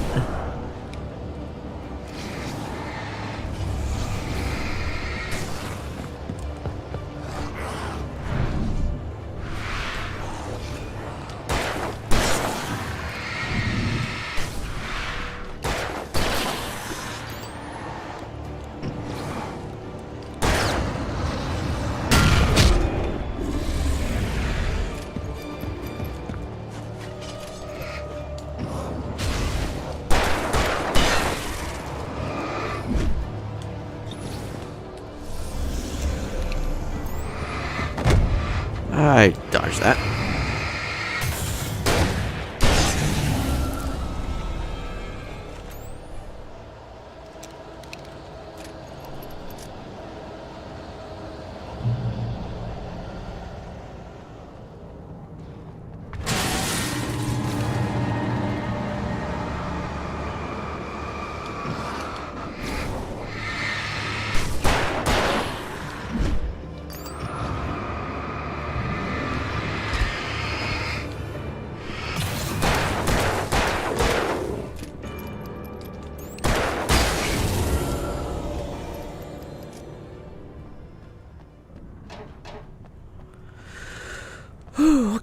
Okay. This is gonna be interesting doing this on Nightmare. Definitely can tell you that.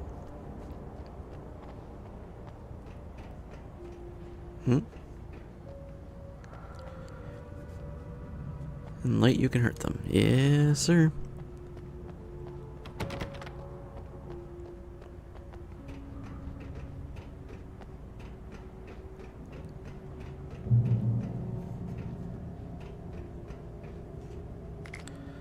Need those. Gonna need that. Definitely need that.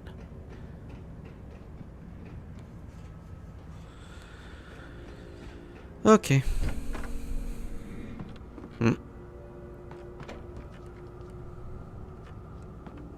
This don't look good. The darkness surged towards me, sucking everything loose from the ground into its depths, tugging at my clothes. I saw the flare the kidnapper had dropped and threw myself towards it just as I felt my feet leave the ground. The darkness embraced me with the force of a tornado. Somehow I managed to light the flare. The darkness roared and cast me away. I fell toward the dark waters of the lake far below. Okay, here we go.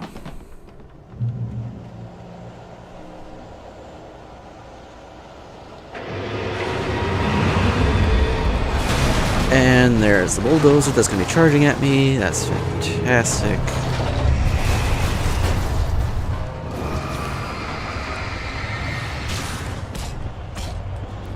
I hate that you do it double.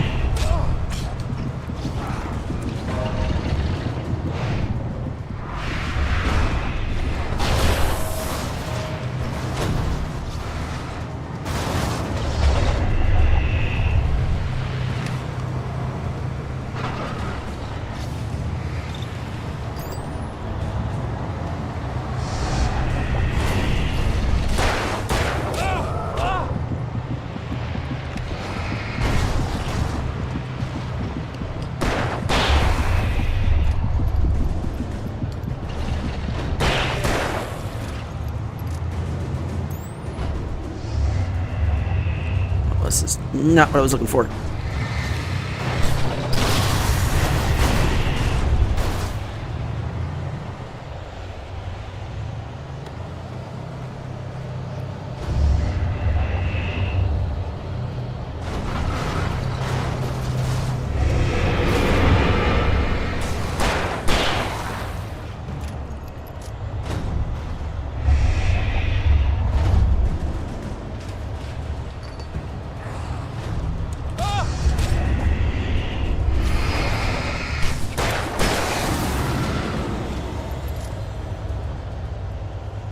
Gotta wait for it to open.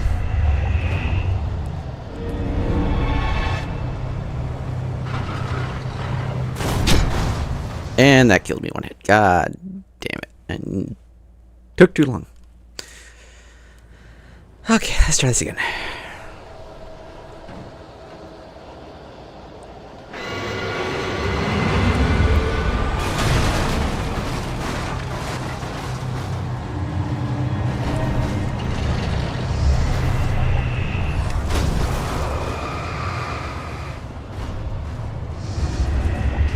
Get this open quickly.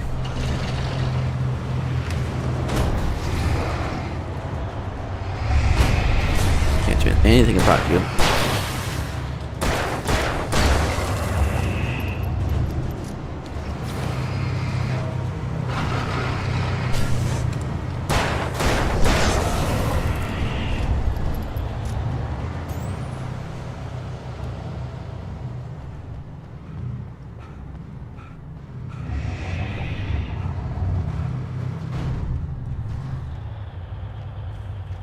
Can't get through. I can work with that. Okay.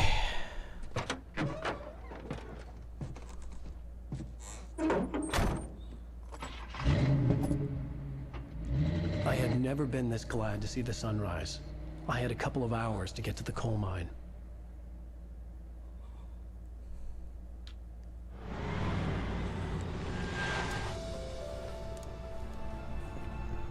Boy, the frames on this are not good. The coal mine wasn't far now.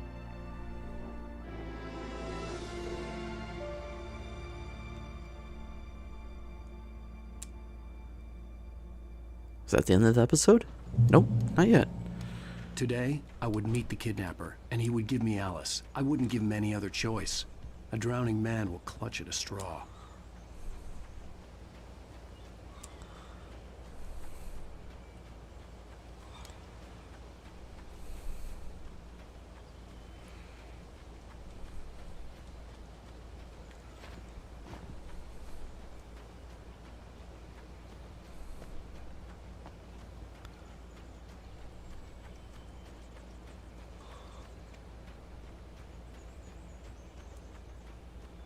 That looked like it was something. Was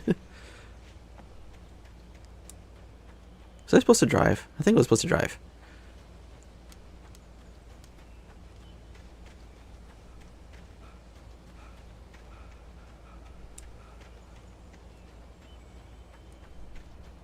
Yep, I was supposed to drive. God damn it. Why'd you get out of the car? If you're doing... whatever.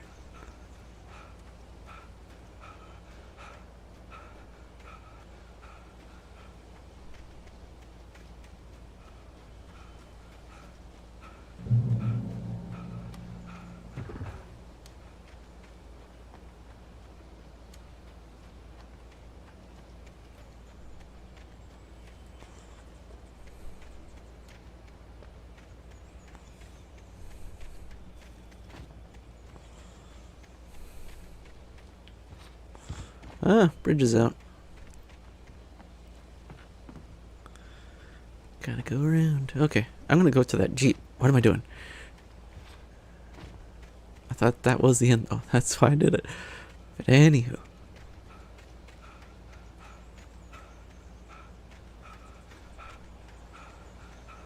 You really need to get in shape, dude.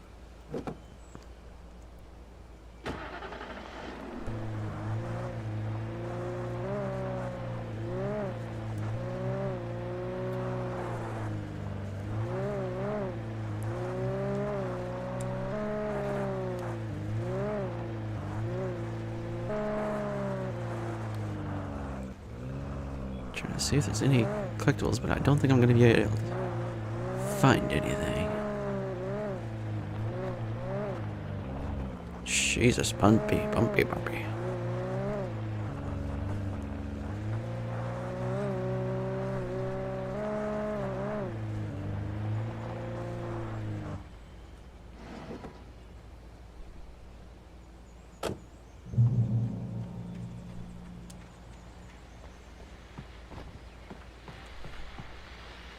This is Pat Main, and you're listening to KBF FM. Folks, I want to apologize for kind of abandoning you to that looping music track last night, but I was detained. You see, I encountered a big shot G-man with an itchy trigger finger who could use a lesson in manners and a boot in the ass. Not necessarily in that order either. Now, folks, I know I'm not being very informative here, and I apologize for that. I really should just keep quiet, but I'm just so peeved right now, because some people just shouldn't be carrying badges. I'm just glad that our Sheriff Breaker was there to straighten things out. And if someone I met last night is listening, let me just say, I'm sorry if my mouth got you in trouble. I'm pretty sure you're not the bad guy here. Godspeed, son. I hope you know what you're doing. Now, on a I hope lighter so note, too. I'll be talking to Dr. Nelson all morning. But first, a little music.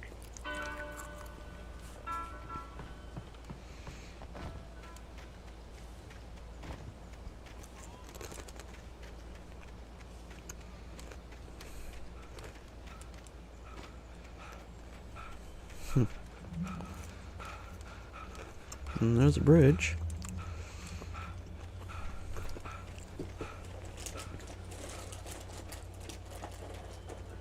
Is that really all that was in there? It was just the radio?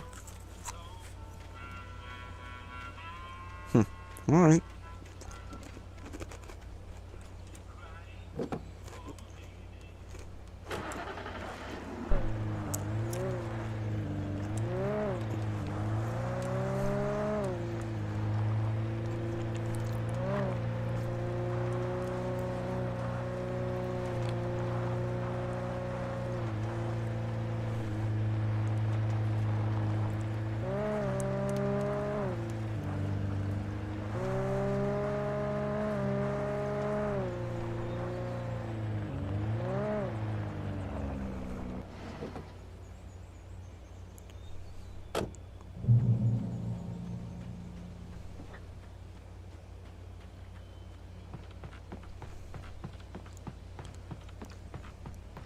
Didn't think this was the end.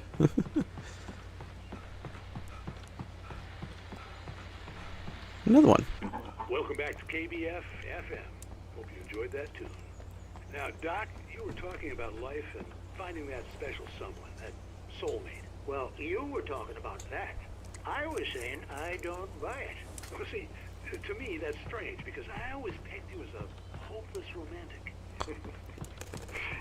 You got me there, Pat. But I think love's where you look for it. And you need to do a lot of looking, sure. But the idea that there's that one special person out there for you, and if you miss that chance, it's gone forever and you're forever incomplete. I mean, isn't that depressing? Or childish even? There's plenty of fish in the sea. And apparently a fisherman has a fishing analogy for everything. But what you're saying, isn't that a little harsh? Well, no.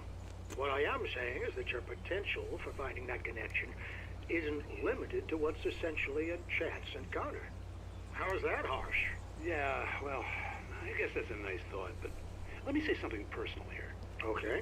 Now, well, I don't disagree with you exactly, but I can't really fit that together with what I feel, what I felt for someone, because she was the one, she was. And I let her drift away from me. Maybe I didn't put in the work, I don't know, but, well, since then, and it was a long time ago, but since then, there hasn't been anyone, not like her. And I'm not saying I dwell on her or haven't moved on. I like my life, I'm not living in the past, but I do miss the way she completed me. You can't argue with the heart, Pat. I'm sorry, folks, I had kind of a scary experience last night, and let's just say it's shaken a few things loose.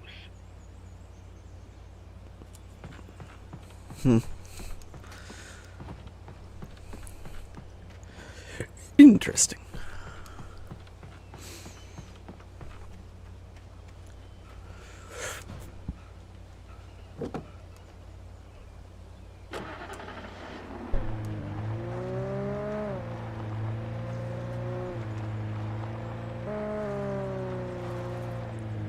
So many places to look.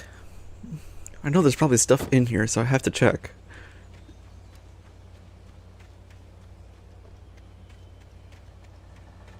At least I don't have to worry about being chased right now. That's another thing.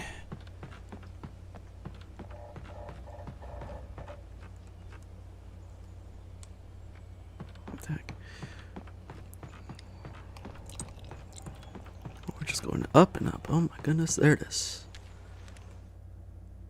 For Mott, spying on the writer on the ferry had been a disappointment.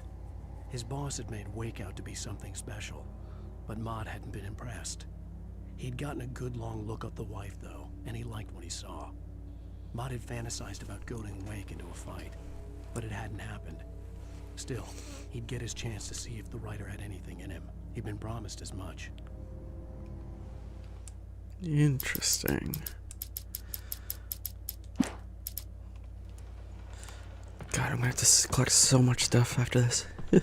Once I get through the game anyway. It's gonna be rough.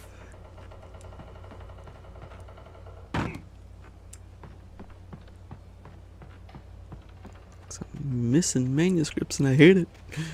Trying to collect things as I go. Still some stuff you miss.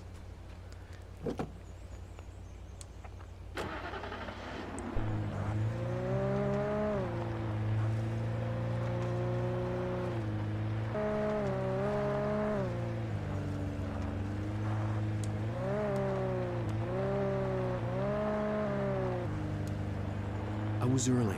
I was supposed to meet the kidnapper at noon in the main building. The coal mine was quiet. It was a museum now.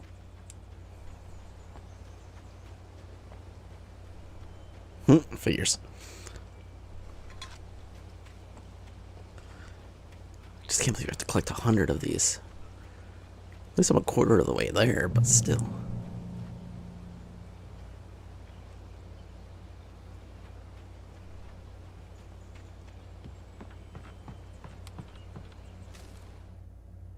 With Nightingale gone and the night wind blowing in through the broken studio window, Maine stared at Sarah.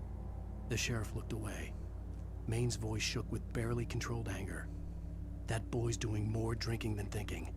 I hope you know what you're doing, Sarah. He's got a sickness in his eyes. You take my word for it. He wants Wake for a reason, and it's not for anything good.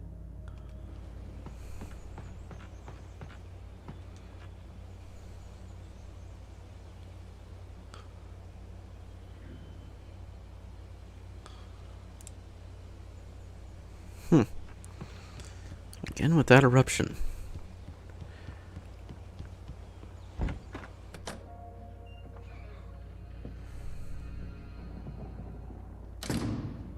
I didn't want to go outside. Cops had to be looking for me. The noon sun turned the place into a sauna. The day dragged on. Different scenarios ran through my mind. Ways of how I'd torture the kidnapper to get Alice back. Or the different horrible things he could have done to her. I imagined her dead. I had no way of knowing she was still alive. It was killing me. And he didn't show up. I was running on blind hope. It was all a waste of time. The bastard never showed up.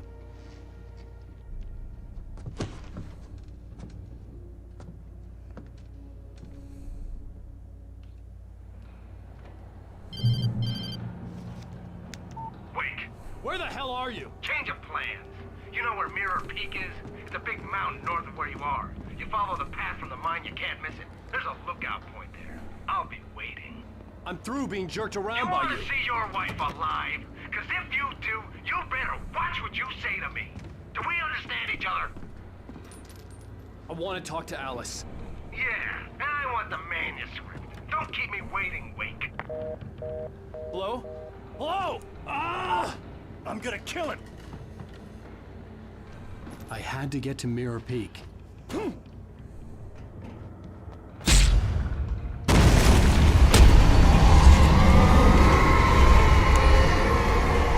know what was hurting me, but that was weird. It was close. Maybe closer than ever before. Oh, hello. Need these. Need that. Yep. Take that. Yep. Nope. Taking all that. Yep.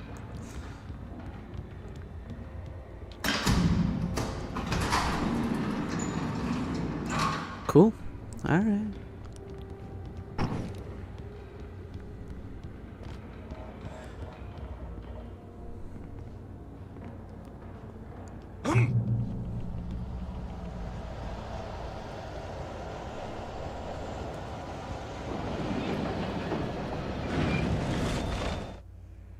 Thomas Zane fell for Barbara Jagger, it happened fast.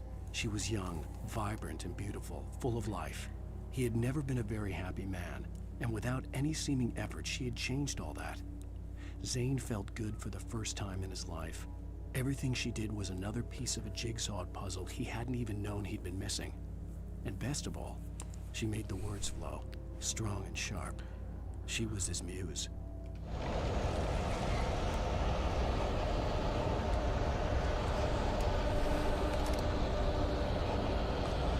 Oh, Jesus. That's a okay. Here we go.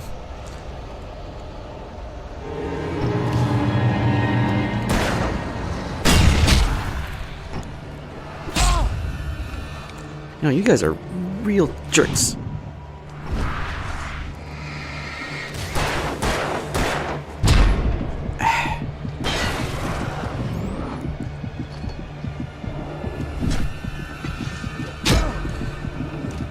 You cut it over that?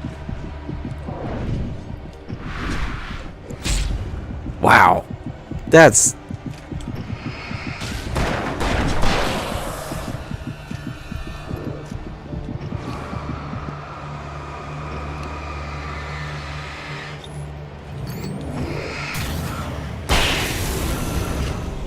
Oh, you were close to being dead.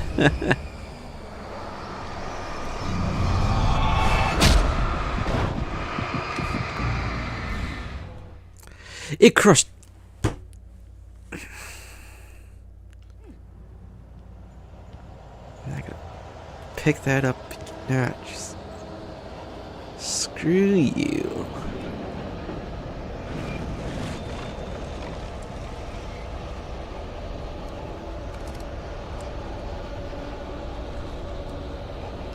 I still have the shotgun. Okay. I still have that too.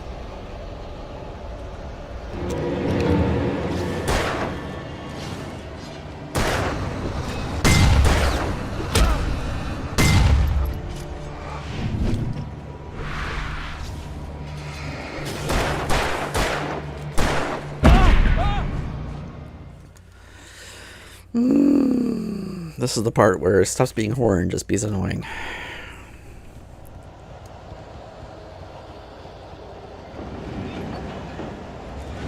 That's where when you're trying to be horror, and it stops being horror because it gets annoying dealing with. You know you did something wrong.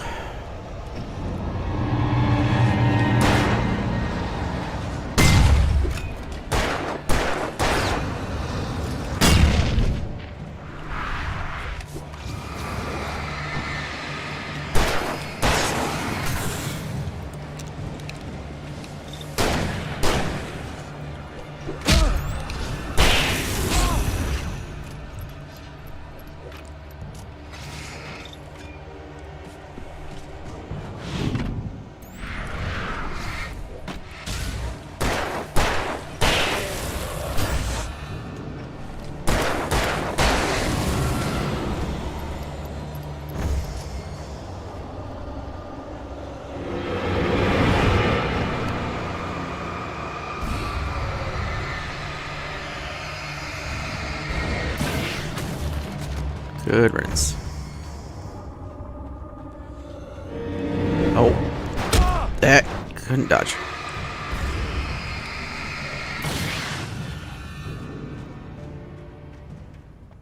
Are we done now?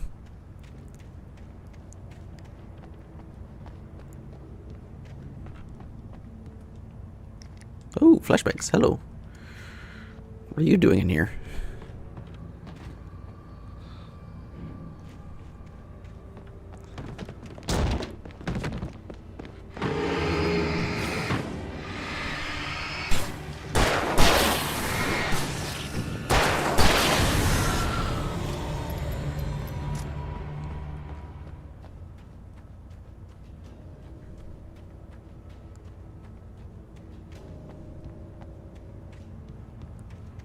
Anything back here?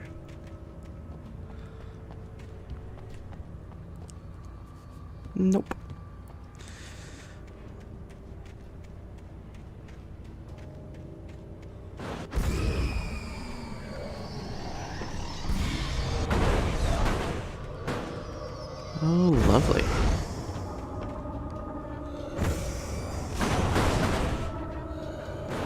Yeah, no, you can stay in there.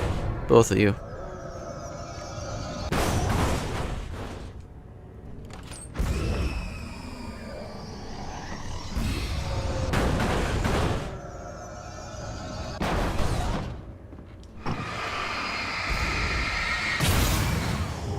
It's one.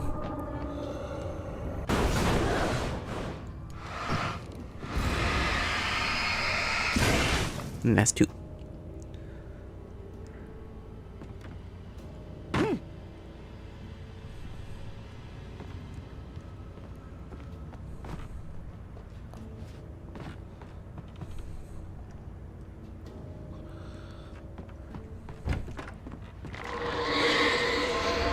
What the hell? Oh, lovely.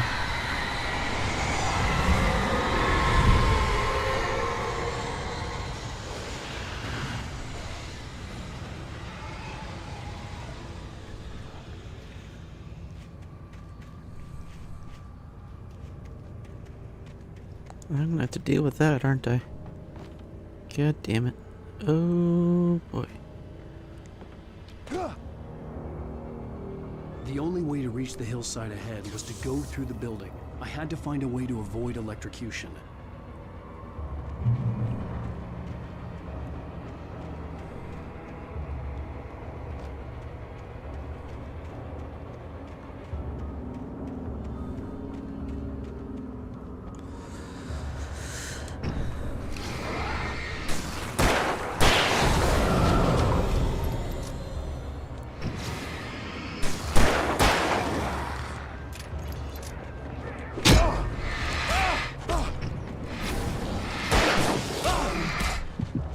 Okay.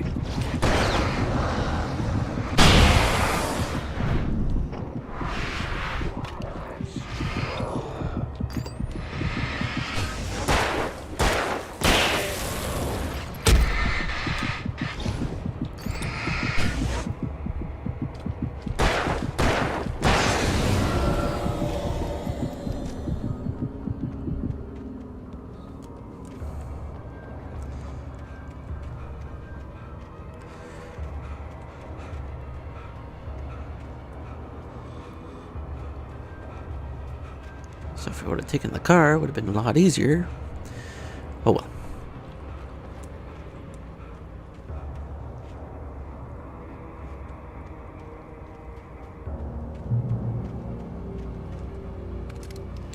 Ooh, nice. And now I gotta go through that without any lights whatsoever. Okay.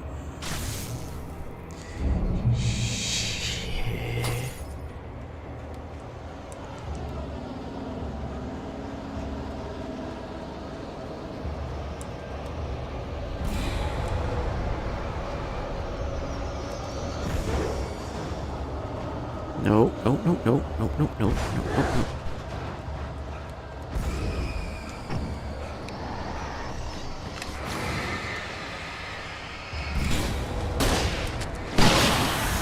Oh, right. Still got that on.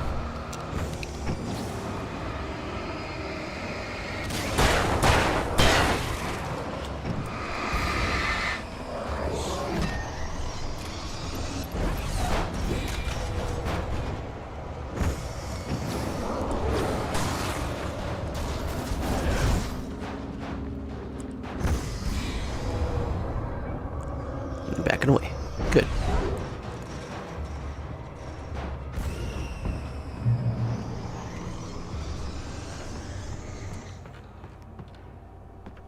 Don't want anything to do with you out there.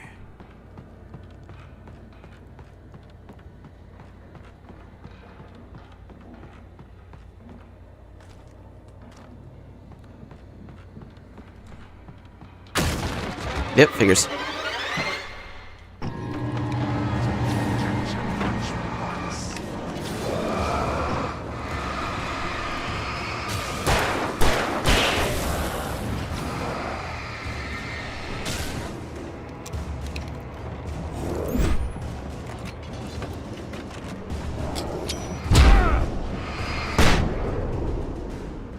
That'll work.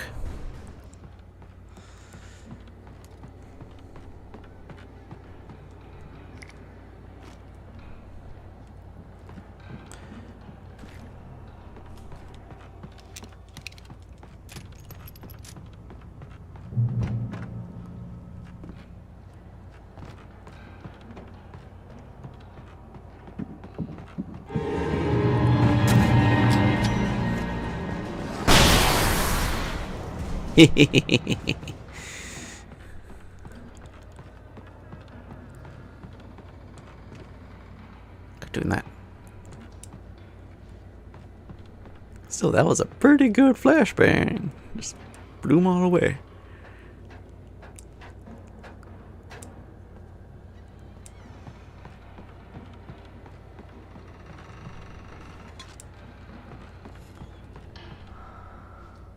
Follow. Some of the Taken retained echoes of their former selves, but these were just the nerve twitches of a dead thing. Nothing remained but a shell covered and filled with darkness. In most cases, these puppets were enough for the purposes of the Dark Presence. But for anything more elaborate, as with the writer, it was different. It needed his mind. And so rather than taking him over completely, it merely touched him.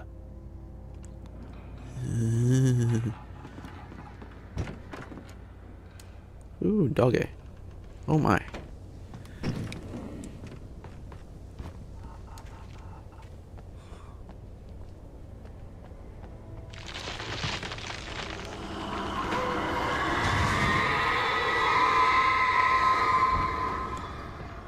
Yeah, no. Just batteries. Actually good on batteries. Wow.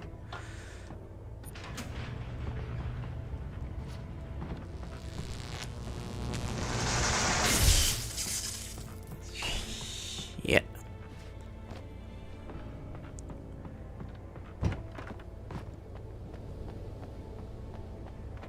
Don't mind me. Ooh, more flashbangs. There was no way the flashbang grenades were standard power company equipment.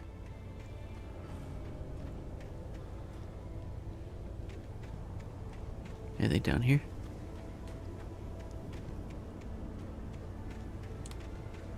Yeah, things are weird.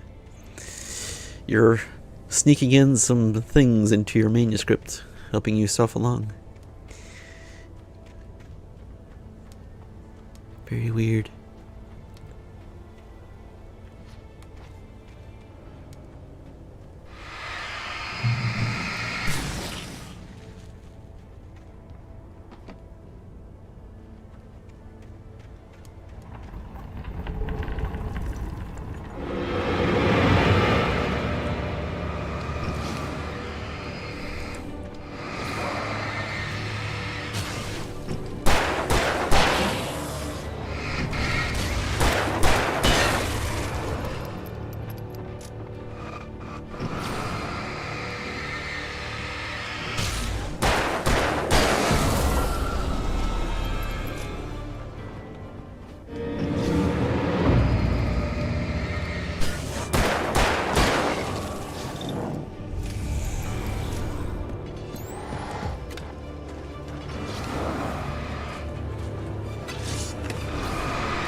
Okay, you guys are just gonna keep on coming after me, aren't you?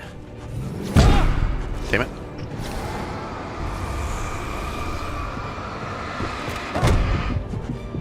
Okay, that's some bullshit.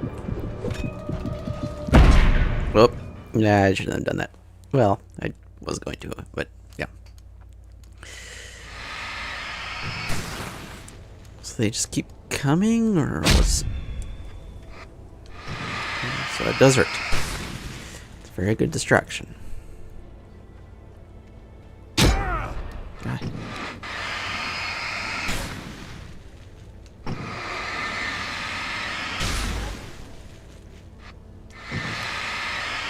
Did I just somehow just walk all through all that before and not get hit? Whatever.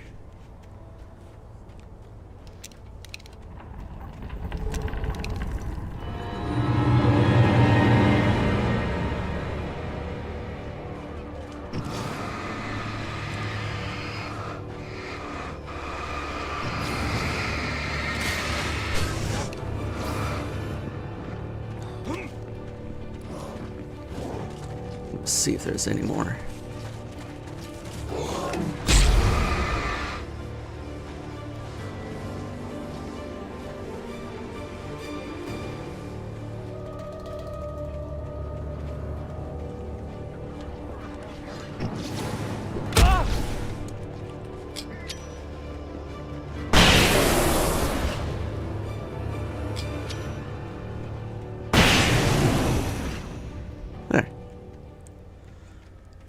Okay, so there's just a decent amount of them. Anyway. I stared through the bars of the jail cell. Barry stood behind me, swaying on his feet, looking as ill as I felt. Agent Nightingale stood on the other side of the bars with Sheriff Breaker. Nightingale had a stack of manuscript pages in his hand. He seemed unhinged as he gloated. Well, I've got you now, Raymond Chandler. It's all here. All the evidence, including conspiracy to murder a federal agent. Oh, he found some scripts.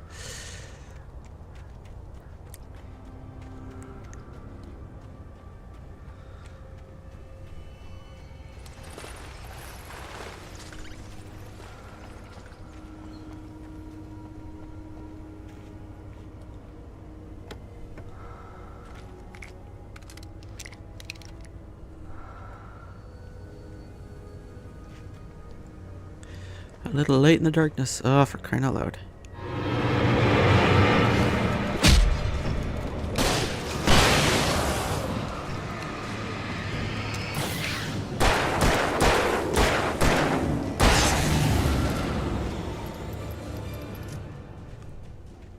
Ta-da! Oh. Hello. Oh. Careful, careful.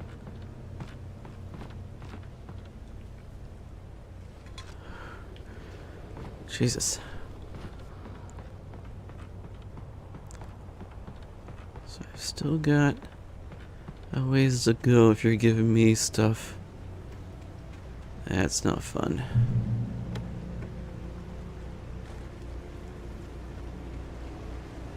Well, you're giving me shotgun ammo too? Oh my goodness. What have I got to fight? I had no real plan. I was going to give the kidnapper all the manuscript pages I had for Alice. If that wasn't enough, I'd hold him at gunpoint and make him talk.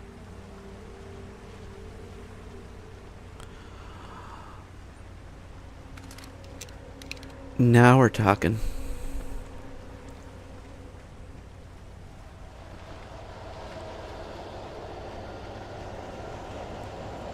Oh. Poopy in my pants.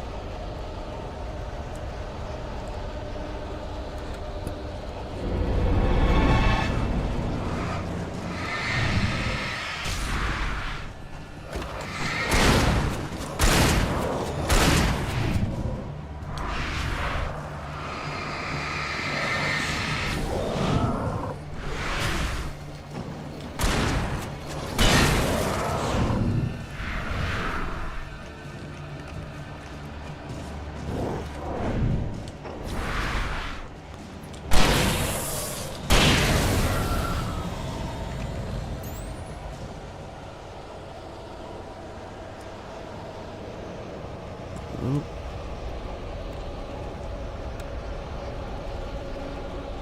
I see something. I gotta grab it. I know. Dumb thing to do.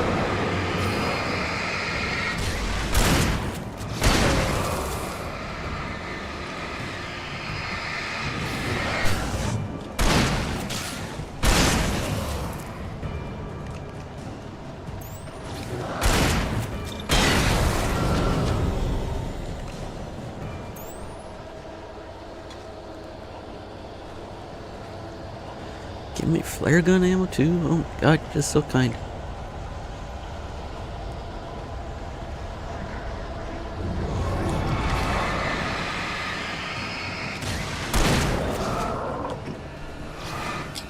You know what? Take that.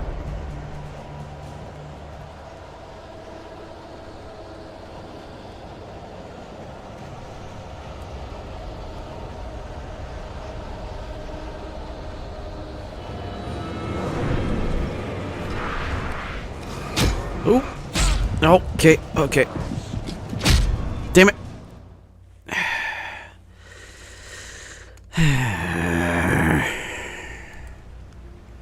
Oh, that starts me from here. Oh, you.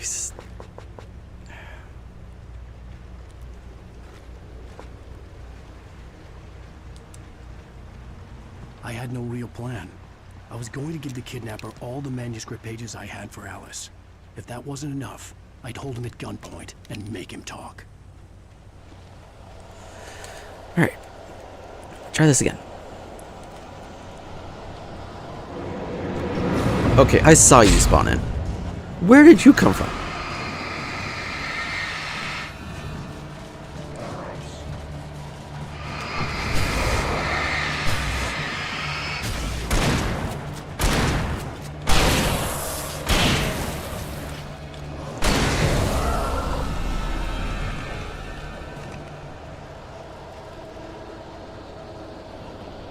Shotgun's useful.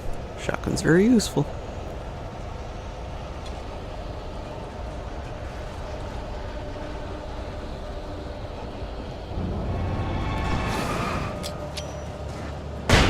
Don't have time for you.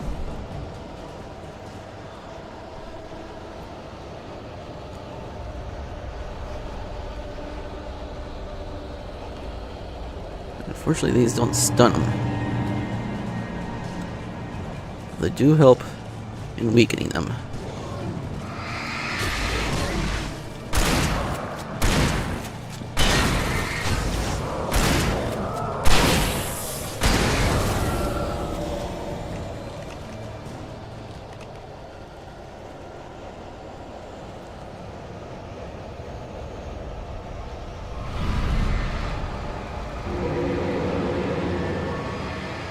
Ooh.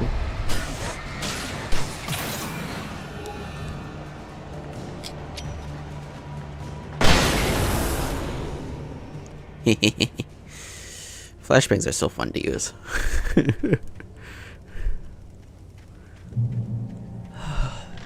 Thank God. Oh dear.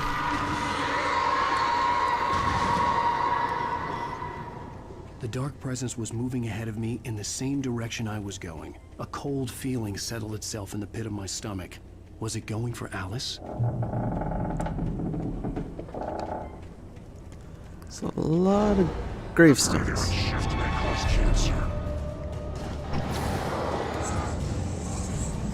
Ah, Jesus.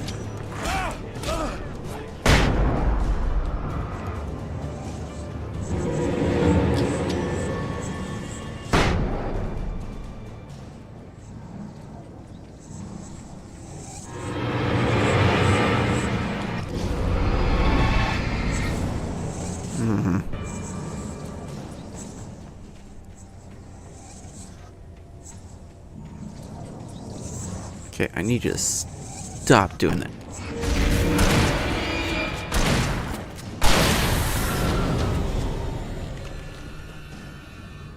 Good riddance.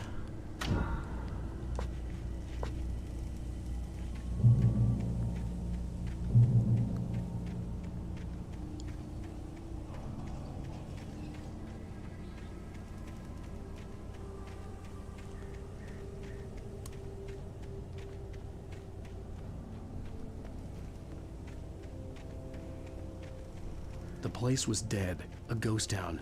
Had been for decades, maybe a century.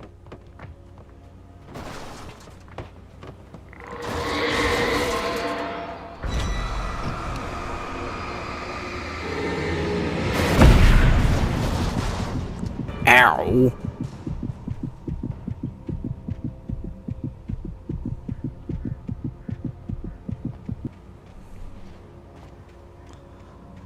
Is even any a door?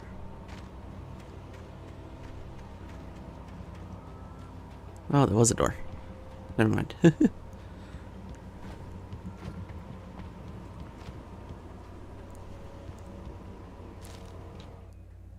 Things were never as simple in real life as in fiction.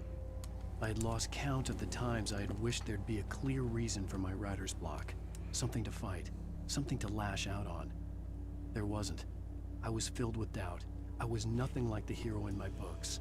Alex Casey had gone through his life with single-minded determination, never wavering from his goal. Even now, I was angry at myself, angry at Alice, angry at Barry. I was fumbling and I had no plan.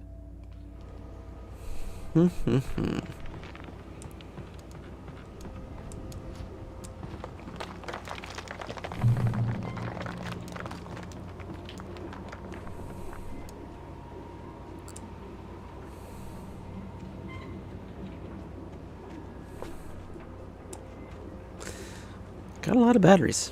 I just haven't used them.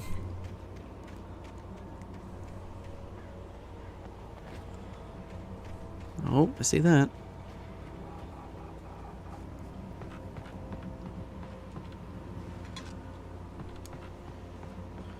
I like that. I'm finding those.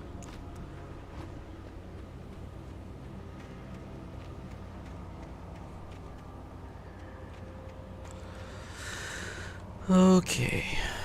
What's gonna happen? Yep.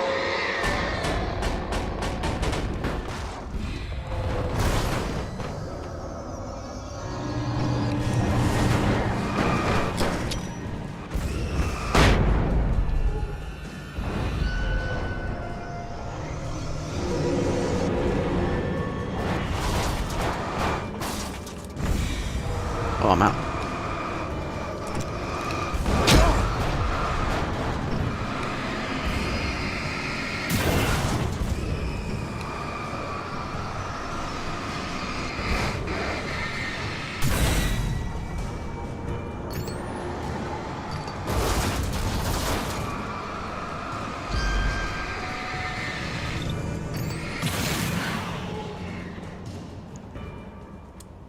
Whew. At least I'm getting trophies.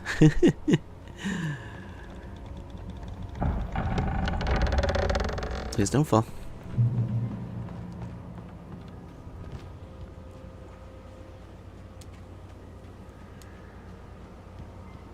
Definitely not that way.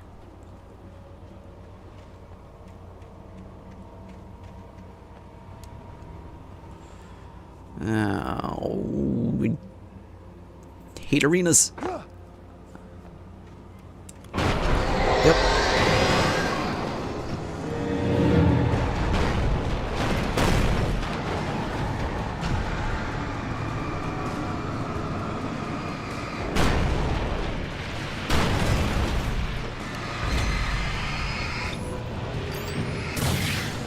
Good riddance.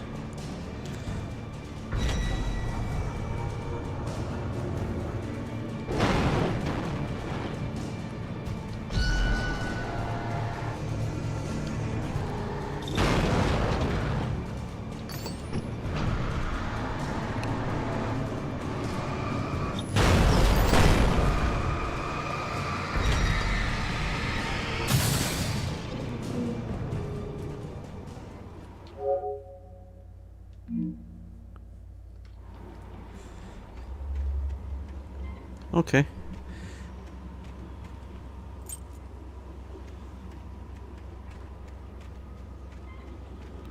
Guess I needed that to get into here. Yep. Okay. Like it when it works out.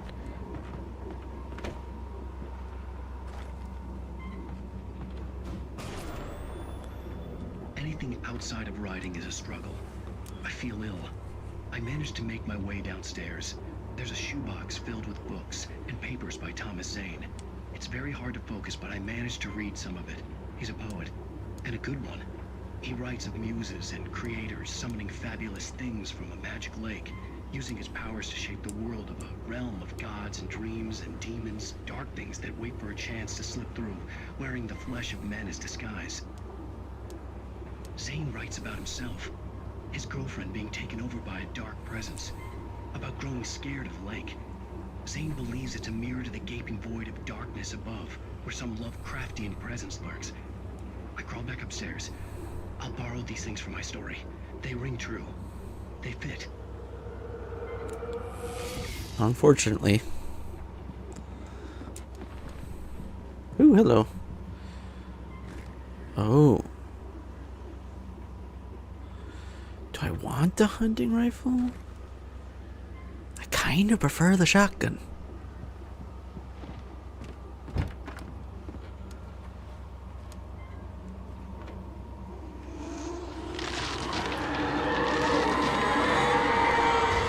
Really don't need that.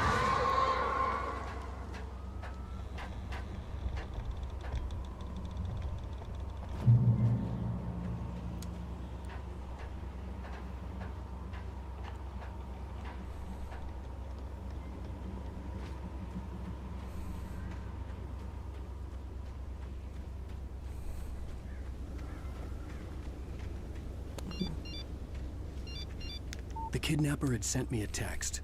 The message was full of spelling errors and insults. It was telling me to hurry up.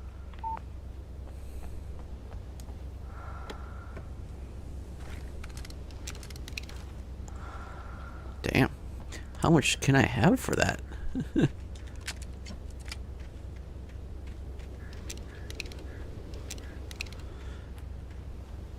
Just can't believe I used up all my flashbacks. It was worth it though.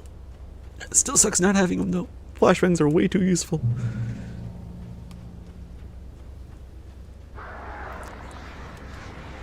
Ah, God.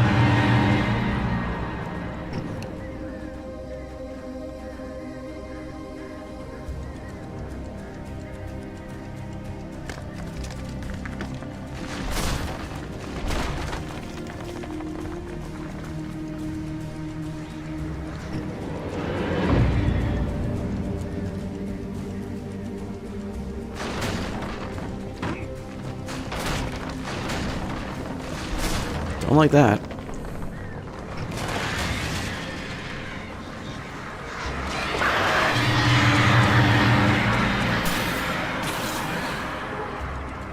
Ha. Suckers.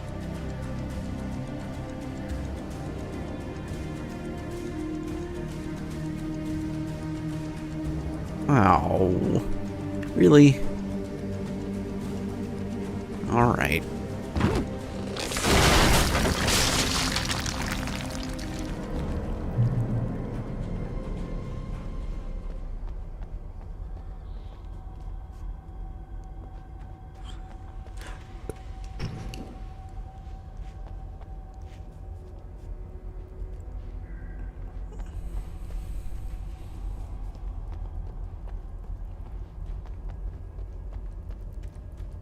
God damn it, I hate this.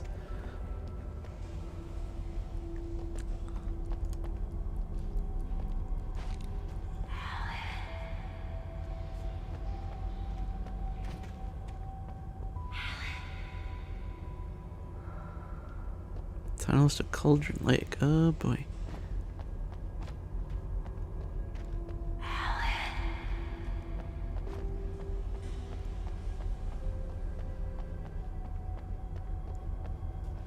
Nope. Nope.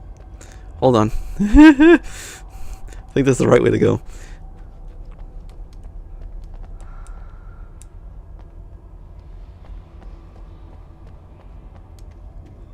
No, that's the wrong way to go. Because that goes to Cauldron Lake. Okay. Let's go for it. This might be a bad idea, but let's go for it.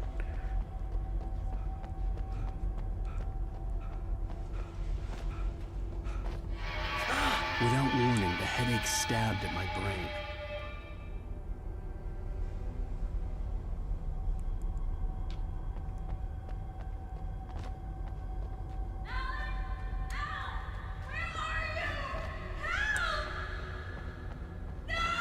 Alice?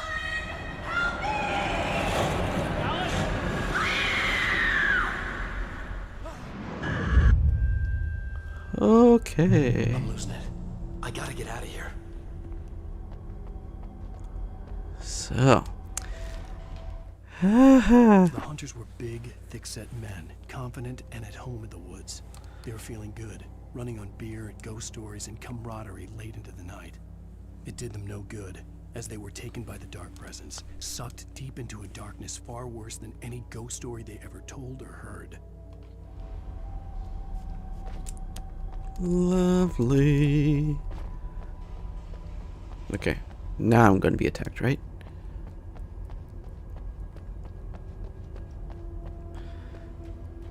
So those were the waters of Cauldron Lake.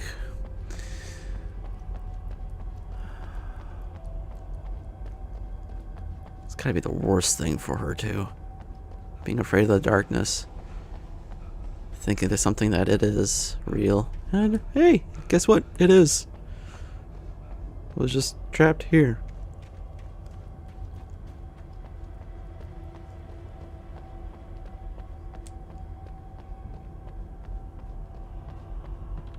Oh, you are glorious. 'Cause I might need those. There's stuff over there.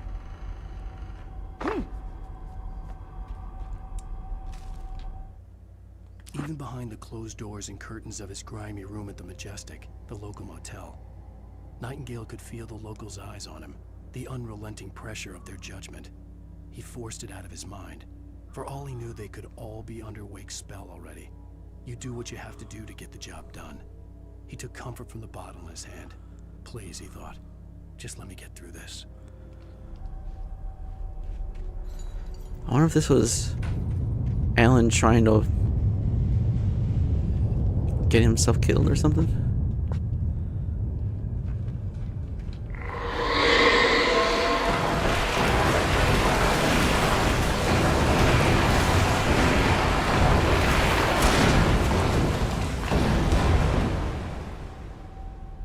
Yep, there it is.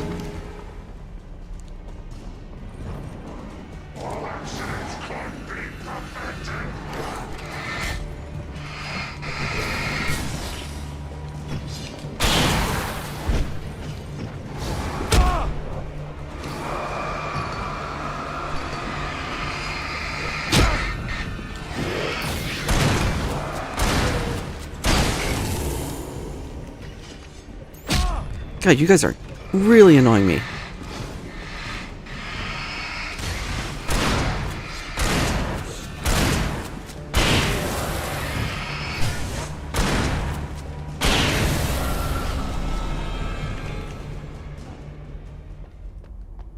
Almost out of shotgun ammo.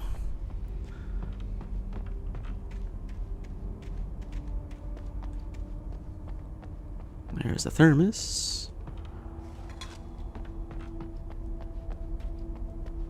Sucks that if you die before getting to a checkpoint, you have to recollect it. Very annoying. What can you do? Anyway.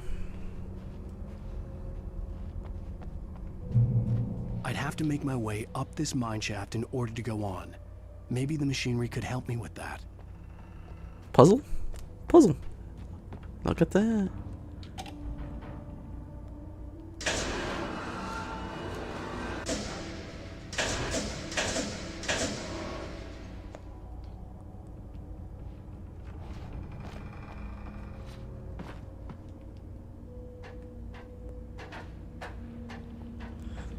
Small puzzle.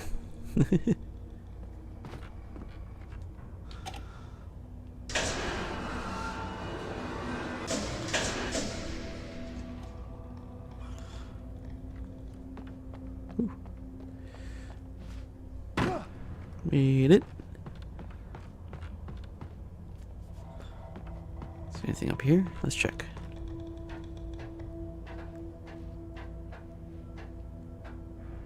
Or I'm supposed to move it to there. Yes, I'm supposed to move it to there. Okay.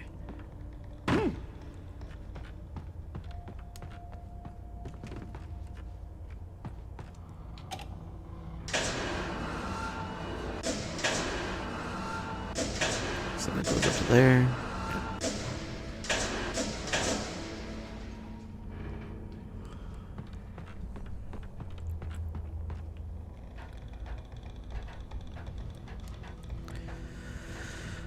Oh, Jesus.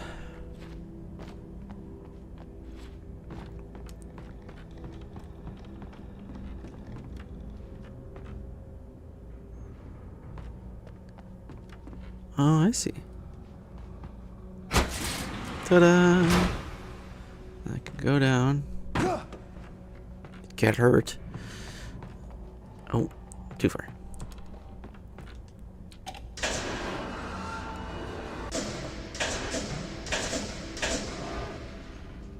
That'll work.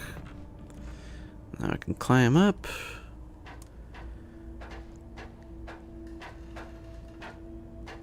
And then we're good. Simple puzzle. Very simple puzzle. But it was nice. Nice break.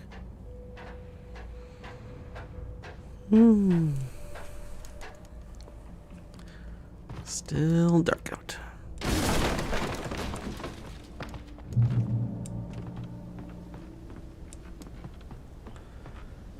Do I go up?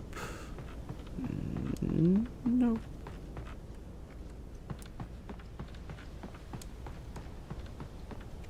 going to anyway. Yep, because of that. Thank you.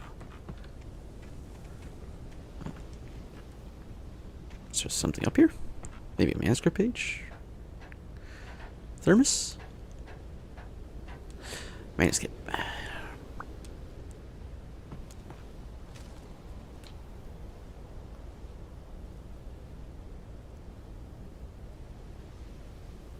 Cool. Lightning flashed behind the windows of Cauldron Lake Lodge. Tor Anderson laughed and held the steel hammer above his head. Nurse Sinclair was trying to calm him down without success. Tor grinned madly and shouted, "My hammer's up. Here's a friendly poke from Molnir, wench." He brought the hammer down with all his might on Sinclair's head. "We're on a comeback tour, baby."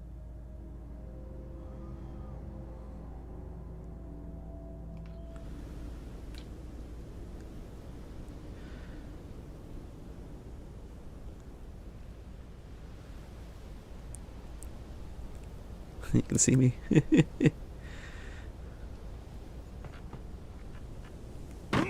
Ow.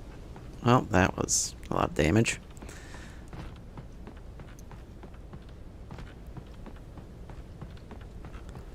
A lot of needless damage. Oh, well. Too late now.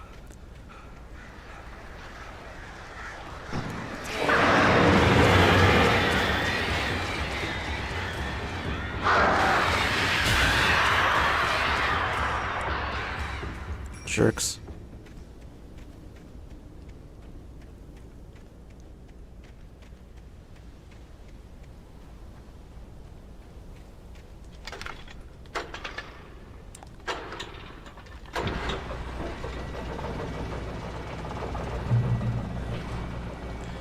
Okay. Oh, great. Another cable car. Just great. That's what I was thinking.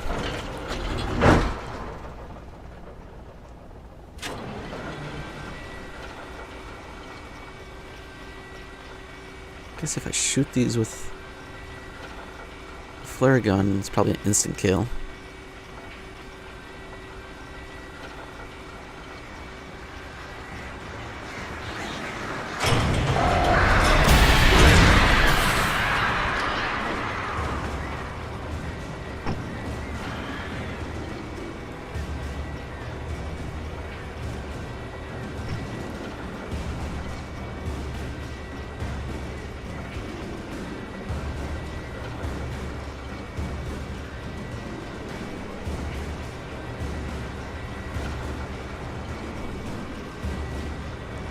Oh, Juga.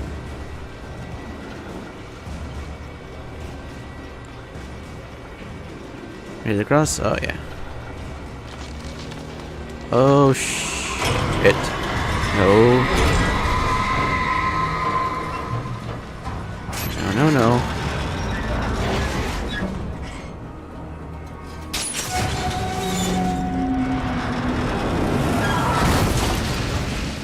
That'll work.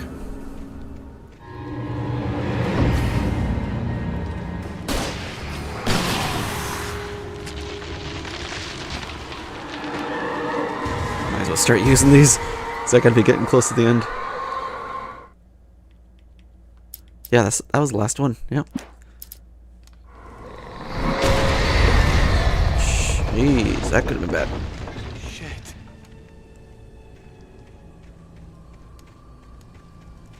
Anything up here? Ooh, this. Anything over here?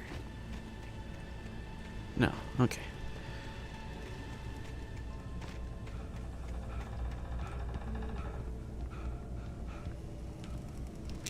There's another one of these. That's gotta be part of a trophy I gotta do. It's gotta be.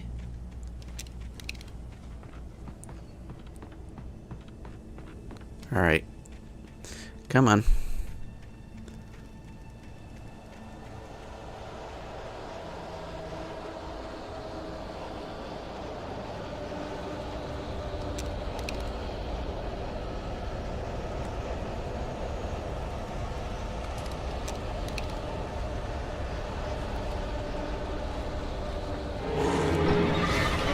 Yep.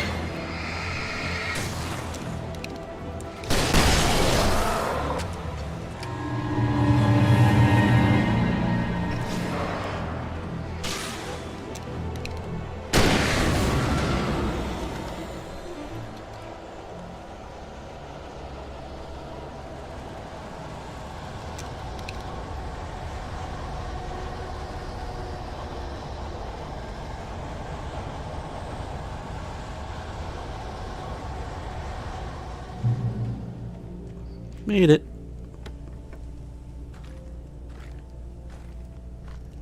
Very nice.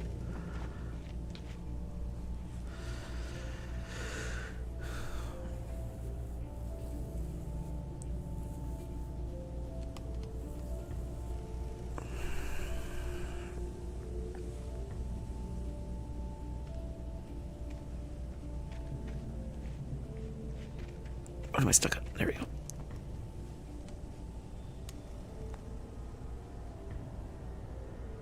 Lovely.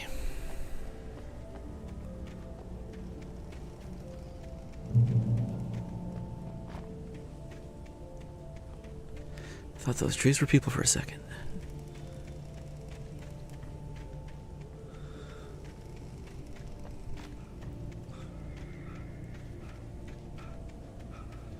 Oh, great. Okay. Yep. Fucking rickety bridge.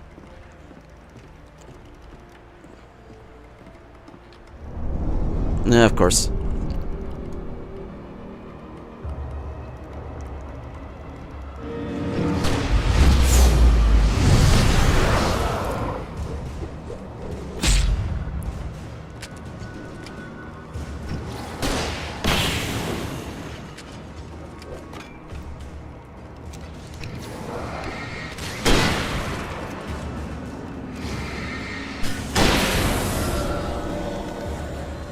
There we go, there we go.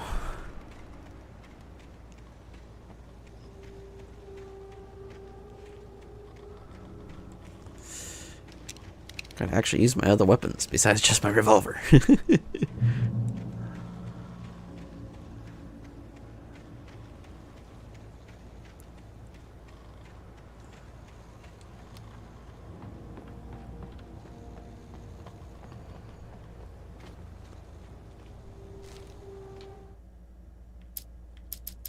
Oh, I still gotta... Maud had checked all of Stucky's rental cabins. There had been no sign of the Wakes. It was dark when he'd found their car parked at the end of the road by Cauldron Lake. It made no sense. They must have taken a wrong turn, but there was no sign of them, and the car had been there for hours already. Frustrated, Mott stood on the rotten ruin of the footbridge that had once led to Diver's Isle before it sank beneath the waves years ago. The boss wouldn't be happy. Oh boy.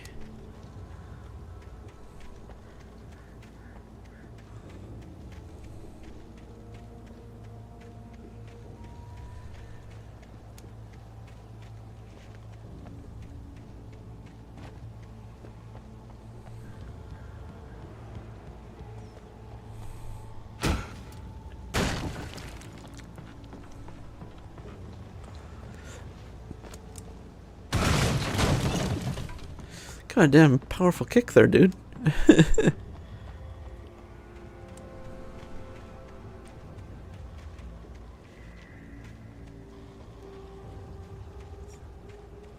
Just making sure. Oh, hey, look at that.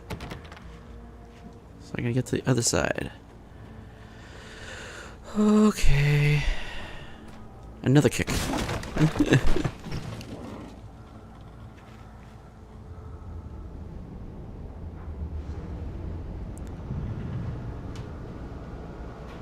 Oh,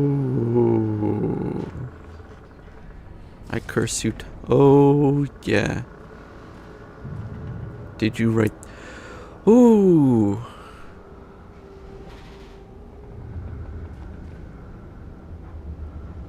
So the part of her that's still in that darkness, ooh, she is not happy. Boy. That's Ooh boy.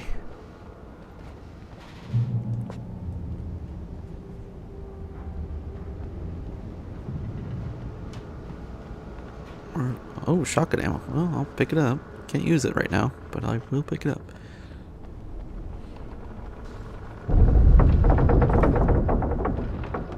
Don't do that. Oh, good on batteries, yeah.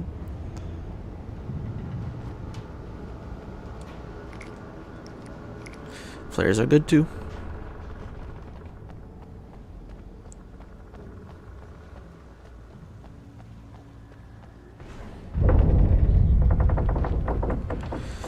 Ah, shit. Okay. That's yep.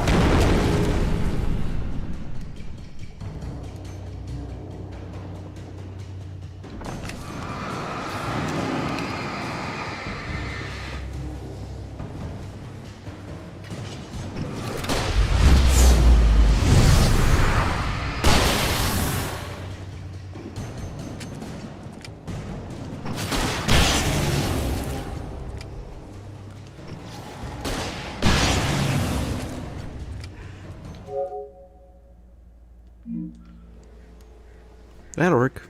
I'm not trying to do any of those trophies, but it works. Sometimes you just get lucky.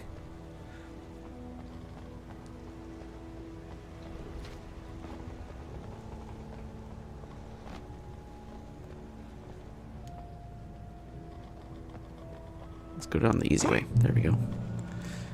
Okay. And I know there was thermos right here. Thank goodness for the flare gun. Very useful with those big groups like that.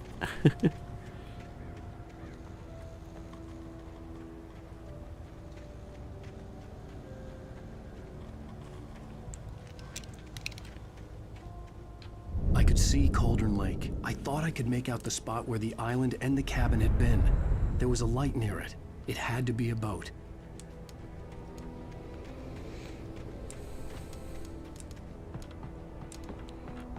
I was close now. I had to get there fast. I dreaded what I would find. I tried to hold on to Alice, but her form melted away. I was losing control. Dr. Hartman stood in her place. I wanted to hit him, but my arms were jelly. He smiled.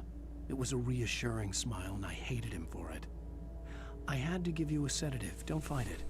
You went through another rough period. Right now, it's very important that you stay calm. We don't want you to have another episode. You're a patient at my clinic. Have been for a while now.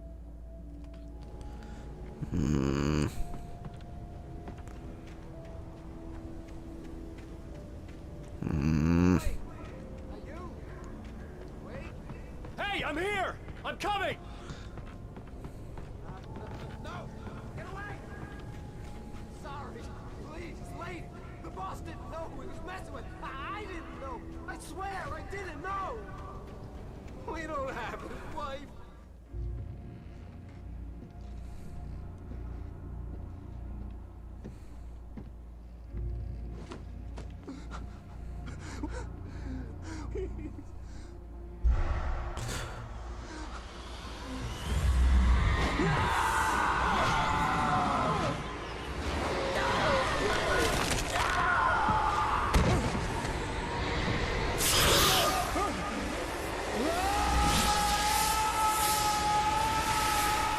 Yeah, he didn't have the wife. Knew that coming.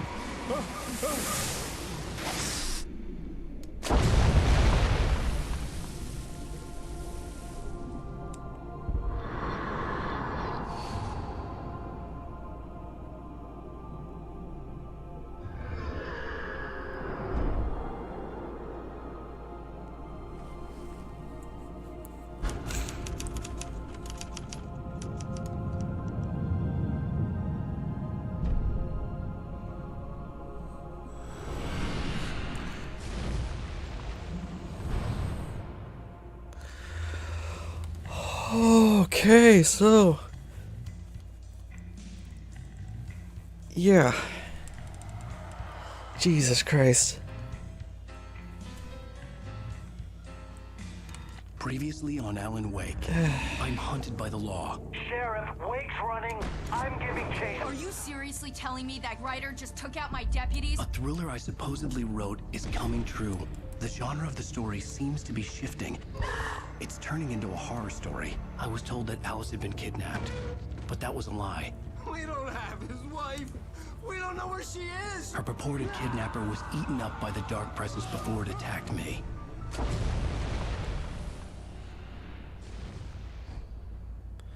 The truth. Alan, shh, baby. It was just a nightmare. Alice. There you go, Alan. Hartman, I fell. I had to give you a sedative. Don't fight it. You went through another rough period. What? Right now, it's very important that you stay calm. We don't want you to have another episode. You're a patient at my clinic. Have been for a while now. The shock of your wife's death triggered a mental illness. No, you're lying. You're suffering from various symptoms of undifferentiated schizophrenia. Bastard. It's okay, Alan. Just let go. Ooh, that's messing with your head.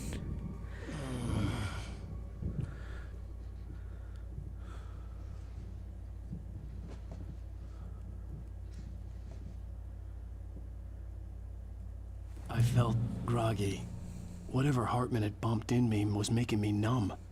I felt like this was happening to someone else. Someone I was watching on television. I couldn't think. Couldn't focus. The door was locked. I was a prisoner here.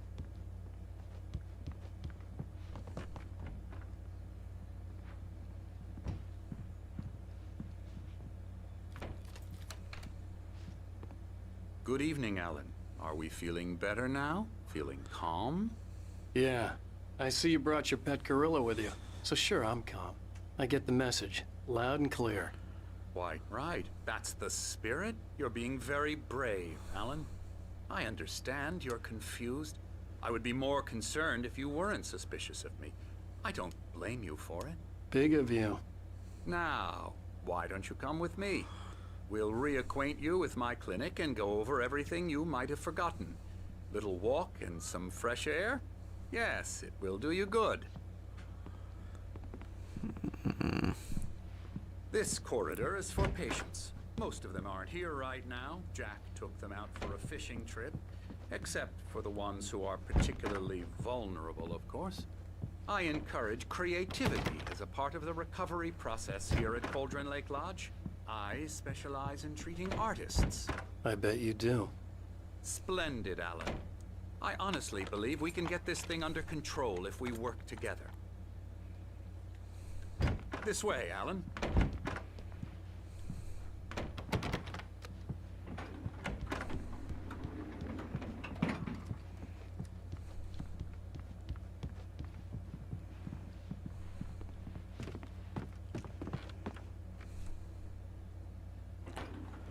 Now, Alan, from past experience with you, I know I need to get right into the heart of the matter as quickly as I can after an episode. So I'm just going to say this.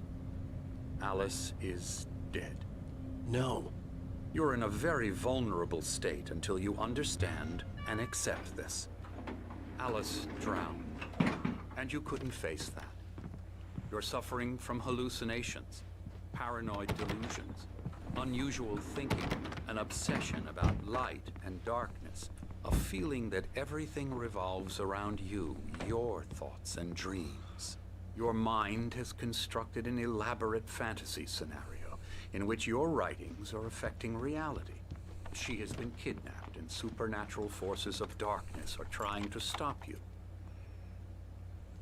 We go this way, Alan. I wasn't ready for another shot, so I went along with it. He had to be lying. But under the influence of the drug he had given me, I had to fight not to believe his words. It's all in your head. You've been making it up. Apart from the tragic accident with your wife, no one has been killed. Your delusions are just a manifestation of your subconscious mind trying to protect you from the too painful truth. Unless we fight the fantasy, it will return. I know the instinct is to resist me, but think about it. Doesn't this make far more sense than the insane supernatural conspiracy you have concocted in your mind? You're a skeptic by nature, Alan. We both know this. Everything can be explained logically. I see that. I can't get to it, but I can see that.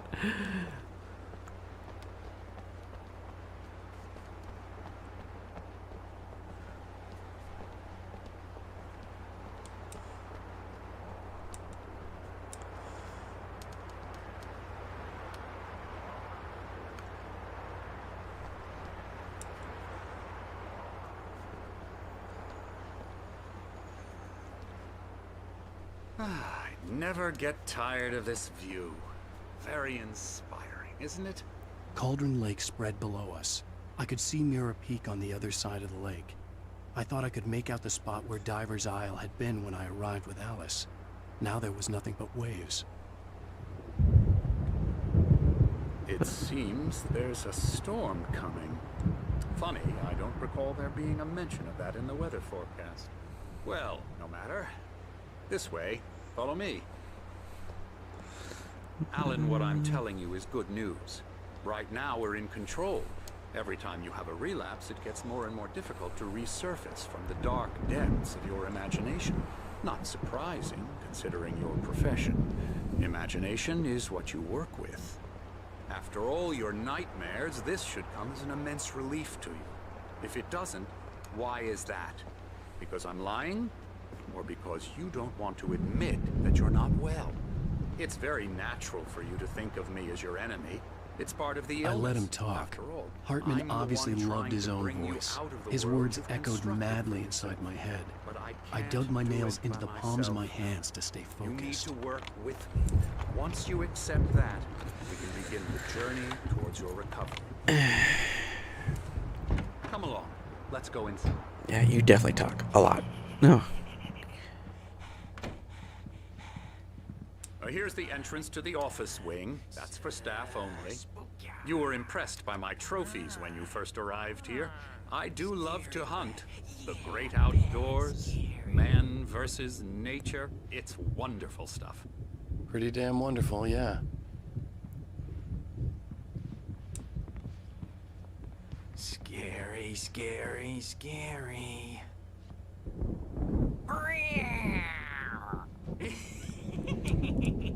Emerson.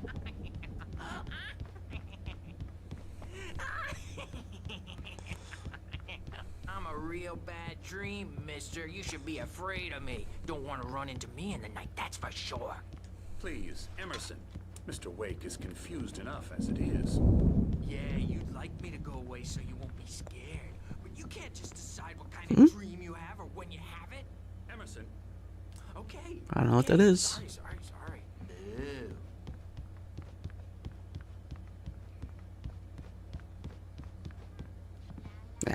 Whatever.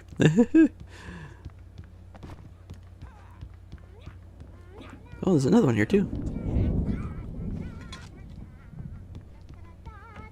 Now, you might have noticed the typewriter in your room. You've been writing as a part of the therapy. As soon as you feel up to it, you should continue. Oh, hello. I've painted you. Okay. I was just struck by inspiration a couple of days ago.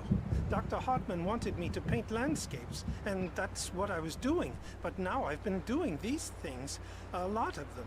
The images just keep coming. Dr. Hartman likes them. He has them in his office. Yeah?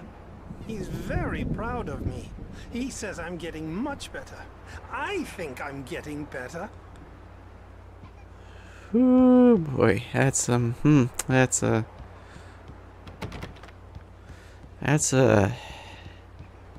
yeah. Uh-huh.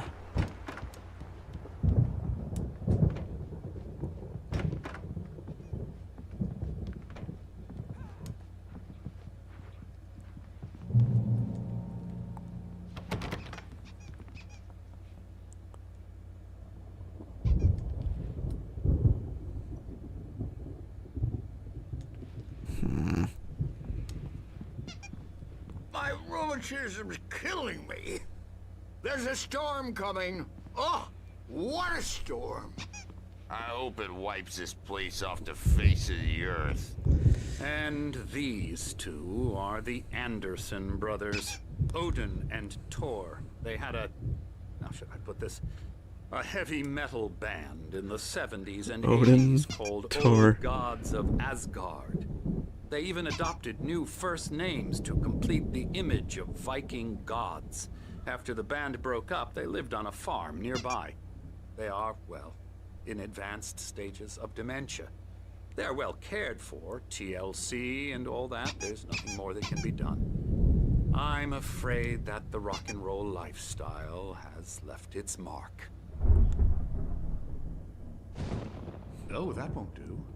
I'm so sorry to cut this short for now, Alan. The power has been acting up. I'd better go check on it. We'll continue this soon. Meanwhile, when you feel up to it, return to your room and try to write. It really is for the best. Don't you think? I'd like to bash his head in with a hammer. Oh, he'd love to fish out our secrets, but he has no clue. He's not crazy enough. Not crazy like us, Sonny. Yeah! Being crazy's a requirement, Sonny. Who else could understand the world when it's like this? It takes crazy to know crazy. That's the sanest thing I've heard in a while. Zane! You're all right, Tom. Hey, we like him, don't we, bro? He's got to go to the farm. The Anderson farm. Valhalla! We wrote it all down, lest we forget. A crash course. All you need to know to get your head right. You need to find the message. Here, Sonny, here's something for you. Gave me a rash, but I kept it safe from these bastards. Part of the manuscript. Zane could feel the poems, taking form, shaping things. As he experimented, he imagined he could almost feel the power surging through the keys of the typewriter. It exhilarated him. But there was fear, too. If not for his young assistant, Emil, he would have given it up. But Emil convinced him otherwise. He, too, had a way with words. Oh, Emil. Who's Emil? My head was clearing up, or according to Hartman, I was sinking back into the fantasy. I was convinced he was lying to me about everything. Crazy or not, the Andersons made more sense. Tom, you got any booze on you? Yeah, no. Sorry, we have guys. a stash of the special stuff at the farm. Our own formula. Local ingredients. Medicine clears your head right up. Makes you remember like moonbeams on the brain. Oh, I just noticed. Leather patches on the elbows? That's not very rock and roll. Tom just lost is all. Baba Yaga got to him too, the damn witch. She used us all. Taken from all of us. Took my thunder, the witch. And my ravens. What were they? Memory and thought. The hag. She took something from you too, didn't she? That's what she does. Took Alice. We're better off. This place, the lake, it gives you power.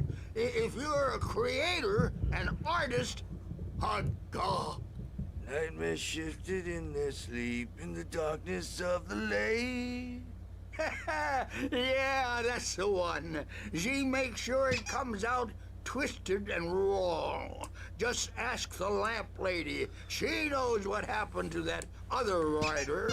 She's been using you, boy, and you let her. You went and opened the door for her, didn't you? Now, it was already open a crack. And whose fault is that? We're morally corrupt, disease-ridden, old and stupid. Doesn't mean he had to open it all the way, goddammit.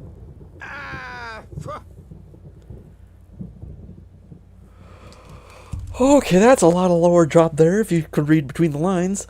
So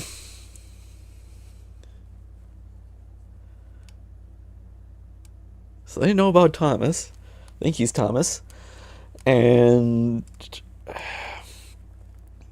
they're called Thor and Odin form a band called the Old Gods of Asgard. I'm starting to think they are gods, and as I said, that Witch of the Lake stole their powers, whether it's Thor's thunder and the ravens from Odin. Okay, yeah, this is screwy. This is oh boy.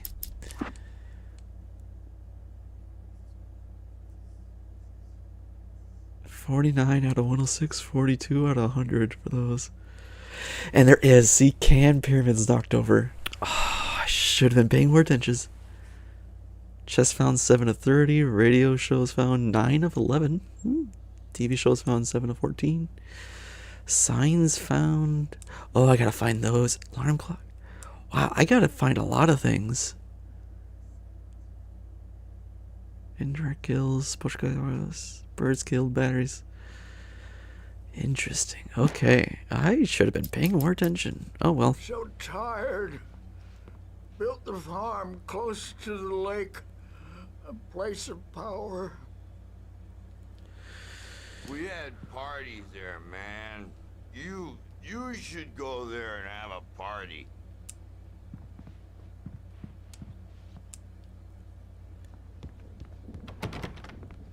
God, I see it. Can't get into it though. Yeah, they know. I'm a bad dream, and you can't wake up. You can't hurt a nightmare because all dreams are only imagination. They're only in your head, and they're not there when you wake up. So you can't wake up because I'm in charge now, and I don't want to disappear.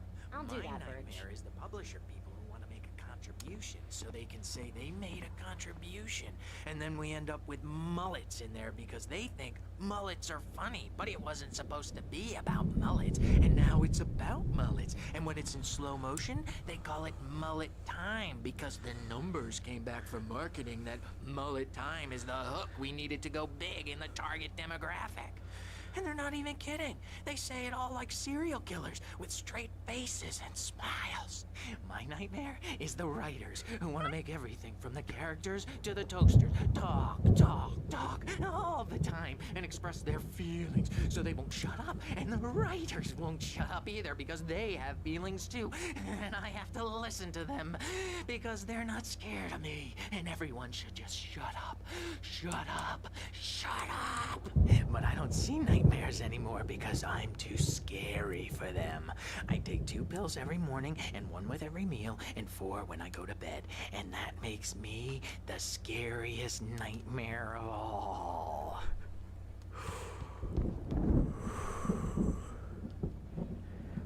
Okay. Hey, Wake. Why don't you humor The doors Dr. were Hartman locked. and give the writing Hartman a and the shot, nurses huh? would have keys, Typewriters in your but there room. was no way to You get can my to your hands room on them. by those stairs, Wake. I need keys. I need keys. Something's wrong. I'm not myself. It's hard to think that there's a shadow inside my head. I can only focus on writing. Everything else is a blur.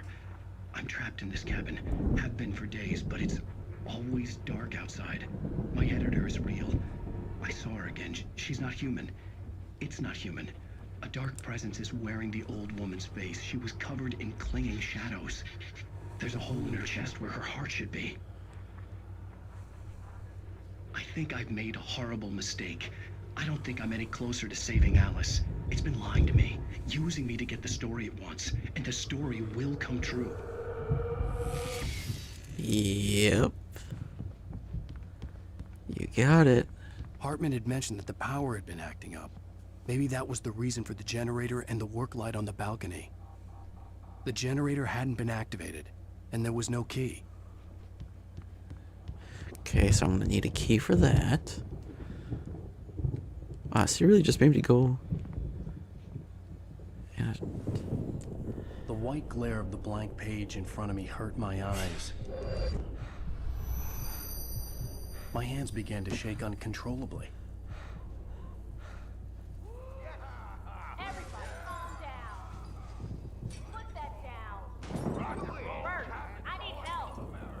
Hey, Wake, you stay here.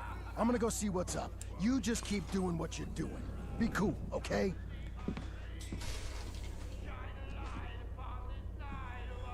I didn't know what the chaos was all about, but it could be my only chance of getting out of here.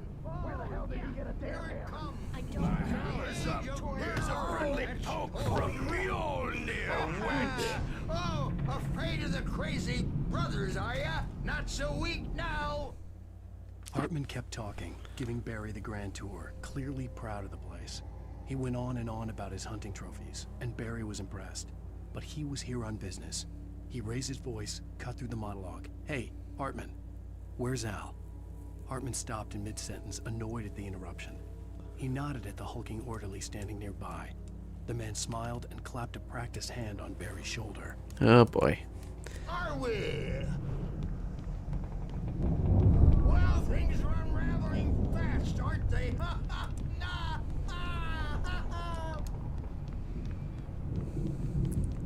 It's my store. Sinclair looked I'm bad. taking it. That wasn't a love tap. The crazy old fart hit her hard. If she was one of Hartman's goons, she had it coming. I could get the key to the office with from Sinclair. Stage is all yours, Tom. Seize your destiny. I had to get to Hartman's office. He had taken all my manuscript pages. Come out and That's face where he'd the been music, keeping them. Birch. It's time to pay the piper.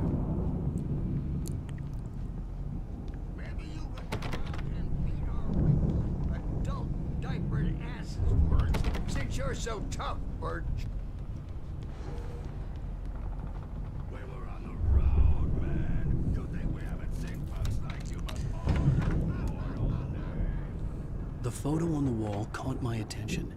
In it, the clinic staff was standing outside the lodge. I knew the man next to Hartman.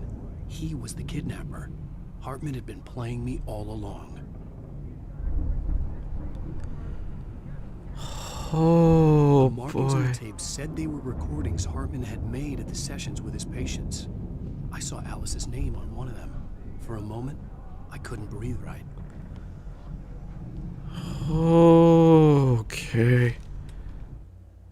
Hartman wasn't happy. Maude could see it in his eyes.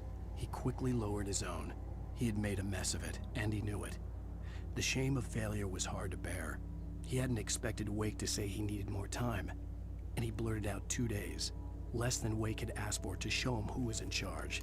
But that wasn't part of Hartman's plan. Oh, Hartman, who are you? Oh boy. Okay. Now, Mrs. Wake, can you tell me about Alan's problems? He's more and more out of control all the time. The parties, he's so angry all the time. He's getting violent. Do you mean with you? No, not with me. No, never.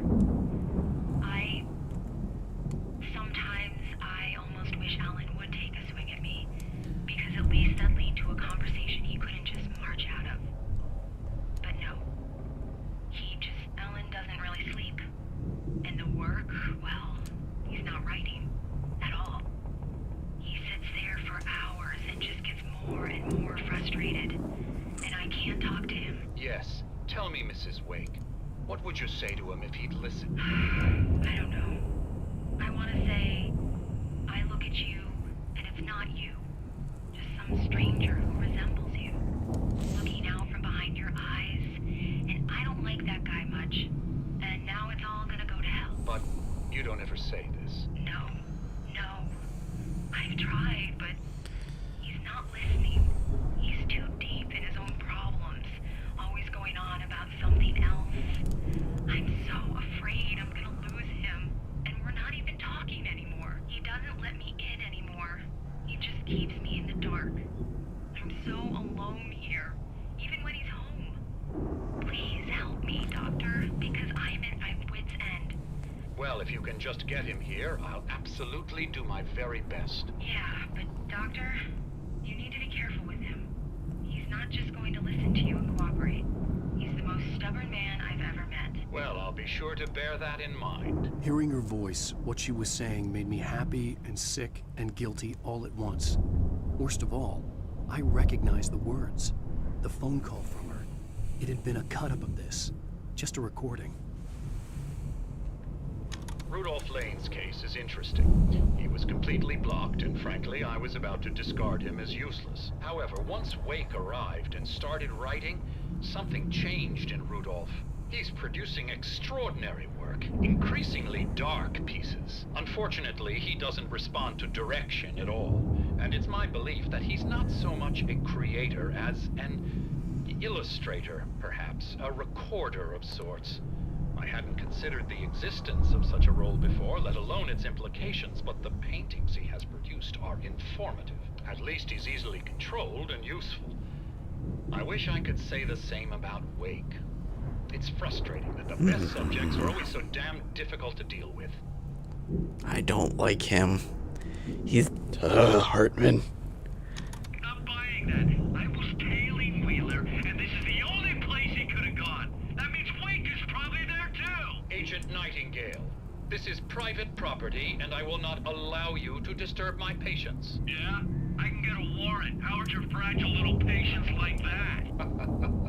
Oh, I'm thoroughly intimidated by your mighty authority now, Agent. Listen, you smug snob. How would you like it if I busted through this gate and knocked you around a little? Agent Nightingale, first of all, I'm recording this conversation, so you might want to watch what you say. Secondly, you're not dealing with a hick now. I know the law, and if you can get a judge to grant a warrant, I'll be glad to cooperate. But you won't get one. Be advised that any further communications with me are to be made through my lawyer. I don't believe this. Good day, Agent. Yeah. Hartman's good for something, at least. But yeah, like Hartman said though, this is illustration. This is something dark. Ancient. Evil. Nothing good. Nothing good. Hartman, do you hear me? I'm gonna chew your crazy quack ass to shreds! Seriously! Barry? Ow! About time! Barry! Man, am I glad to see you. We need to get to Hartman's office. It's right next door. You okay? Yeah. I mean, no! The cops found me at Rose's trailer, but they didn't hassle me too much. I'm obviously a victim in this, and I demanded to be treated as such. Or else I'd sue their asses. Speaking of asses, that Fed gave me a real hard time, but I had no clue where you were. That guy's crazy, Al. But he let me go, and then I get a call from Hartman, that son of a bitch, who tells me you're here, and I should come pick you up, but when I got here, 2 goons clobbered me and stuck me in there. What's with the cutout? I stole it from the diner to piss off Rose after what she did to us. That'll teach her. Yeah, that's a harsh punishment. Come on, pal, we gotta get going.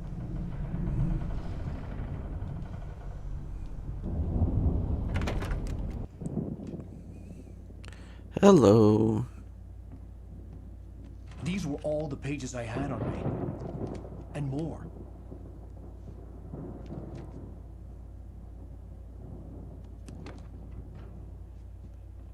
Alan, please. You're sliding back into the... Tell me one more lie and I'll shoot you in the face. Ah, well, it was worth a shot. Really, Wake, come on. Let's work together on this. You have no idea... Hartman, shut up! Barry, get out of here. I'll catch up with you. Get a car. Oh, Al, let's just... Go! Wake, listen to me. This is a mistake. Don't you see? Together we can create something absolutely wonderful. With your ability and mine.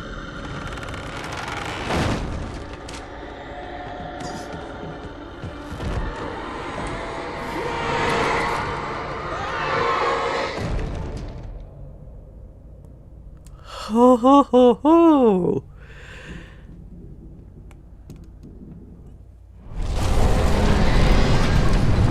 Okay. I've had to... Hartman Hartman followed the fall of Alan Wake with his binoculars. When the rider hit the water, he ordered Jack to take the boat to him. The spot was easy to see in the dark, even with all the extra lights in the boat. The flare floated and kept burning even in the water. Jack turned the radio louder as the engine sputtered. The music was rough and So he was trying to use him to make something. enjoyed, but Hartman chose to ignore it. Wake was finally within his reach. Find a way out.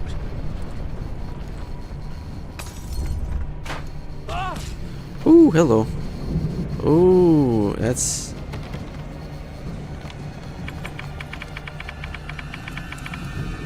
Let's not deal with that. Okay.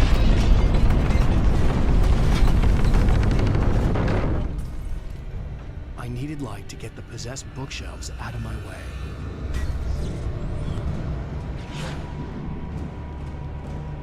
Upstairs, upstairs, upstairs.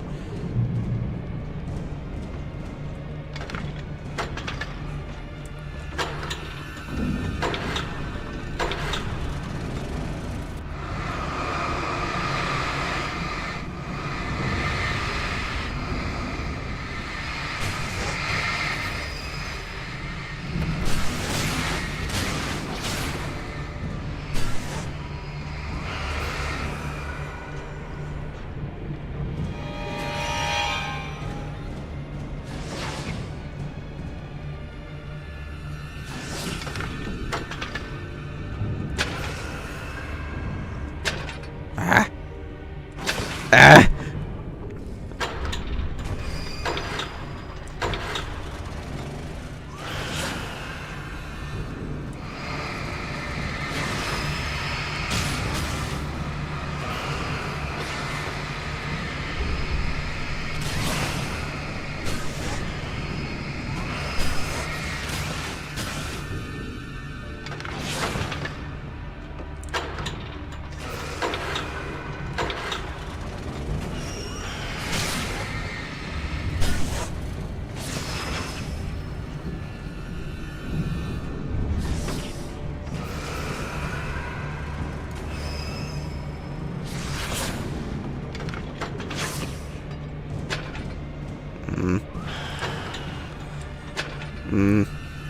Oh, that restarts it. Oh god.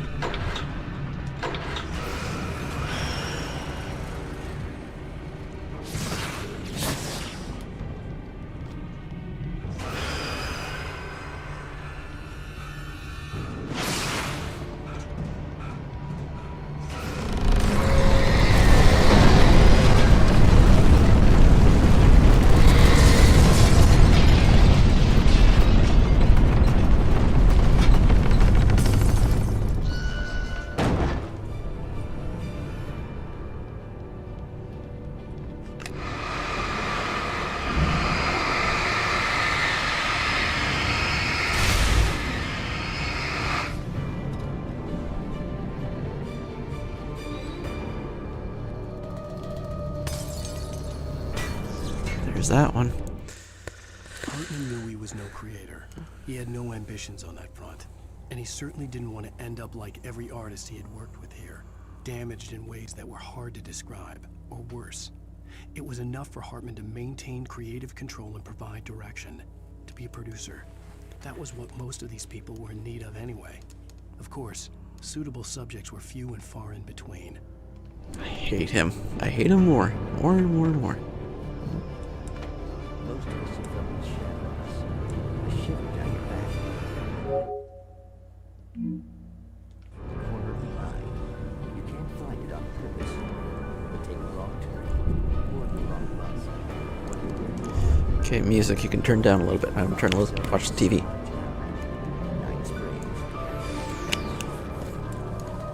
Tonight's episode. Due soon.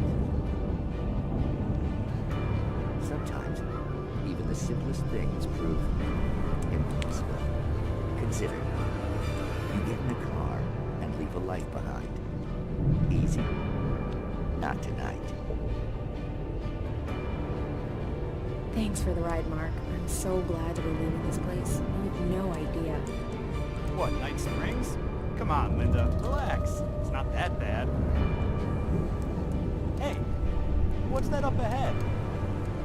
Oh, God. There's someone in the road. I think there's been an accident.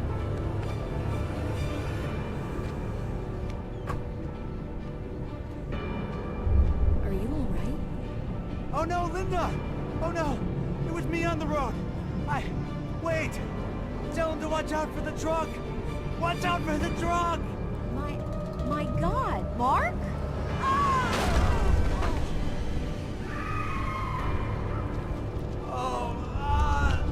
Oh, please! God, no!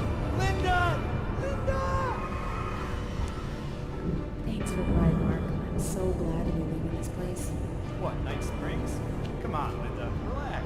It's not that bad. Oh god, a time loop. What's that up ahead? Oh, God. There's someone in the road. I think there's been an accident. Yep, time loop over and over again.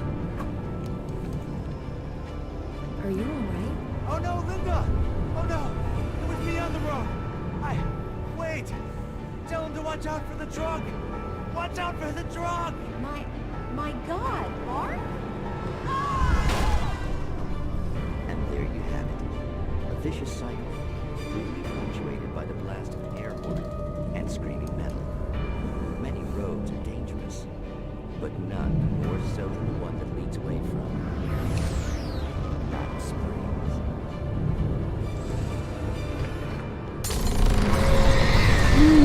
Okay.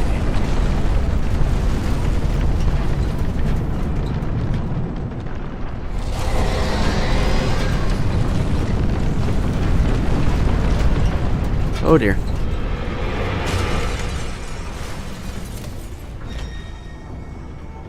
Need to do that one more time.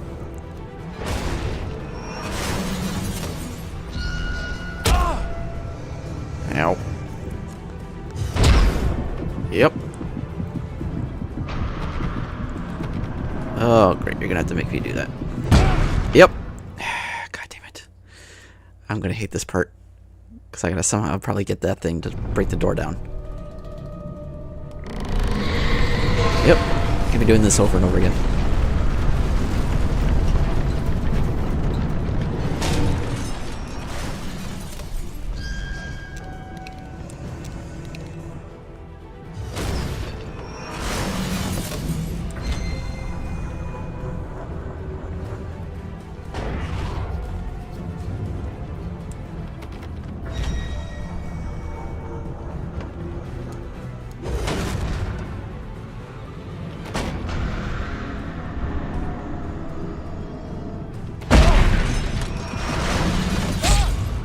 Damn it, I got trapped.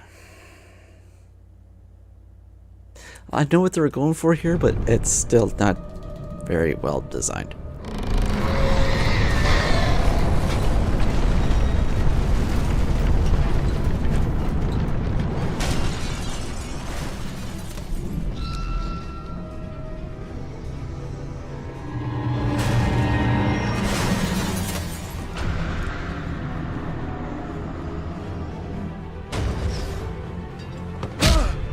Ow.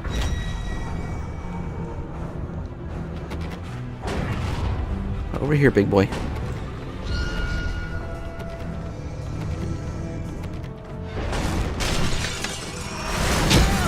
God damn it.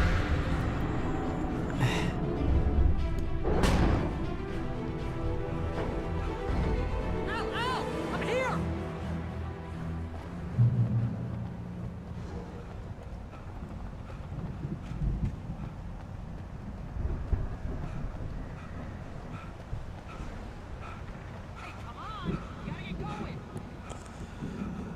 Oh, how badly is this gonna go? Something's gonna happen. I found the car, but the gate's locked. You're gonna have to go through the hedge maze over there. Barry, I don't have a light. Take this, Al. Oh, God! Look at the house, Al!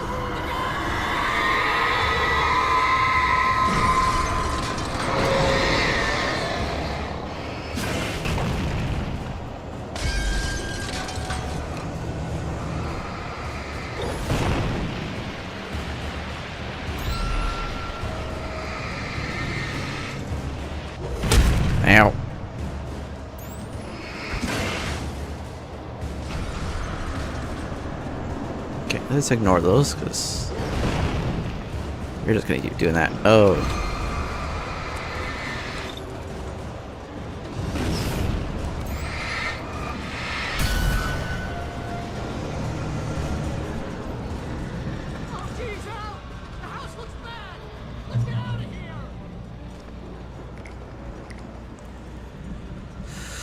Okay, yeah, we gotta call it here, unfortunately. Oh, wow. Lot of lore drop right there. Oh my god. Craziness though. But yeah. Really crazy. Really fun though. Little freaky though. A lot of suspense.